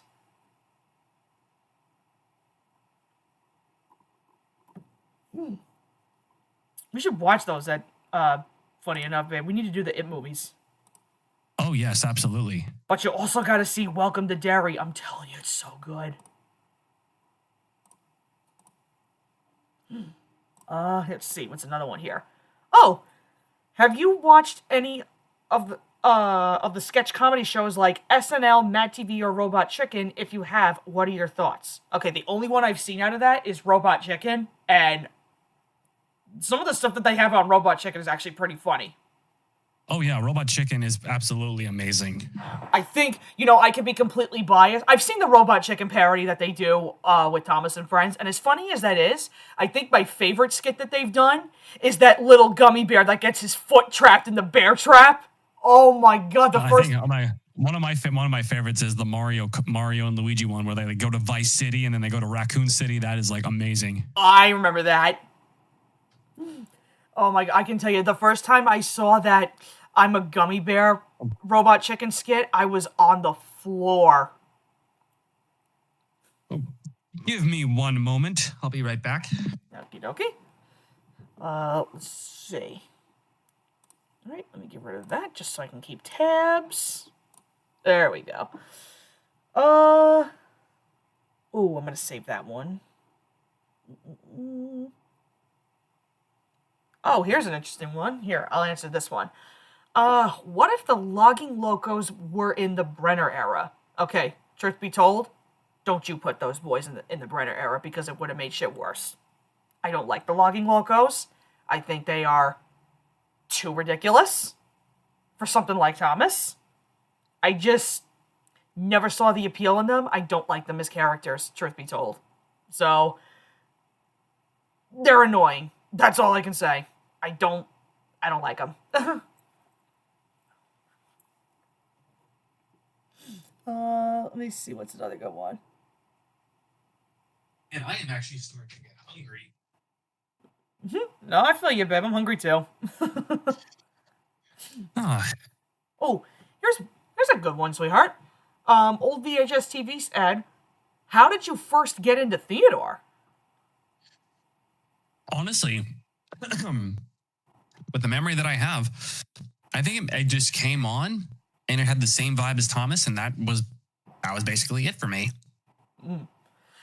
See, my story with that is a little bit deeper, which I will gladly do when I do my other like big theater YouTube videos. But I will tell you guys how I got into it was basically what I call my happy accident, because during like the early 2000s, my grandmother, when it was very popular, was consistently going to Toys R Us looking for brand new Thomas toys, being that it was either Ertl most of the time or any new Thomas tapes for me. And she was always spoiling me with that, right? Mm-hmm. Well, I don't know how the hell she found these, but apparently there were 4 or maybe 5 out of the 7 U.S. Theodore tapes that they had over in Toys R Us. And she must have thought that they must have been something like Thomas related, or whatever the hell she thought, and she decided to pick them up. And there was one morning where my mom was dropping me off, so she could babysit me, so my mom could go to work, and my grandmother goes into the back room, and she hands me a baggie, and it's got all brand new stuff, all new tapes, all new Ertles. But then I pull these tapes out, and I'm like, what the hell is Theodore Tugboat? Like, I've never heard of it. So my grandmother was a little confused, and she was like, isn't that Thomas? And I go, no. Like, I've never heard of this before. So eventually, when I kind of warmed up to it, I was kind of like, you know what? Let me give the show a little bit of a chance. Like Brandon said, once I started like really engaging in these episodes, I realized like how much of a similar vibe that there was to Thomas. If not, Theodore is a lot calmer compared to Thomas. And that's why I was so heavily drawn to it, even now as an adult. So basically, had my grandmother not been at Toys R Us, and she didn't make that very simple mistake, I probably wouldn't be even into Theodore today. That's awesome, babe. And that's exactly why, when I do the history of Theodore that I plan to do on my channel, I don't know maybe this year I might get a little head start on it, I'm not sure, being that we've got so much hectic shit going on. But whenever I decide to drop that video, that's going to be made in dedication to her. Aww. Because I'm telling you, had she not made that very simple mistake, Theodore would not be a big part of my life as it is. Definitely a big part of mine too, not just Thomas. So that's going to be something I look very much like I can't wait to do at some point. Oh, yeah. Oh, speaking of another show, here's this one. Thoughts on Shining Time Station? Watching it more, I'm getting a better love for it. Because, of course, as a kid, watched it only for the Thomas episodes. But now, watching it now, I actually really start to enjoy the bits with the human characters. Yeah, exactly. And, it's funny. Again, same thing like Theodore. I didn't know what Shining Time Station was. I had no idea that it was, basically like a link to Thomas. Now, that show, I actually don't even know, like, how I got introduced to. The only other way that I know what that is, I remember we had a blank tape when we were kids, and somebody, I don't know who, recorded one Shining Time Station episode, and I remember vividly what it was. It was Schemer Special Club. But I know on that blank tape, there were multiple episodes of recorded Barney episodes. Now, where the hell that tape went, I have no idea. I really wish I could find that. But that, I think, is the first time I think I was ever introduced, to Shining Time Station. Because then, the more we saw that, and then, I want to say it was my grandmother again, she must have found it somewhere on the PBS Kids channels that we had, and then that's when her and I started watching it when I was little. And to this day, Shining Time has also been a really big part of my life. I've loved it. I will say this too, because I'm not gonna beat around the bush with that one either. I was watching the show specifically for Thomas. Now, I didn't hate the human segments because there were some that I loved, and my favorite of all was George Carlin's Mr. Conductor, because I don't remember seeing the Ringo Starr episodes, not a one. I only specifically remember the George Carlin ones. Now, what episodes might I have seen other than, Schemer Special Club from, season 3? There must have been other 2 and 3 episodes that, I came across, but which ones? I couldn't tell you. I don't remember. That I actually don't. But I do remember watching Shining Time way back in the day when I was a kid. And like I said, there were certain things that I was kind of like iffy on. Like I said, there were some of the human segments that I was kind of like, okay, I just want to see Thomas. And the one thing I didn't really care for all that much was the jukebox band. Now, my opinion totally changed on the whole show. Not only do I love every other Thomas story that they throw into the show, but I love the human segments. And anytime you have those, like, I guess you'd call intermission breaks in between, just to kind of give you a little bit of a breather, the jukebox band segments rock. No pun intended. Yeah, no pun intended, exactly. But anyway, honey, in chat, I'm gonna have to bid farewell because I have to get some dinner. I know, I gotta get dinner soon too. I'm gonna keep this going because I still have like a lot more questions that I need to do. Yeah, but definitely have to do more of these. Oh, we definitely will. It was a lot of fun being here, babe. Thank you for having me. Oh, you're welcome, sweetheart. I'm probably gonna I might stick around here for maybe like another 30-ish minutes. I'll try to like blaze through these questions as fast as I can. I'll go get a bite to eat, and then I will call you right back. Alrighty. Sounds good, honey. But anyway, chat, thank you guys again so much for showing my love, the support that you guys have been giving her. And I will see you in a little while, sweetheart. Alrighty, baby. I love you. I love you too, sweetheart. All right, bye-bye. Bye. Bye, everyone. All right. Let's see if this worked. All right, let me see. Yep, I think I'm still going. There we go. Okay. Well, yeah. Guys, that was fun having him here. But like I said, I'm going to try and speed this along. So let's see. I'm just looking to see if there's anything else in the chat. Let me see. All right. Alex is trying some other stuff. Is season 11 better than season 8 and 10? No, I still think season 8 is better, honestly.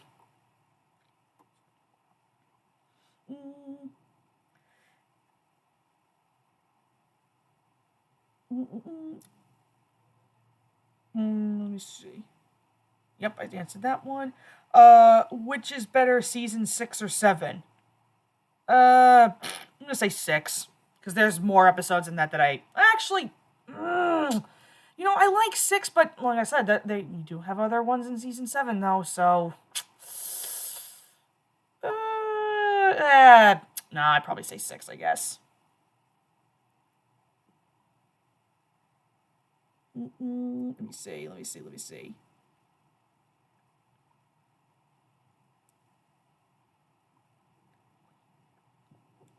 I answered that one. Yep.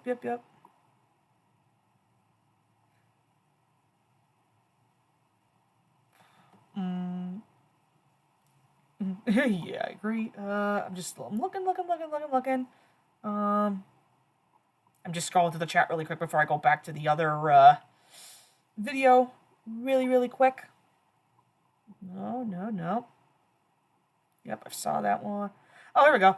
Thoughts on the new 2026 Thomas and Friends merchandise? You know, I'm not really the right person to ask that. I've not seen too many bits, only like little glimpses, and all I can say is honestly. Like, I'm not interested in new Thomas merchandise, if I'm being honest.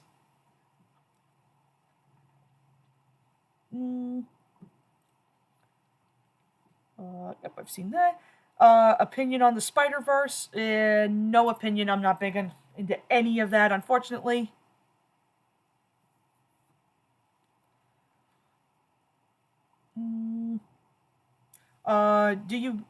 Do you like Pop Goes the Diesel? Yeah, decent episode. I like that one.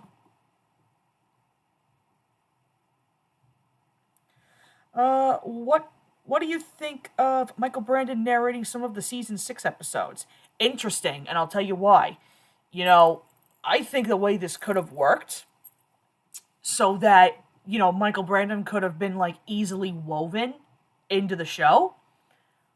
What I think they should have done is take Alec Baldwin completely out of season 6, and you do Michael Brandon for season 6, you have him for 7, and then you go from there. Because as good as Michael Angelis, no matter what, whether it's UK or US, my thing is, he's way too out of the blue for a US Thomas tape. You know, he's just kind of thrown in there like, hello, who are you? You know what I mean? You know, if the intention for another US narrator, you know, was to do Michael Brandon, then that's exactly what they should have done. They should have found a way to cut it all with Alec, and then that's when Michael Brandon should have been in. Season 6 onward. So that this way everybody is familiar, basically.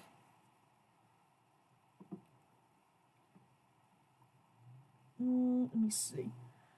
Oh, what if Misty Island Rescue was done in the model series with Michael Brandon as the Logging Locos? I think I'd be pretty terrified if I heard that, actually. Don't even get me started with the Logging Locos again. I like Michael Brandon and all, but I don't know if I even want to hear attempted voices of him for the Logging Locos. Just, makes me cringe thinking about it.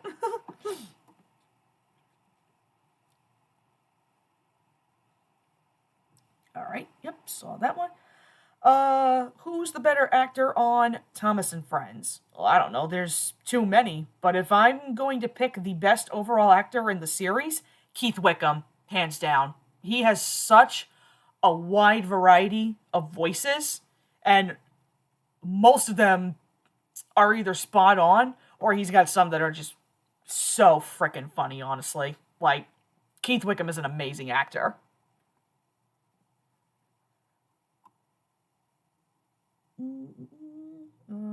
Let's see. Thoughts on Slippy Sodor? Bin. Hate that goddamn episode. So dumb.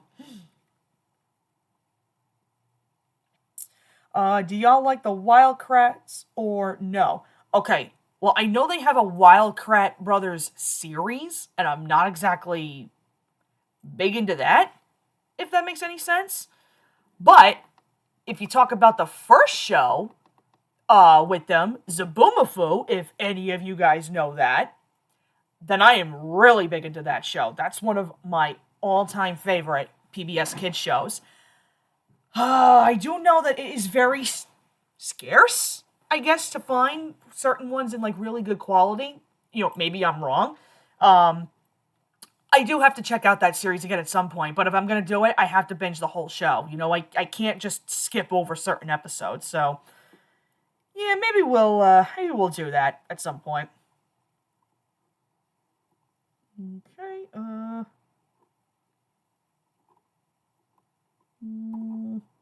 still looking.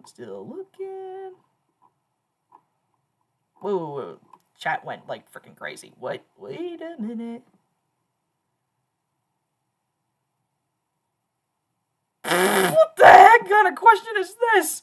Have you ever accidentally ate soap? Maybe? I don't know. That's pretty funny, huh?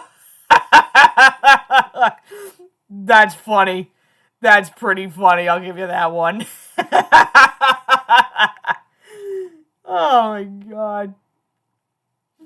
That's funny. Let me see. Were you ever concerned that Duke would return to the CGI series in the Earl's castle, besides Millie? Ooh, well, you know what? Here's the thing. If Duke returned in CGI and worked at the Earl's castle, I would have loved to see an episode with Duke and Steven.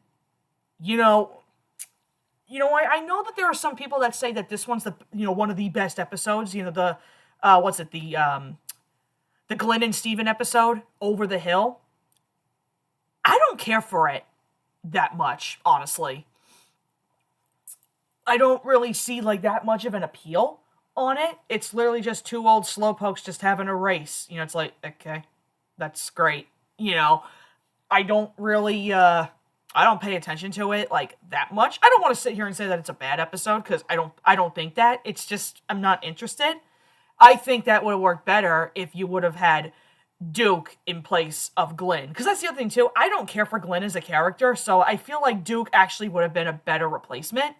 So, yeah, that's all I got to say about Over the Hill. It's honestly.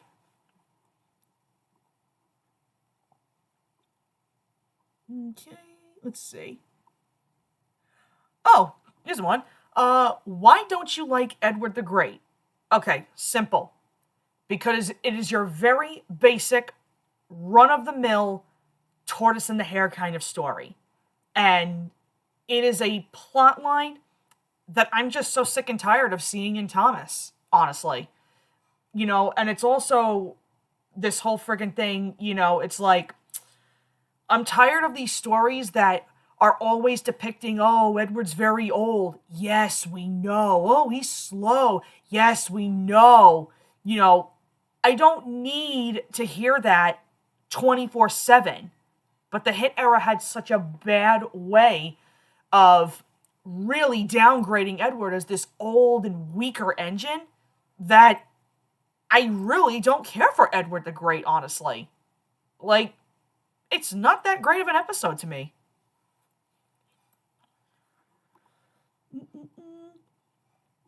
Sorry for asking the nitrogen questions, but thoughts on Creaky Cranky? Stupid episode. Thomas is just as dumb as Cranky.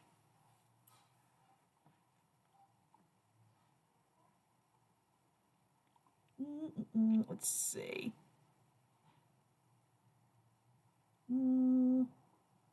Oh, thoughts on Diesel 10 having a Russian accent for the original cut of Thomas and the Magic Railroad? That's a very strange choice.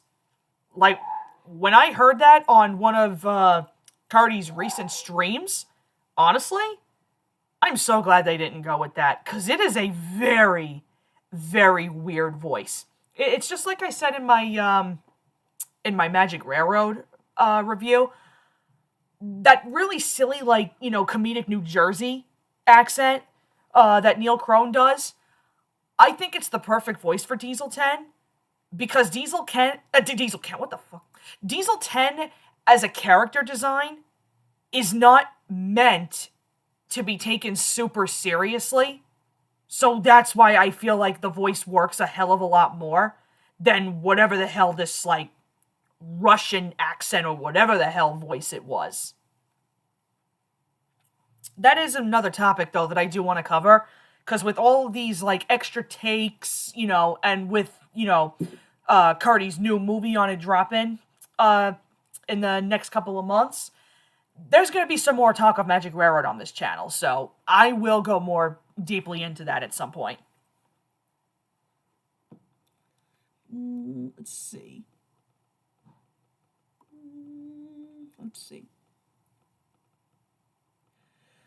Oh, thoughts on Edward the Hero and Edward the Great? Well, I already don't care for Edward the Great, and Edward the Hero, I know people are saying is good. I don't care about it, honestly. It's just kind of... It's a mid-Edward story. I'm not saying it's bad. It's just mid.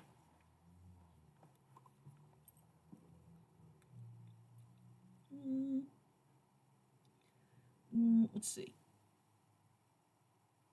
Okay. Opinion on the new 2026 merch. Yeah, I'm not digging it. Oh, what's your favorite Ringo Starr episode from Thomas and Friends? There's only very little, very little of, like, Ringo's takes, you know, that I like for certain episodes, but, let me think. I'm really trying to think here. Well, I like his take on Ghost Train. You know, I like it just as much as I love George Carlin's, so that's a good take.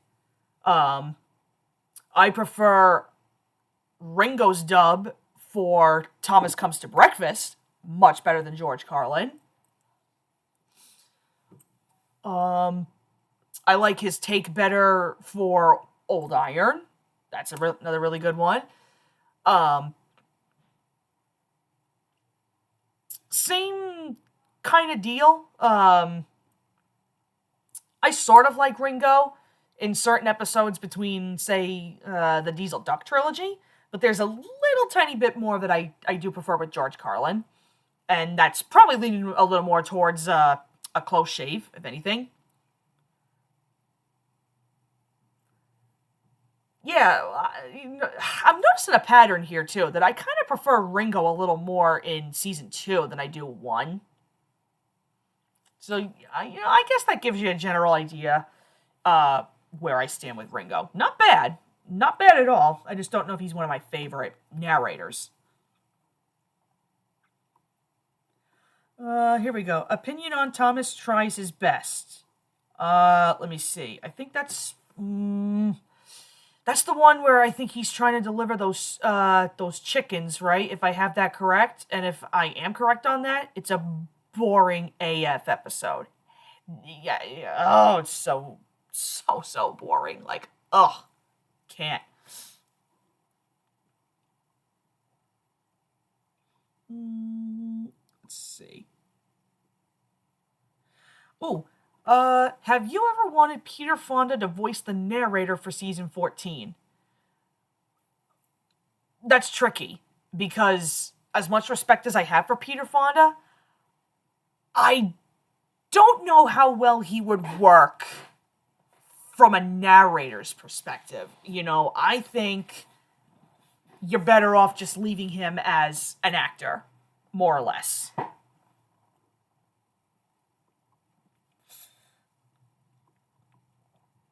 Let's see. Okay, I know KJ said this before.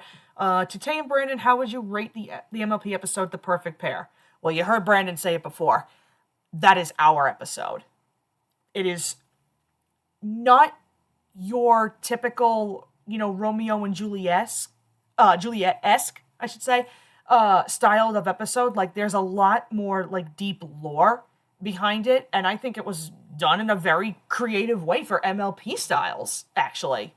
Like, it's a really cute love story. Like, honestly, I like it.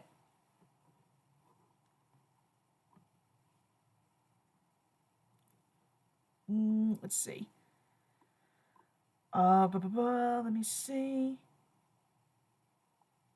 Oh, here we go. Favorite and least favorite episodes from each season. Okay, as much as I actually do want to do that, that's going to have to be saved for another video, only because, again, I'm going to be here all day trying to go through 24 seasons, and I know I've probably answered that question way more times than I can count. More episodes will be coming on certain list videos in the upcoming months, don't you worry. Let me see. Oh, Mike, thoughts on Gartic Phone, and should we play it on stream one day? Okay, Gartic Phone is actually really funny. Can't tell you that I play it on a regular, but when we do, it's pretty funny. Play it in, yeah, you know what? Playing it on a stream? That's not a bad idea. We could probably throw in some, other games if we really wanted to. Like, I'll bring it up with Brandon. I'll see what he thinks. There we go. Thoughts on the Up, Up, and Away DVD? It's garbage. Do I really need to go over that? Thoughts on James and the Express? It's good. I don't think it's the best James trilogy episode. I think that belongs to Troublesome Trucks, honestly.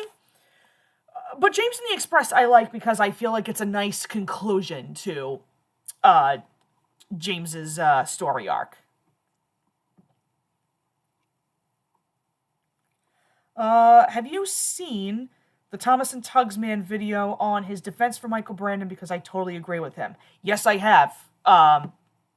Gianluca did a really good job on that. And his thoughts are exactly how I feel about Michael Brandon. I feel like he's too heavily overhated. I feel like he's very overlooked at compared to some of the other, well-known narrators. And I don't think he's judged very fairly, let's just say. I don't think he's that bad of a narrator. You know, if anything, he's definitely in my top 3 favorites. Let's just say that. I like him, honestly. I really don't think he's that bad. You know, he definitely has some questionable voices for some of the characters, but as a storyteller overall, I think he's really solid. I think people just need to, like, give him, a fair chance, honestly. Let's see. Do you guys like Rebecca and Nia from Thomas and Friends? I don't care about Rebecca, but I do like Nia. You know, and I don't want people to come at me and say, oh, but Nia's too stereotypical and this and that. Listen, I don't want to hear any of that shit, okay? Because I don't believe that at all. What I am going to tell you is, I think Nia has far more character going for her than what Rebecca does. Because, what does Rebecca have, okay? She's your very typical, run-of-the-mill, clumsy engine. Okay? What else? You got nothing. You know what I mean? She's so very basic. But compared to Nia, okay, I like her character a little better, only because one episode that actually sticks out to me with her is Counting on Nia. And a lot of people I know are like, oh, that episode's bad. No, it's actually not, and I'll tell you why. Because look at how many kids or even adults that probably have, if this is the right term, I remember, dyscalculia. I think that's what it's called. Having difficulty with, like, big numbers, and stuff like that. So yeah. Think of how many people that actually do struggle with that. So I actually, when I look at that episode, I'm kind of like, oh, okay, that will hit a little close to home for some people. And they can actually, relate to Nia. And I also like, how very, very smart she is on certain, like, cultures and everything. I mean, she already displays that in the Big World Big Adventures movie, and I actually I give her credit for that. There's a couple of little things, like, again, I don't think she's a perfect character, but I do think that she is better than Rebecca, basically by default, honestly. I think she has more going for her. And, yeah, I don't like Rebecca the way that I like Nia, honestly. And that's where I stand on that.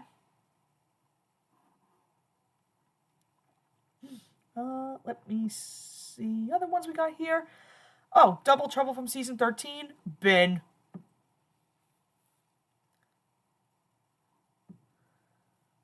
Have you considered James to be too prejudiced to Toby in Arcane Merchant, including Oliver and the Diesels? I don't know. I don't look too deeply into fan stuff like that. I just sit back and enjoy, honestly. Let's see.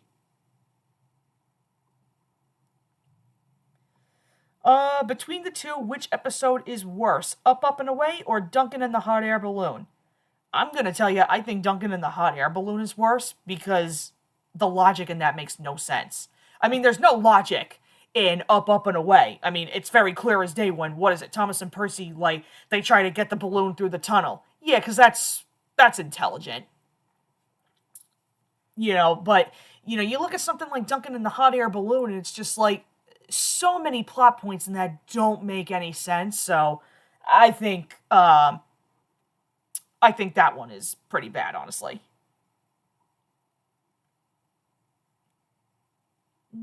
Let's see. Thoughts on Stop That Bus? I don't care about it. It's so goofy. Kind of blazing through these because I need to wrap this up soon. Let's see. How would you feel about an episode with the Logging Locos and Bill and Ben? Oh, that's an interesting pair. Okay, I'll tell you what. If you take away Ferdinand and it's a Bill, Ben, Bash and Dash episode, that I think would probably be interesting, not gonna lie. As much as I don't care for the Logging Locos, I think that'd be kind of a very interesting pair, not gonna lie. Let's see. Favorite Spencer appearance? Can't say I have a favorite appearance because Spencer is not one of my favorites, honestly. Do you want Byron, Kelly, and Buster to return in season 23? I mean, it would have been nice to see them, but they're not needed, if that makes any sense. Maybe it would have been better if one of those guys would come, because truth be told, I mean, what's it? The new pack members that they have, I know, what the hell is one of them? Darcy, I think, and Brenda, I think it is. They are so freaking pointless. It's like, why didn't you just bring back one of the other pack members? It's like, why did we need these two? They don't really do anything, so what the hell, you know? You know, maybe it would have been better, you know, if they brought one of them back, you know, but who knows?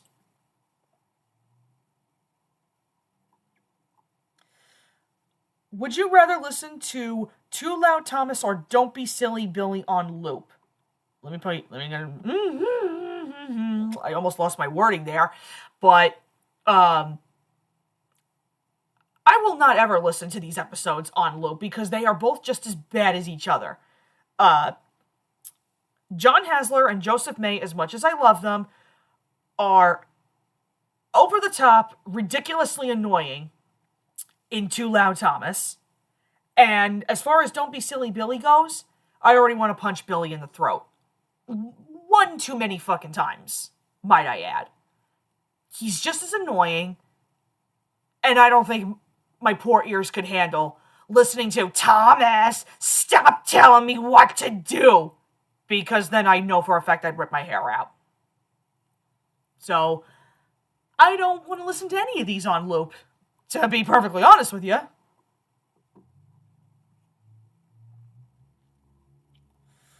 Let me see.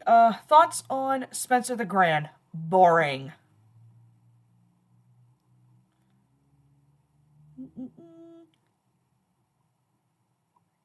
Let's see.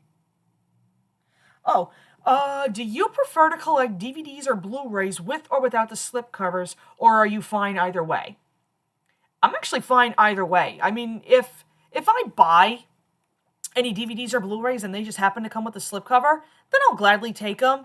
But if there's other ones that I'm looking for that don't, I'm not bothered by it. So long as I have copies of, you know, certain DVDs or Blu-rays that, you know, I'm looking for, then that's whatever. You know, so long as I have copies, at the end of the day, I'm happy regardless.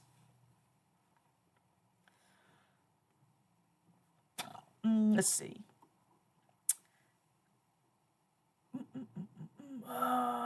Where is it? Oh, KJ, do you guys remember Blue's Clues? Hell yeah, man. Blue's Clues. That takes me back. You know, I'm obviously a big fan of the Steve era, because, you know, that's the era that I grew up with. Joe is not terrible, but he's not my favorite presenter. I do give him credit, though. He had really, really big shoes to fill after Steve left. And the new guy that they have currently, Josh, for the reboot of Blue's Clues, I like him. You know, he has very big shoes to fill.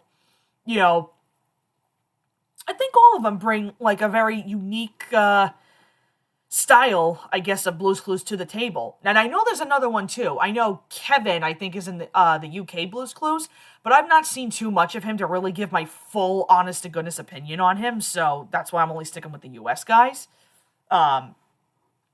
But yeah, no, honestly, if I had to pick my overall favorite, it's definitely Steve. I mean, you can't beat my boy. I love Steve. Let me see. How would you feel about Michael Brandon narrating episodes like Thomas and the Jet Engine or Duncan Duncan? Tell you what, I think that'd be pretty funny. I would like to see his take actually on Thomas and the Jet Engine. You know, I think that would be pretty hilarious to hear him yell as Thomas again. I mean, if you already have him doing certain line deliveries, oh my god, what is it? Thomas and the Runaway Car, I think it is. The whole wee line, you know, I think he would do something pretty funny for Jet Engine. Yeah, I'd like to see a take on that. That'd be pretty funny. Let's see. Thoughts on Martin Sherman as Thomas Percy and Diesel? He's good. I mean, obviously, I think his Thomas and Percy sound a little similar, but his Diesel is top notch. Love it. Let's see. Yep, I did the Blues Clues one. Yep.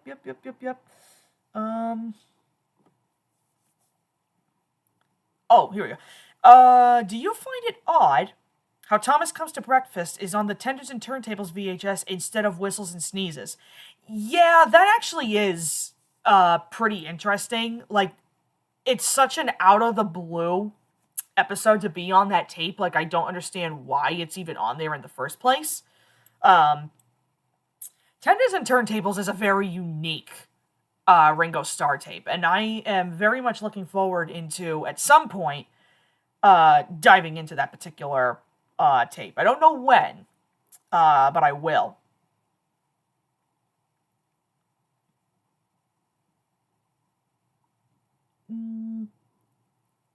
Let's see. What's another one? What are your thoughts on the song I'm on a Yacht from Equestria Girls? I have no opinion on that because I'm not super big into Equestria Girls. Thoughts on Thomas the Quarry Engine? Love it. Good episode. I know people will sit here and say it's just a rehash of previous ones like Thomas and the Trucks, etc., etc. I don't care. I like that one. That's a good one. That's a good Thomas Diesel and Mavis story.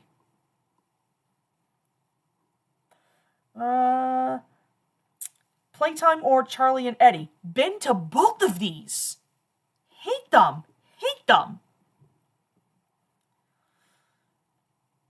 Favorite Nitrogen score? I have no favorite. The Nitrogen era music is mid.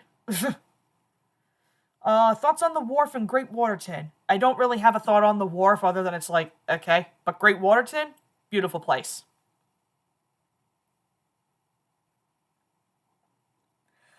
Do you remember Between the Lions? Yes.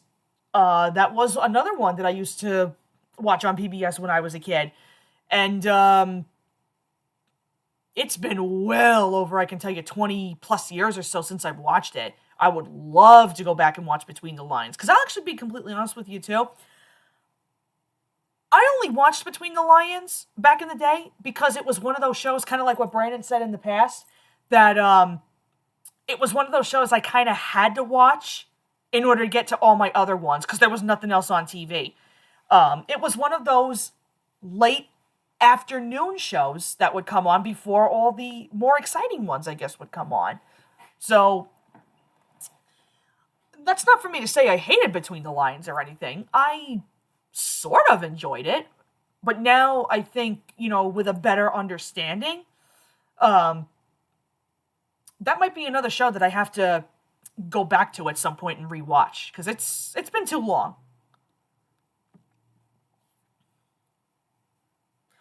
Thoughts on the 2005 Shadow the Hedgehog game? Okay, I've heard so many people talk about this particular game, but I gotta be honest with you, I have no opinion on it, only because I've never played it for myself. I do want to do it at some point, I just don't know when exactly. So, we'll see. Thoughts on the song H is for Harold? Bin! I know that there are some people out there who like that. I will gladly take the original Harold the Helicopter song. I do not like H is for Harold. It is the most mid-friggin' thing I've ever heard. Do not like this song. How would you feel about Mardi Gras Thomas and Creole Percy? That's random as hell, but I have no idea how to answer that, to be perfectly honest. Thoughts on Hero of the Rails? It's good.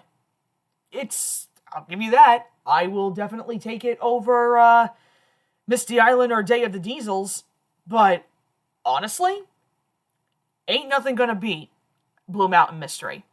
Like, no ifs, ands, or buts. Best parts about Sonic and the Secret Rings.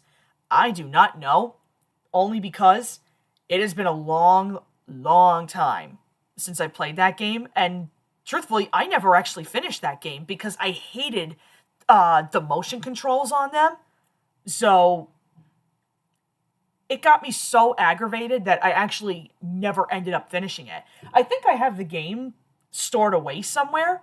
I don't know where. I actually do have to look for it. Maybe I might play it again. I don't know. And if it doesn't work, then I guess I'm not going to finish Secret Rings then. Let's see. Let me go back and answer these really quick because I know I skipped a couple of these in the other video.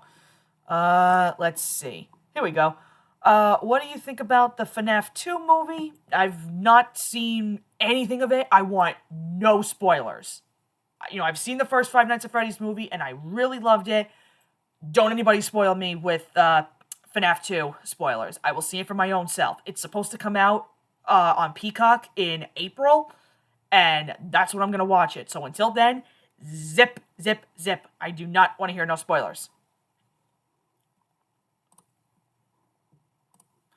Okay, let's remove that one. Let's see. I'm trying to get through these as fast as I can. Let me see. What are your thoughts on Britt Allcroft's The Magic Adventures of Mumphy? Okay, I'm familiar with Mumphy, but I've not seen too much of it. That is a show that I do need to go back and watch. There's a buddy of mine, I think, that actually has the full series up on YouTube. So when I'm not super busy and I actually knock down some other shows that I'm into, Mumphy is definitely one of the ones that I do want to watch. Let me see. Have you seen the Wiggles movie? Do you know me? Of course. Being that I'm a big Wiggles fan, why wouldn't I have seen the movie? I love it. It's, you know, I'll give you that. For a children's movie, in terms of the Wiggles, is it stupid? Yeah. You know, it's the typical cliche, oh, you know, they forgot my birthday, wah. You know, I get it. It's so typical, it's so cliche, and I know there's a bunch of stupid things that happen in it, but you know what? It's the Wiggles. I don't expect anything else. And it's just so nostalgic that I'm like, you know what? It's hard for me to hate this movie. It really is. Even with, like, some of the dumb things that happened, because it's like, okay. But, you know, it's a guilty pleasure. You know, I like it.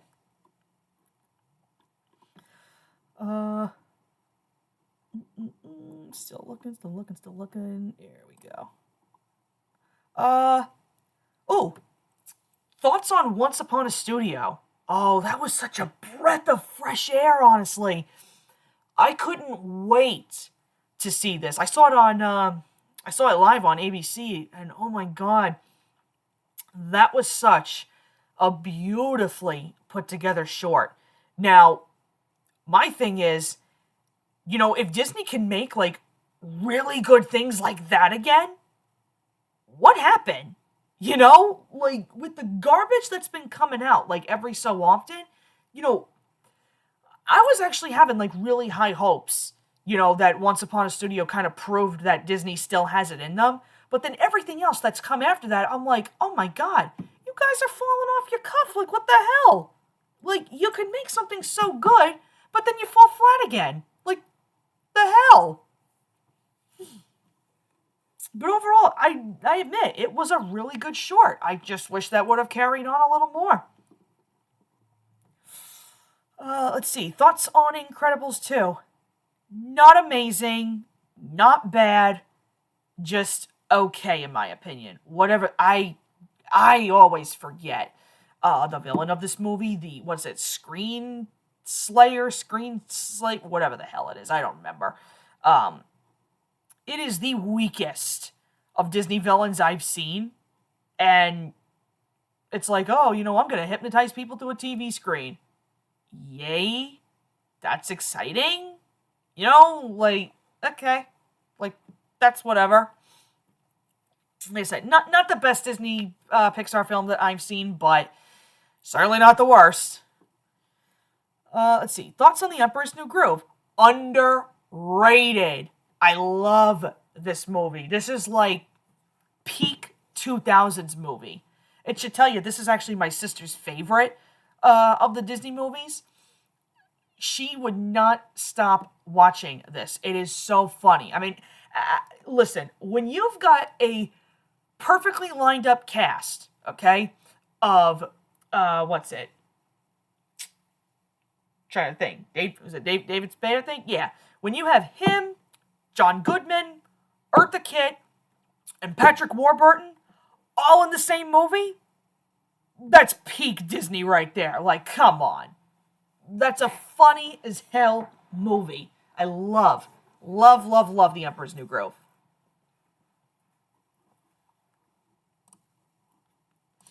Let's see. I'm going to try and blaze through some of these. I know I can't get through all of them, so I'm just going to try and blaze at this point.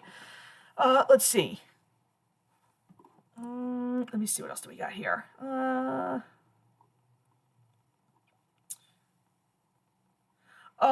Did you ever want Diesel 10 to have a villain song from Magic Railroad? No, honestly. I think that would be way too cliche.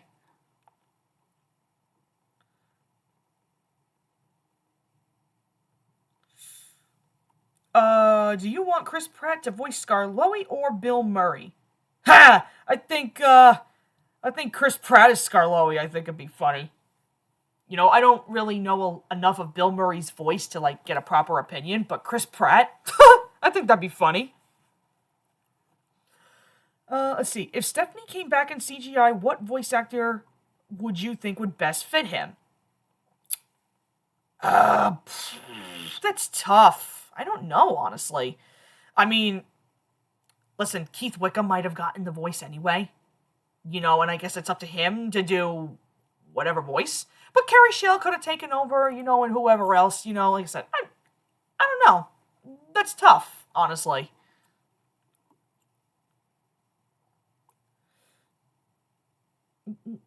Yes.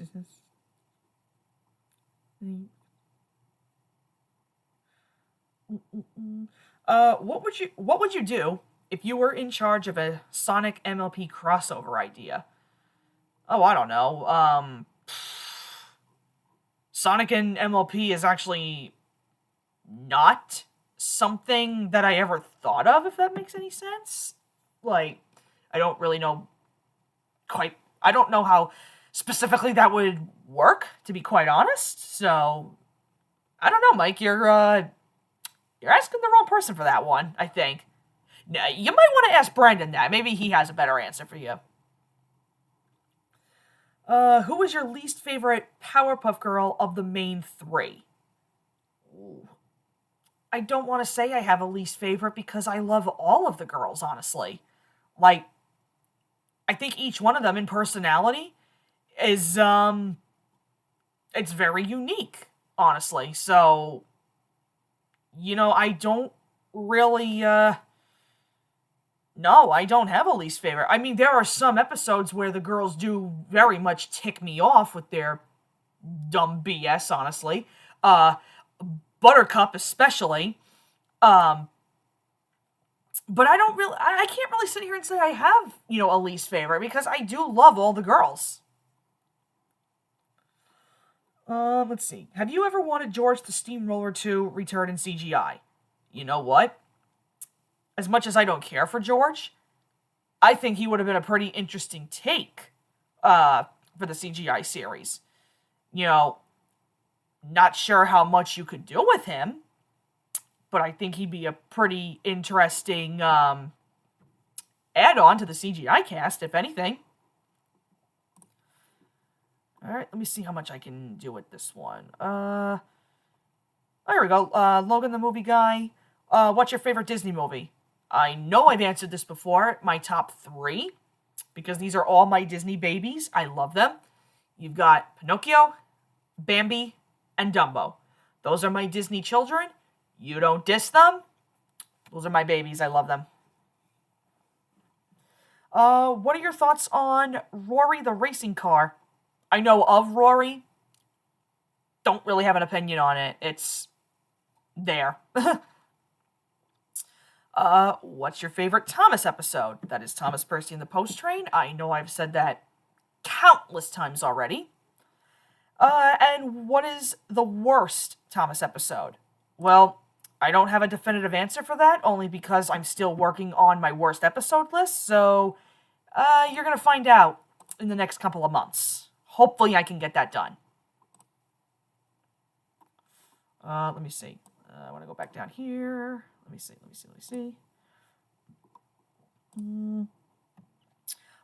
Do you plan on getting the DVD Railway Mischief? Well, as a matter of fact, I do have the DVD of Railway Mischief, and I gotta be honest with you, it sucks. Like, it very much sucks. The only episode that I well and truly like on that one is probably Gordon Runs Dry. The other episodes on there are so mid, and that's kind of the reason why I don't really care for Season 17 all that much. Again, good episodes in there throughout the entire series, but Railway Mischief as a whole, not a good way to start.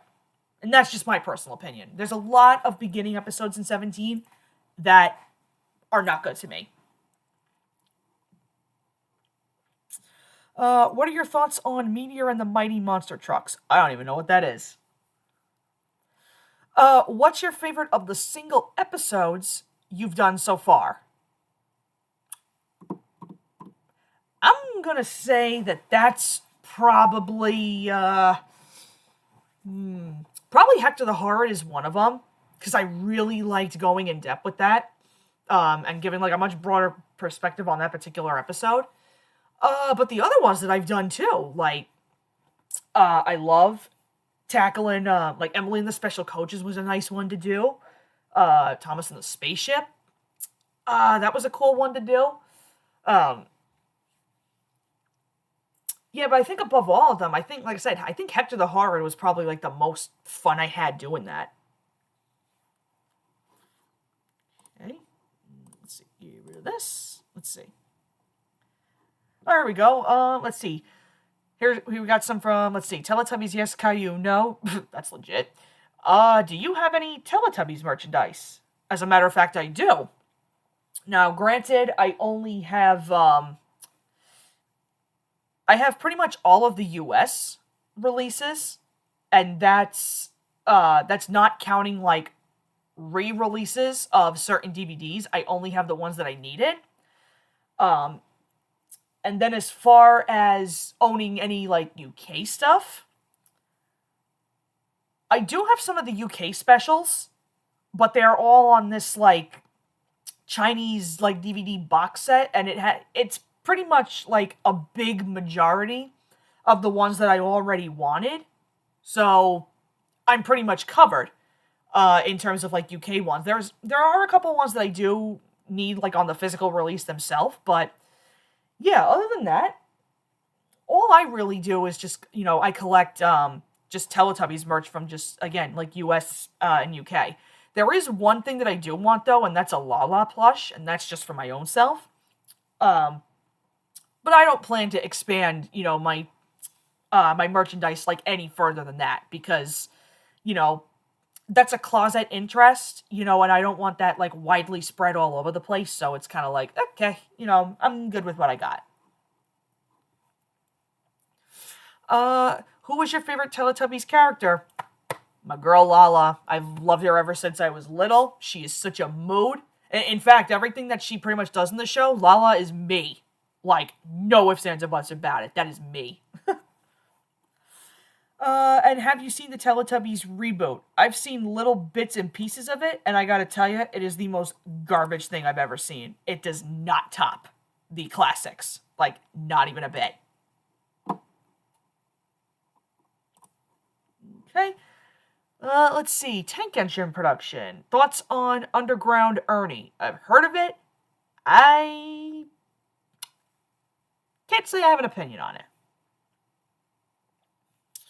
Let's see. Who is your favorite miniature engine? Bert. 100%. Bert, mentality-wise, is me. Thoughts on James and Super Ed? Again, no opinion. I've not read the script yet, so I don't know where I stand on that yet. Okay.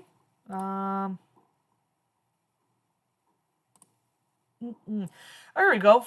Here's one from railroad racer. Who was your all-time favorite NASCAR driver, and who is your current favorite? Well, my all-time favorite NASCAR driver is Kevin Harvick. That was actually the very first, in a word, NASCAR crush that I had. And, yeah, I thought Kevin Harvick was a really, really solid driver. As far as my current favorite, I don't know if he necessarily counts, only because my guy, Martin Truex Jr., he retired some years back, and, you know, I'm kind of flip-flopping on my favorite. But if I had to, I guess, pick a definitive driver, this is a driver that I actually thought I would never in my life root for, but I've seen him change in, like, personality. And my current favorite, where it stands, is probably Kyle Busch. And I never thought I would ever hear myself utter those words. Because back in the day, I never used to like Kyle Busch. I thought he was a dick driver. I thought he was very dirty with how he raced, you know, all the other guys. But then, I don't know what happened. Something, I guess something happened to him, and he just, all of a sudden, he started, like, you know, changing his tone, and I was kind of like, wow, okay. You know, and I grew to respect him a little more. So where it stands, I think, yeah, even with the new 2026 season, you know, rolling around in, like, less than a month, yeah, I'll be rooting for Kyle Busch once again. Let's see, and, what is your opinion on the format? Do you think we should go back to traditional full season points or keep the playoffs? I think the full season points should come back because I don't like the playoffs, at least how they do some of it, because certain things that they do with the playoffs, like how they have cutoff races at, like, Daytona or Talladega, you know, you realize why they do that. It's literally just a GoFundMe to NASCAR. Oh, let's make this, you know, at one of the, you know, biggest and most popular tracks. You know, it's going to be exciting. It's, you know, it's for the kids and this and that. It's like, that's a cash grab if I ever heard it. And not for nothing, having a playoff at something like Daytona or Talladega or whatever have you, at, like, the biggest, most popular tracks, you know, mind my saying, but that's a good way to fuck over a lot of drivers who have put so much time and effort into getting where they are in the playoffs, and instantly, if they get caught in a really bad wreck, that could mess them up entirely. That's enough to take them out of the playoffs. And I think that's real scummy, if you ask me. So I don't really think, you know, the playoffs should be the way that they are. I think we should just go back to full-on traditional points. Because what they do with the playoffs is so stupid. It's not only stupid, it's reckless in most cases. But I'm not a NASCAR official, so it's whatever. All right. I see you have another one here. Let's see. What are your thoughts on MLP G5? I don't like it, honestly. I tried to give it a shot, and I ain't digging it. I will gladly take my MLP G4, honestly. I would also like to know, what are your thoughts on the past 3 gens before Gen 4? Well, the very, very first original My Little Pony, obviously, I'm very fully aware of, because that was the era that I grew up with when I was younger. Can't say that I was a fan, though, but I am very, very much aware of what that was. Gen 2 and 3, however, I don't even remember that. Yeah, all I can say is anything before Gen 4 is a big, fat blank. Like, I do not remember very much of it. I'm just more accustomed to Gen 4. And like I said, Gen 5 is, it's something alright. And I'm just not digging it. Okay. Let me see. I just want to check the live stream chat. Let me see what we got here.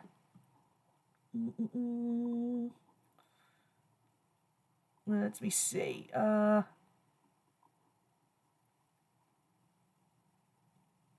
Ooh, that's interesting.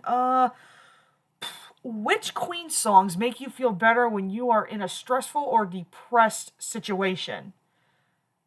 I don't know, because, as big as a fan that I am of Queen, truth be told, I don't really know a lot of their songs. I am a fan of them, absolutely. Um, that's a side thing that I have to do where I have to actually take the time and listen to all of their stuff, like album to album, because there's only very few that I'm personally aware of, and they're the most popular songs that everybody knows. But everything else, no, I have to go back and listen to each and every one of the albums for me to have a much bigger opinion on that. Let me see. Oh, Mike, who would win in a fight, Deku or Shadow? All right, if I'm going to be completely honest here, I think Shadow would kick Deku's ass. I mean, the fact that he can literally travel, or at least, yeah, I guess that's the right word. The fact that he can fade into any other place as fast as he does, he would literally rip Deku a new one, honestly. And that just proves how badass Shadow is as a character. You plan to do a collection video of all your Disney Pixar home media releases, or will that be in the form of a stream? Just curious. I could do a collection video as a stream for my Disney stuff. I did say that was more or less, I think, going to be something in the future. I could show off most of my Disney collection. I think that'd be a pretty fun one. Like I said, granted, I have a lot of Disney stuff in terms of media, so we might be there, I think, as long as the Thomas stream. Maybe shorter, I'm not sure. That's something I have to give some thought to. Let's see. What is your favorite breakfast cereal? Oh, that's a random one. But I can tell you some of my favorite ones. I love Captain Crunch. I love Waffle Crisp. The S'mores cereal. Cocoa Pebbles is a good one.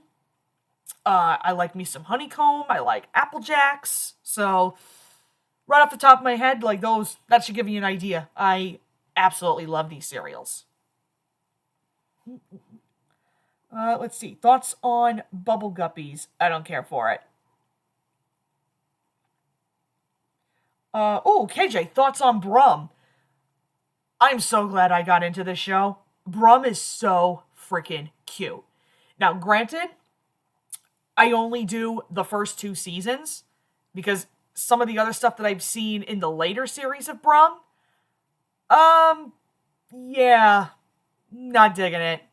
I will only stick with the first 2 seasons of Brum. That's peak for me. That's all I need. Have you seen Christmas Eve on Sesame Street and or Elmo Saves Christmas? I've not seen Christmas Eve on Sesame Street. That is one special I do need to check out.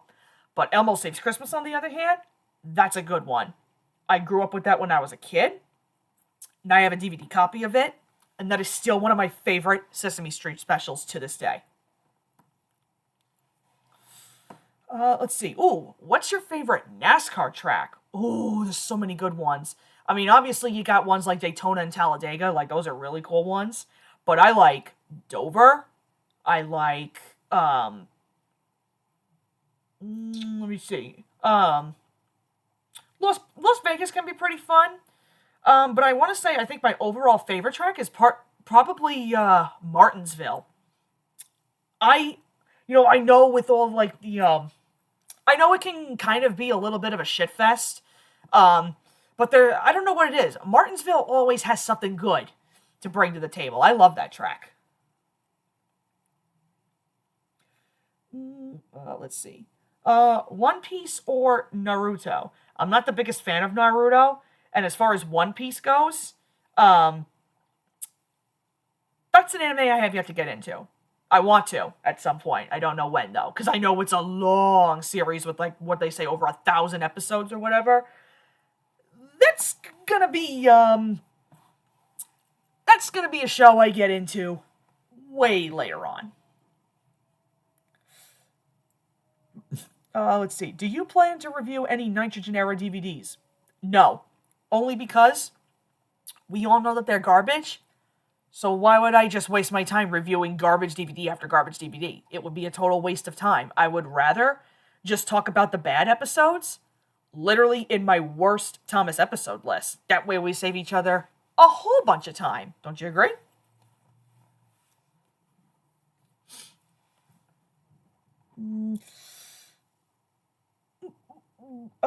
Who's your favorite Super Mario character? Mine is Princess Daisy. My boy, Mario. Like, I know it's basic, but I like my Mario. Okay, let me see what else we got here. Let me see. Okay.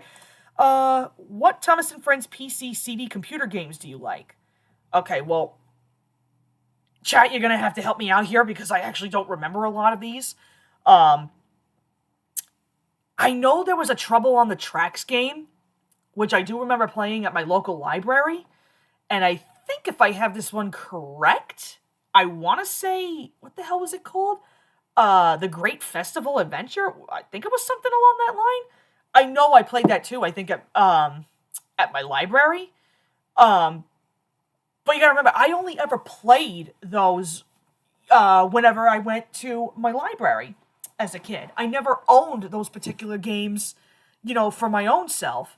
So I don't know if I really want to say that they're my favorites.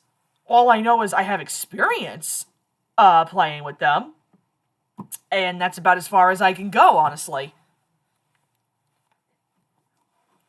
Let's see what else.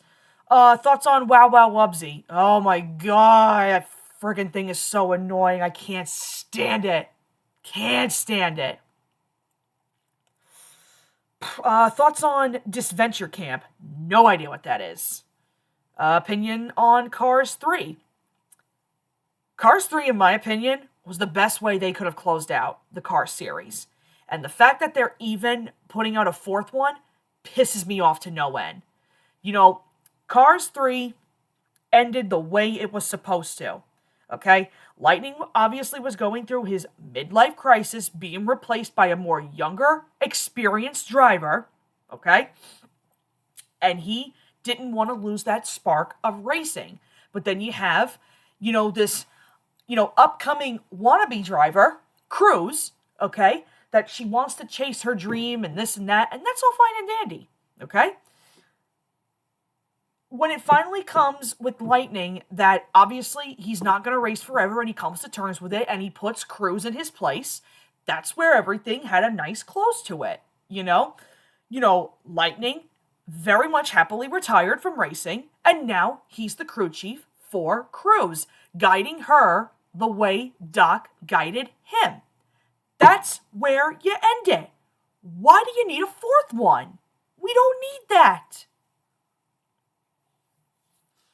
I'm just so tired of these friggin' sequels that Pixar keeps doing. It's like, they're really out there to ruin all these friggin' franchises. It's like, stop already.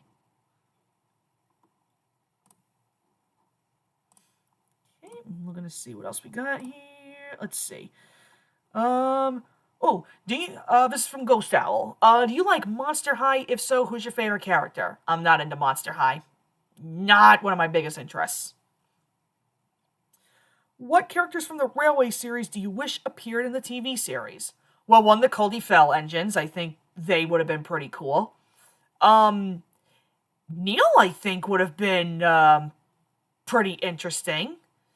I think, who else? I think, maybe Wilbert in 16, I think, would have been pretty interesting, too. I think they would have been a interesting pair-up. You can only go so far with the Railway series, guys, so, I'm thinking maybe they didn't do them because they didn't look as appealing as, say, like some of the other characters, which I guess is valid, and, that's whatever, honestly. Would have been nice to see them, though.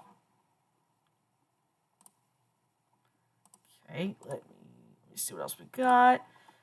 Oh, here we go, more from Mike. Thoughts on Sunset Shimmer? She's alright, honestly. I know there's a bunch of other people that kind of, like, praise her, and, again, that's fine. But, yeah, that's all I can say about her is that, again, she's just fine. You know, because I'm not big into the Equestria Girl series. I'm really not.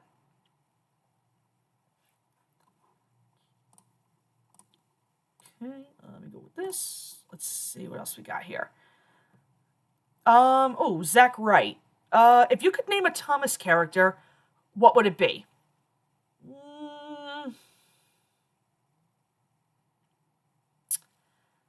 I don't know. Honestly, I really don't know. Oh, you know, I don't know. Maybe the one name that I think, that probably kind of stands out to me a little bit, you know, I know some people have asked, you know, what would it be like if there was a Taylor in Thomas? And honestly, that'd be pretty cool. I mean, the fact that there's a Ryan, and that's the name of my brother, you know, that's pretty cool. And there is a James, a Durr, you know, that's my father's name. I think Taylor would be pretty cool. But I think one that I feel like would probably work better, and you'd really have to choose, like, a really good, locomotive base for this one. You could name, I think, this one, based off my mom's name. I think Dawn would actually be, a really good Thomas character name. Again, I'm not entirely sure, like, what, you know, that particular, locomotive class would be. Shit, if anything, I could always bring that up to Brandon, you know, and that might be something really fun to do. You know, I think the name Dawn could actually work in Thomas if you weave it in correctly. So that's a pretty interesting concept. All right, let me see what else we got here. Looking, let's see.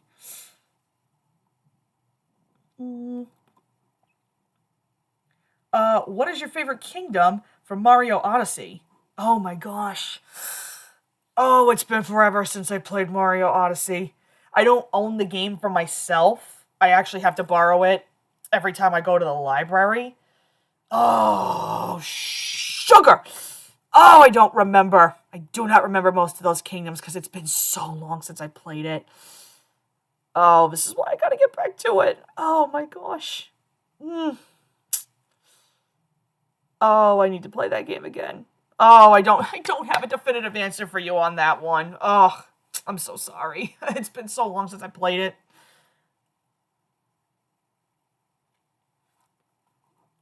Let me see what else I got here.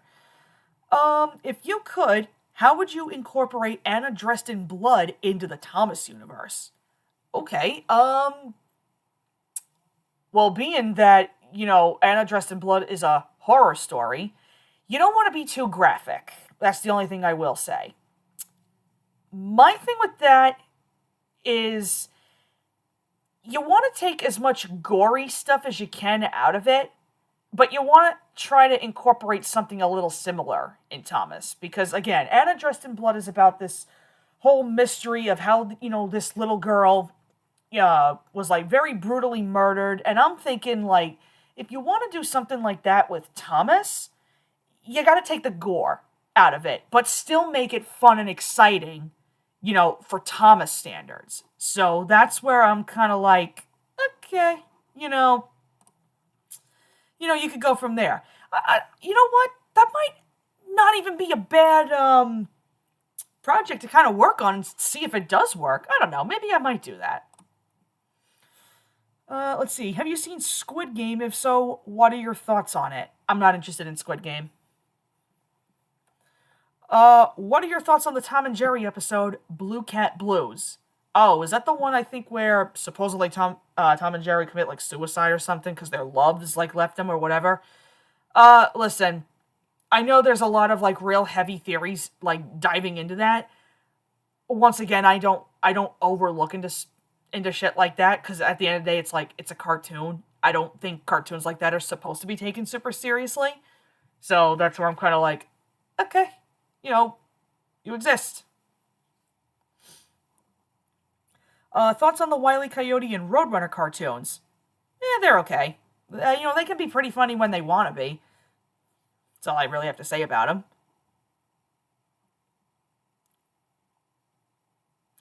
Let's see. Most overrated and underrated Thomas seasons and movies. Well, most overrated, I can tell you, is anything from 3 to 5, and that's a known fact. Underrated, I'll probably go on a limb here and say I think, probably either 1 or 2, I would say are pretty underrated, because everybody just, focuses on the later stuff. And as far as overrated movies go, okay, right off the bat, I know for a fact this one was already covered. I know Sodar's Legend is pretty overrated, but I like it regardless. I think Avenger Begins is very overrated. Let me see. I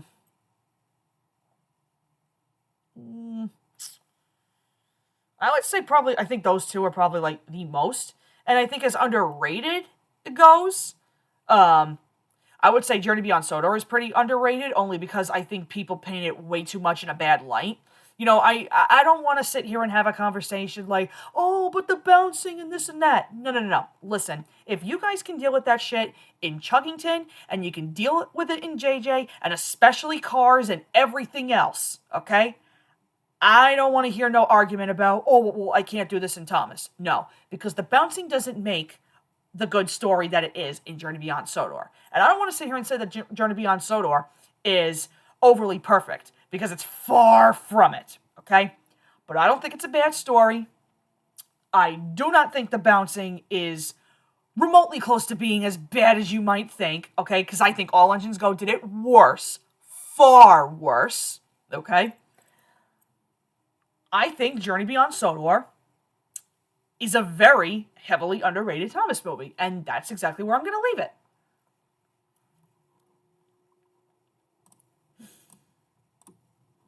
Okay, let me see what else. Have you ever watched Rocky and Bullwinkle? Oh, yeah. It's, been a long time, though, since I've watched them. So, I don't know when I'm going to do that at some point. What's that one? The Great Race is just one big toy commercial. Okay, I can't actually disagree with you on that, but I'm kind of in the minority here where I actually kind of like Great Race. It's not perfect. Far, far from it. But there are some aspects of it that I do like, I will admit. I don't think it's as bad, though. I think there are far worse than The Great Race. Let me see. Tank Engine Media. Have you ever heard of Ivor the Engine? If so, what are your thoughts on it? I don't know anything about that. Favorite Thomas fan characters from the fandom. Again, I'm not too heavily involved with Thomas fan-made characters, because I don't go out of my way to watch a lot of fan-made content, only because, again, I'm so focused on other stuff right now, and a lot of that stuff doesn't really interest me, if I'm being completely honest, so that's where I'm kind of like, okay. Yeah, I'm just not interested, really. Let's see. Any expectations on the 2026 Thomas project? Well, if you're talking about the Magic Railroad project, or, whatever the hell it is, all I gotta say is I am very hyped for what Cardi has in store for Magic Railroad. I can't wait to see it properly done in its glory. And the movie that we were supposed to get, I'm overly hyped for it. If that's what you're referring to, because I don't know what else. Let me see. Ooh, top 5 favorite Sonic characters. Well, obviously you got Shadow, obviously. Sonic, that's a given. I like Rouge. I like Blaze. And just for, the comedic moments here, I gotta throw in Dr. Eggman, because he is pretty funny.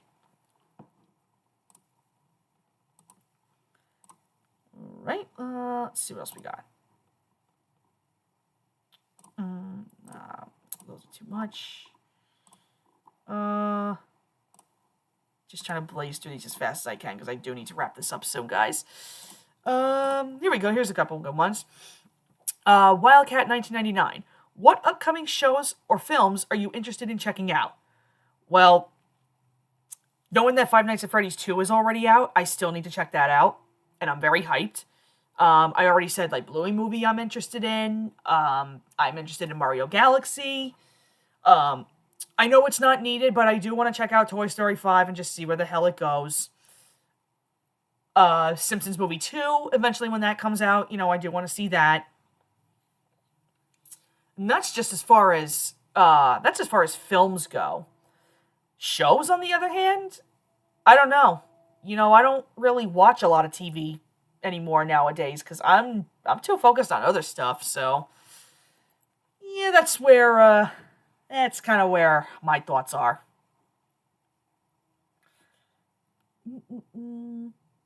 Are there any Thomas episodes you initially didn't care for, but have since come around to? Oh, there's plenty of them. And that's mostly to do in, like, season 1 and 2, practically.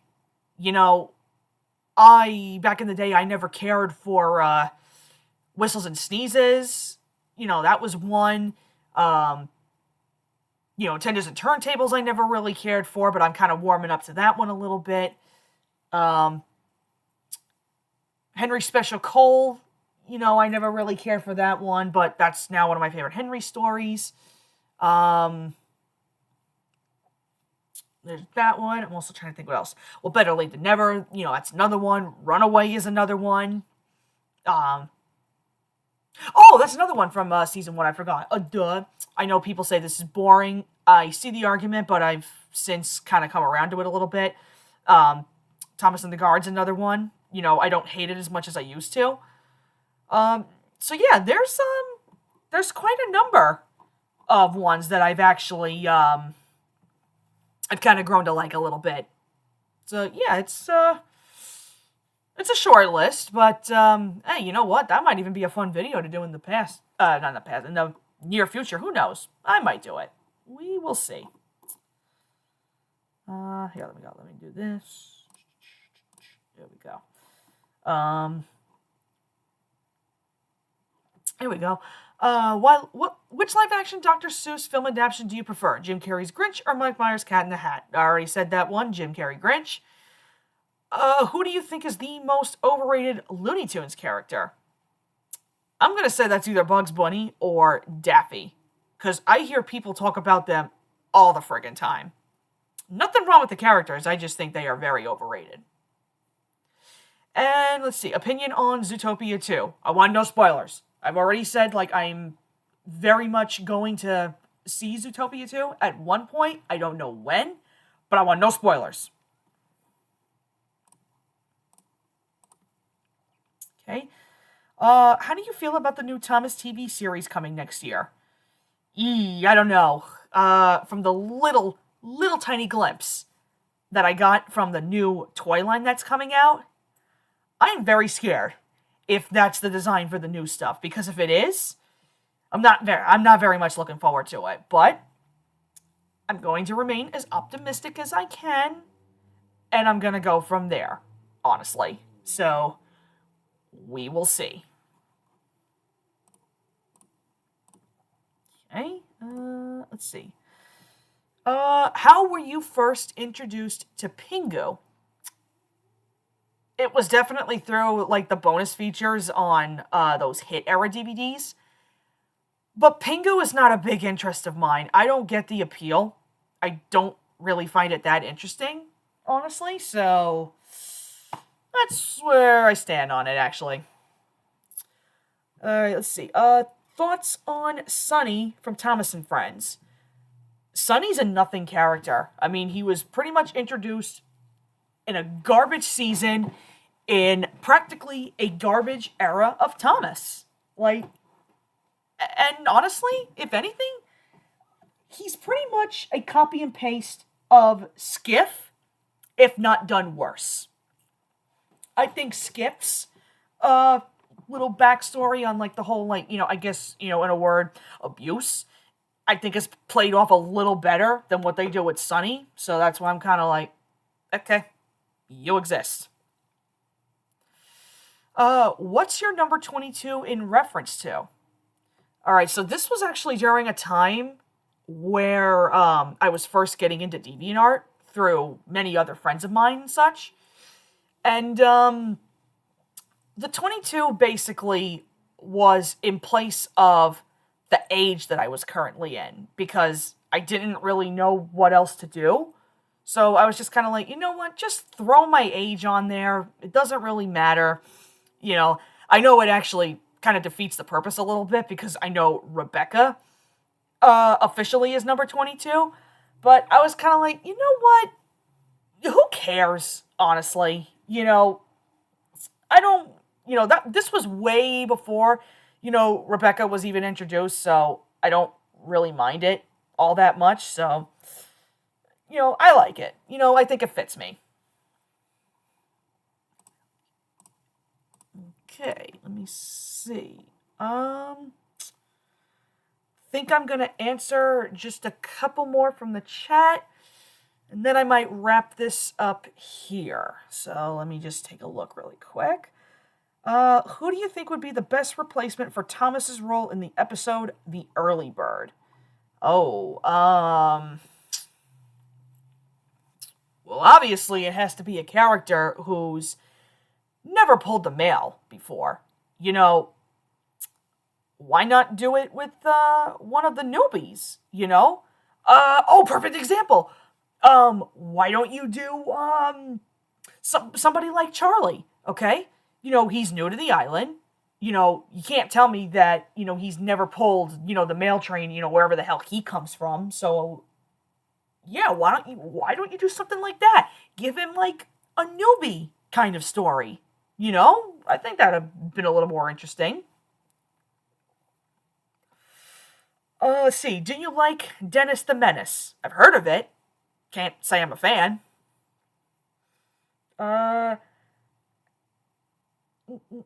Nitrogen Era or Blubba? As garbage as both of these are, there's a lot more Blubba episodes that I actually like compared to Nitrogen, so I'm gonna go Blubba on this one. Are you gonna see Shrek 5 in 2027? I don't know. Because from the first glimpse I got from it, the characters look so terrible. And the fact that some people were already, like, predicting the plot, and the fact that they, DreamWorks pushed it back another year or so to fix everything all up, I think kind of speaks for itself. So, yeah, I'm not exactly sure where I stand with Shrek 5. I don't think it's needed. Kind of like every other friggin' movie that's out there, but if it becomes more appealing, then maybe. But as it stands right now, I'm kind of not interested. Sir Loam Hat or Billy? Neither, honestly. They're both annoying.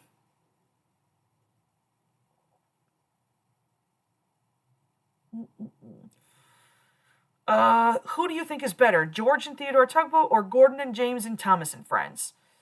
Truthfully, I think George is better because, like I said before, I think Gordon and James very much have their big dickish moments, and most of what they do, I would pretty much see as unredeemable in a sense. But as far as George goes, let's put it to you this way. You know, George has done some pretty questionable things in Theodore, but my thing is, you know, he's not one of those characters that just, you know, he doesn't think the way he does all the time. You know, when you look at him in certain characters, you know, he absolutely does, you know, have a heart of gold. It's just, you know, the ego can definitely get to him. And I think I understand why, too. Because he wants to be respected. You know, he likes the attention and everything. And I get it.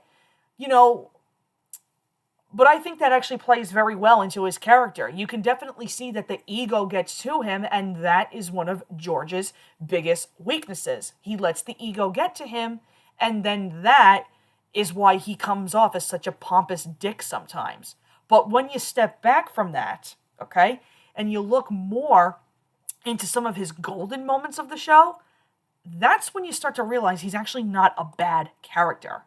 So, if anything, I definitely think George is way better than Gordon and James. Let's see. This is from KJ. Do you like doo-wop? Not really. Okay, and I will answer this one. Let's see. Thoughts on the Hit era characters? Most of them are all pretty mid. Honestly, there's only very, very few that I like. Like Molly's alright. I really like Madge. But all those other guys, you know, Billy, you guys know I don't like. Neville, I don't care for. Rosie is whatever, honestly. Like, most of these guys are all pretty mid to me. Like, they're nothing compared to the classic series cast. That's all I'll say. But anyway, guys, I think, for now, I think this is where I am going to end the stream. I want to thank every single one of you guys for joining me up until this point. Can't believe I went, like, over 5.5 hours. Like, that's probably one of the longest streams I've done. Now, I know I didn't get to everybody else's questions, like, on the separate video that I have, but I will tell you what. Possibly, this next upcoming weekend, if I'm not super busy, I think I'm probably going to do a part 2 for this stream, which is going to be crazy because I've never done a part 2 live stream like this before. So, you know, I'm sure if I can get him involved, I think Brandon will very much get involved with this particular one. But yeah, there was a lot of questions to go through, and I kind of had a feeling I wasn't going to get through all of them today, which, hey, is fine. You know, we got through a very good amount. So I can definitely swing the idea by him, and I will definitely see what he says. But this was actually a lot of fun. What a great way to start off New Year's, right? You know, I got to interact with some of you guys. You know, you guys got to hear a little bit from my boyfriend. I got to answer and ask questions. He did the same. This was a lot of fun. So, I hope to catch you guys next weekend for part 2 of this Q&A live stream. Until then, guys, I hope you all have a good night, and I will see you all in the next video. Bye!